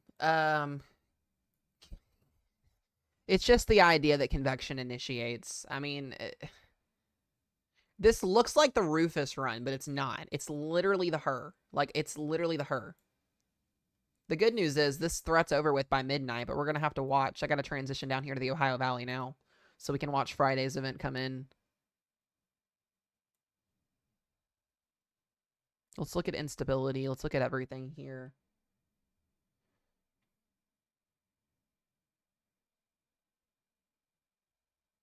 God, the instability just gets eaten. Look at the hole in the instability with the convection tomorrow afternoon. And then it's so crazy because you get all these storms and then the atmosphere just recovers right behind it. There's no worry about there being not enough instability. I mean, this is going to be a very long day tomorrow, guys. There was tonight's updated risk zone. A new PDS severe thunderstorm warning has been issued for tonight now, so we're going to have to watch that. I did not see that update.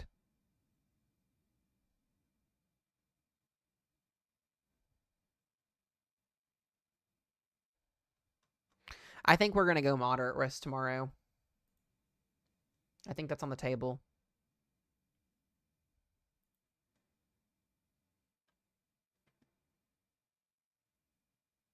Also, guys, thank you for the 80,000 likes. I appreciate it. We've been live for 5 hours. Thank you, thank you, thank you. Yeah, these are the tornado parameters, too. I was worrying that this was going to happen, and it's actually happening. I gotta check something here. Where would the moderate risk be? Probably Minnesota, not Minnesota. Probably Wisconsin, Michigan.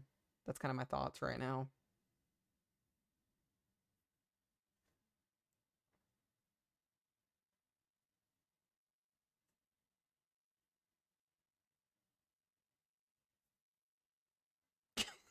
Every single meteorologist and weather enthusiast on Twitter right now is just all over the board because we have convection in Illinois now. Every single model run, guys, I want y'all to understand, every single model run up to this point had no convection in Illinois along the cold front.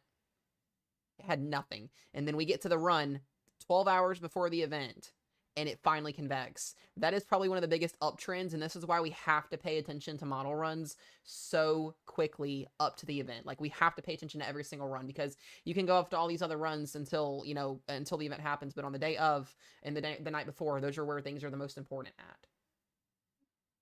Yeah, it does, Mark. I was about to say, it does definitely have that. Illinois did say, hold my beer. It definitely did. I mean, this is...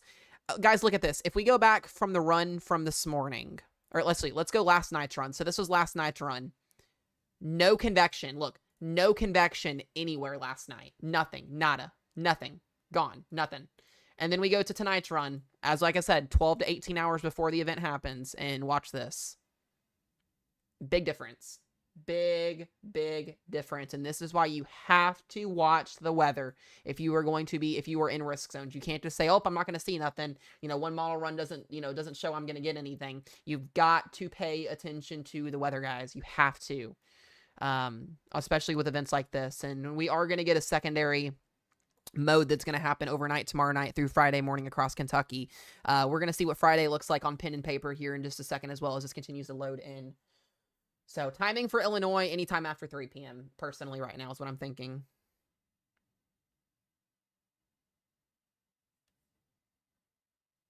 So.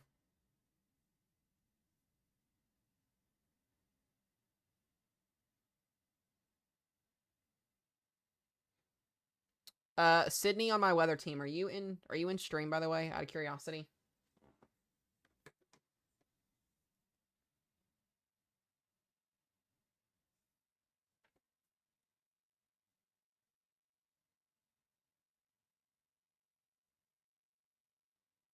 I don't know if she's in here or not. You are in here. I think you have your answer for tomorrow. I think you have your answer. I don't have to say anything. I think you have your answer for tomorrow. It's specifically in your backyard. Yeah, we're gonna have to watch for a couple strong supercells overnight tomorrow night. Still in Kentucky.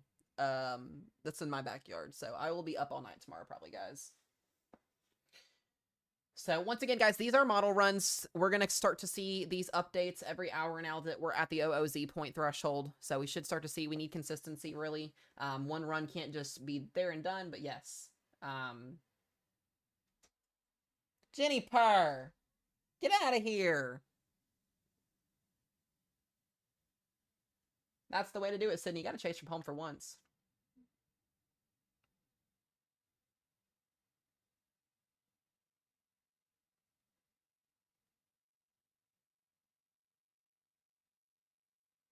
Hold on, I gotta go tell Rochelle real quick. Hold on a second. I gotta tell her that the her model finally threw up all over Illinois.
Sorry, guys, I'm back. I had to tell Rochelle that the her model threw up all over Illinois.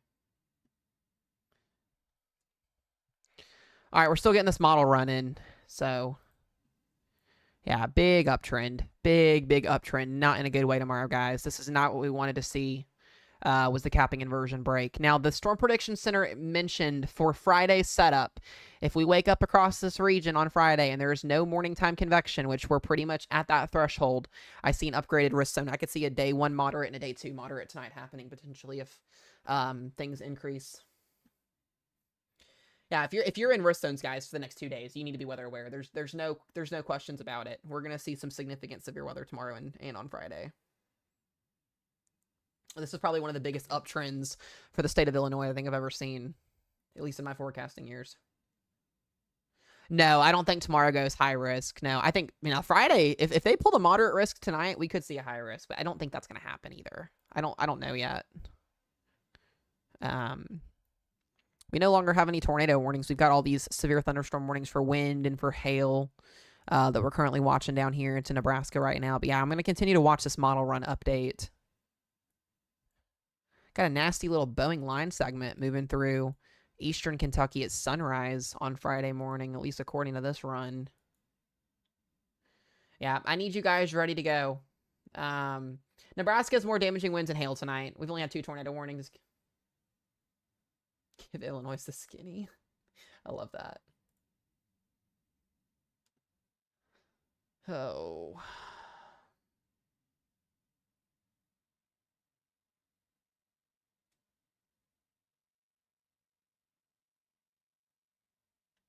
Southeastern Michigan tomorrow, you'll have storms as well after 6 p.m. Yeah, you guys got to get prepared now. If you've not been prepared already, I've been trying to get you guys prepped for the last couple of days now, but... Hannah, are you in stream, by the way? Out of curiosity.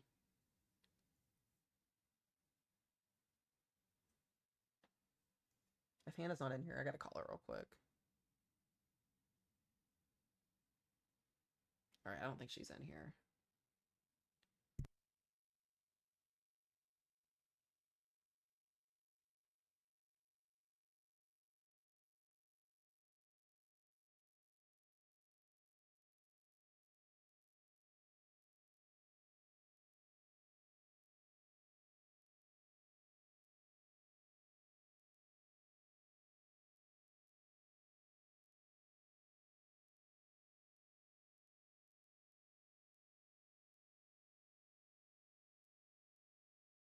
Okay, I'll have to wait for that phone call to come back here in a second.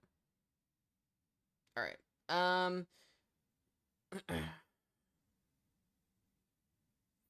Can I check STP for Northwestern Ohio? I see bad stuff. Yeah, so yeah, the STP, the significant tornado parameters for tomorrow will be there. Let me pull those back up here and you guys can see those.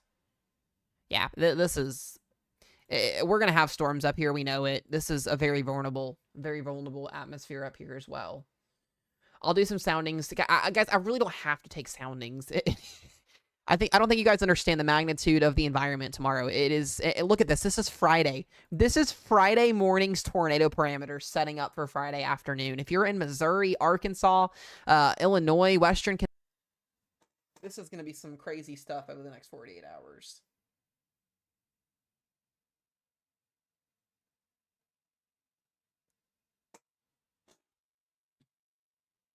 These are the parameters on the morning of on Friday. And then you have instability that'll set up. Guys, 5,000 Cape. 5,000 Cape. At 9 o'clock in the morning. Hold on.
Sorry, guys. I was on the phone there for a second. All right. Oh, boy. All right. This is insane. We're waiting for Friday afternoon to run.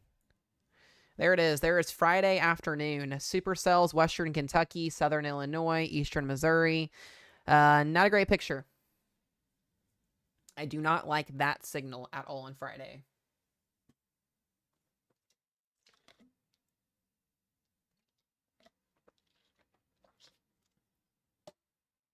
It's a big signal coming into Friday afternoon.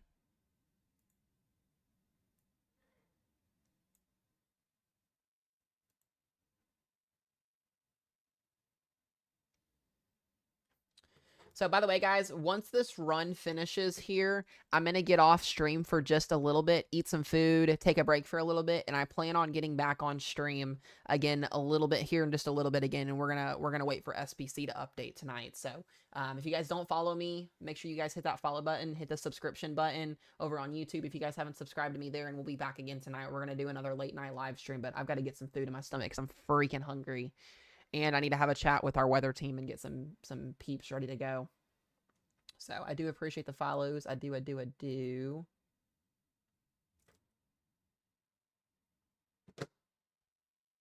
I've got to have a discussion with our team. This is doing some wild things tomorrow and into Friday. So I've got to get myself mentally ready for this as well as get you guys ready to go for this. So where would I go moderate? I don't know yet, guys. I know you guys are asking me like crazy. I don't know. I'm not SPC, so this is rough. Supercells just all over the board on Friday.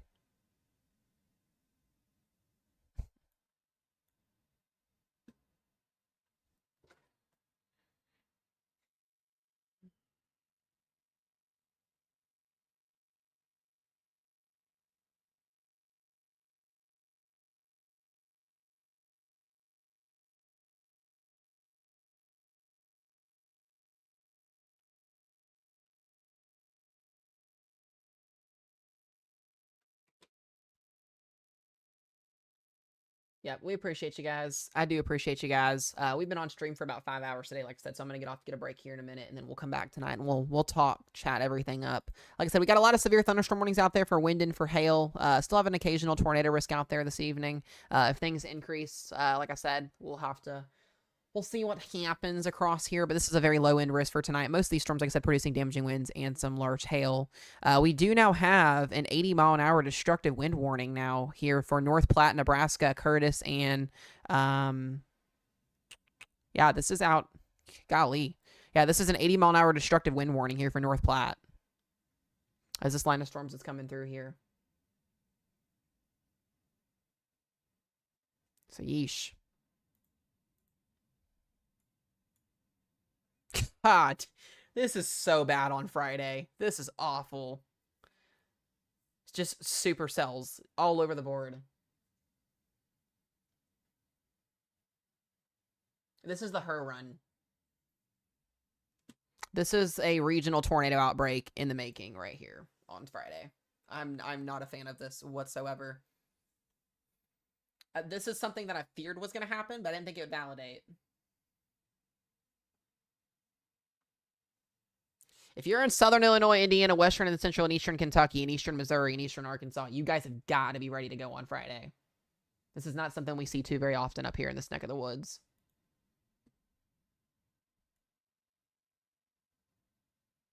A couple of these just literally ripped through my backyard. This is bad. This is really, really bad. This is between 3 p.m. and 8 p.m. on Friday night.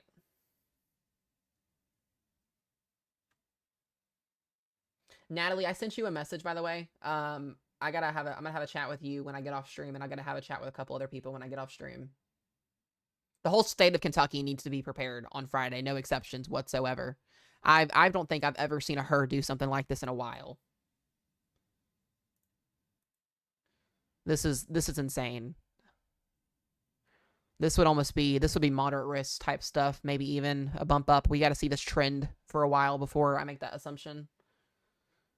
But this is a regional tornado outbreak across the lower Ohio Valley on Friday if this verifies 100%. I mean, this would be bad. Don't like seeing that.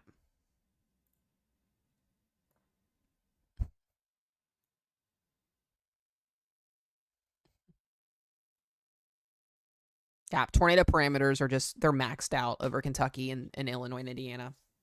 I don't remember the last time I've seen something in this vicinity. I think it was last year in May, actually.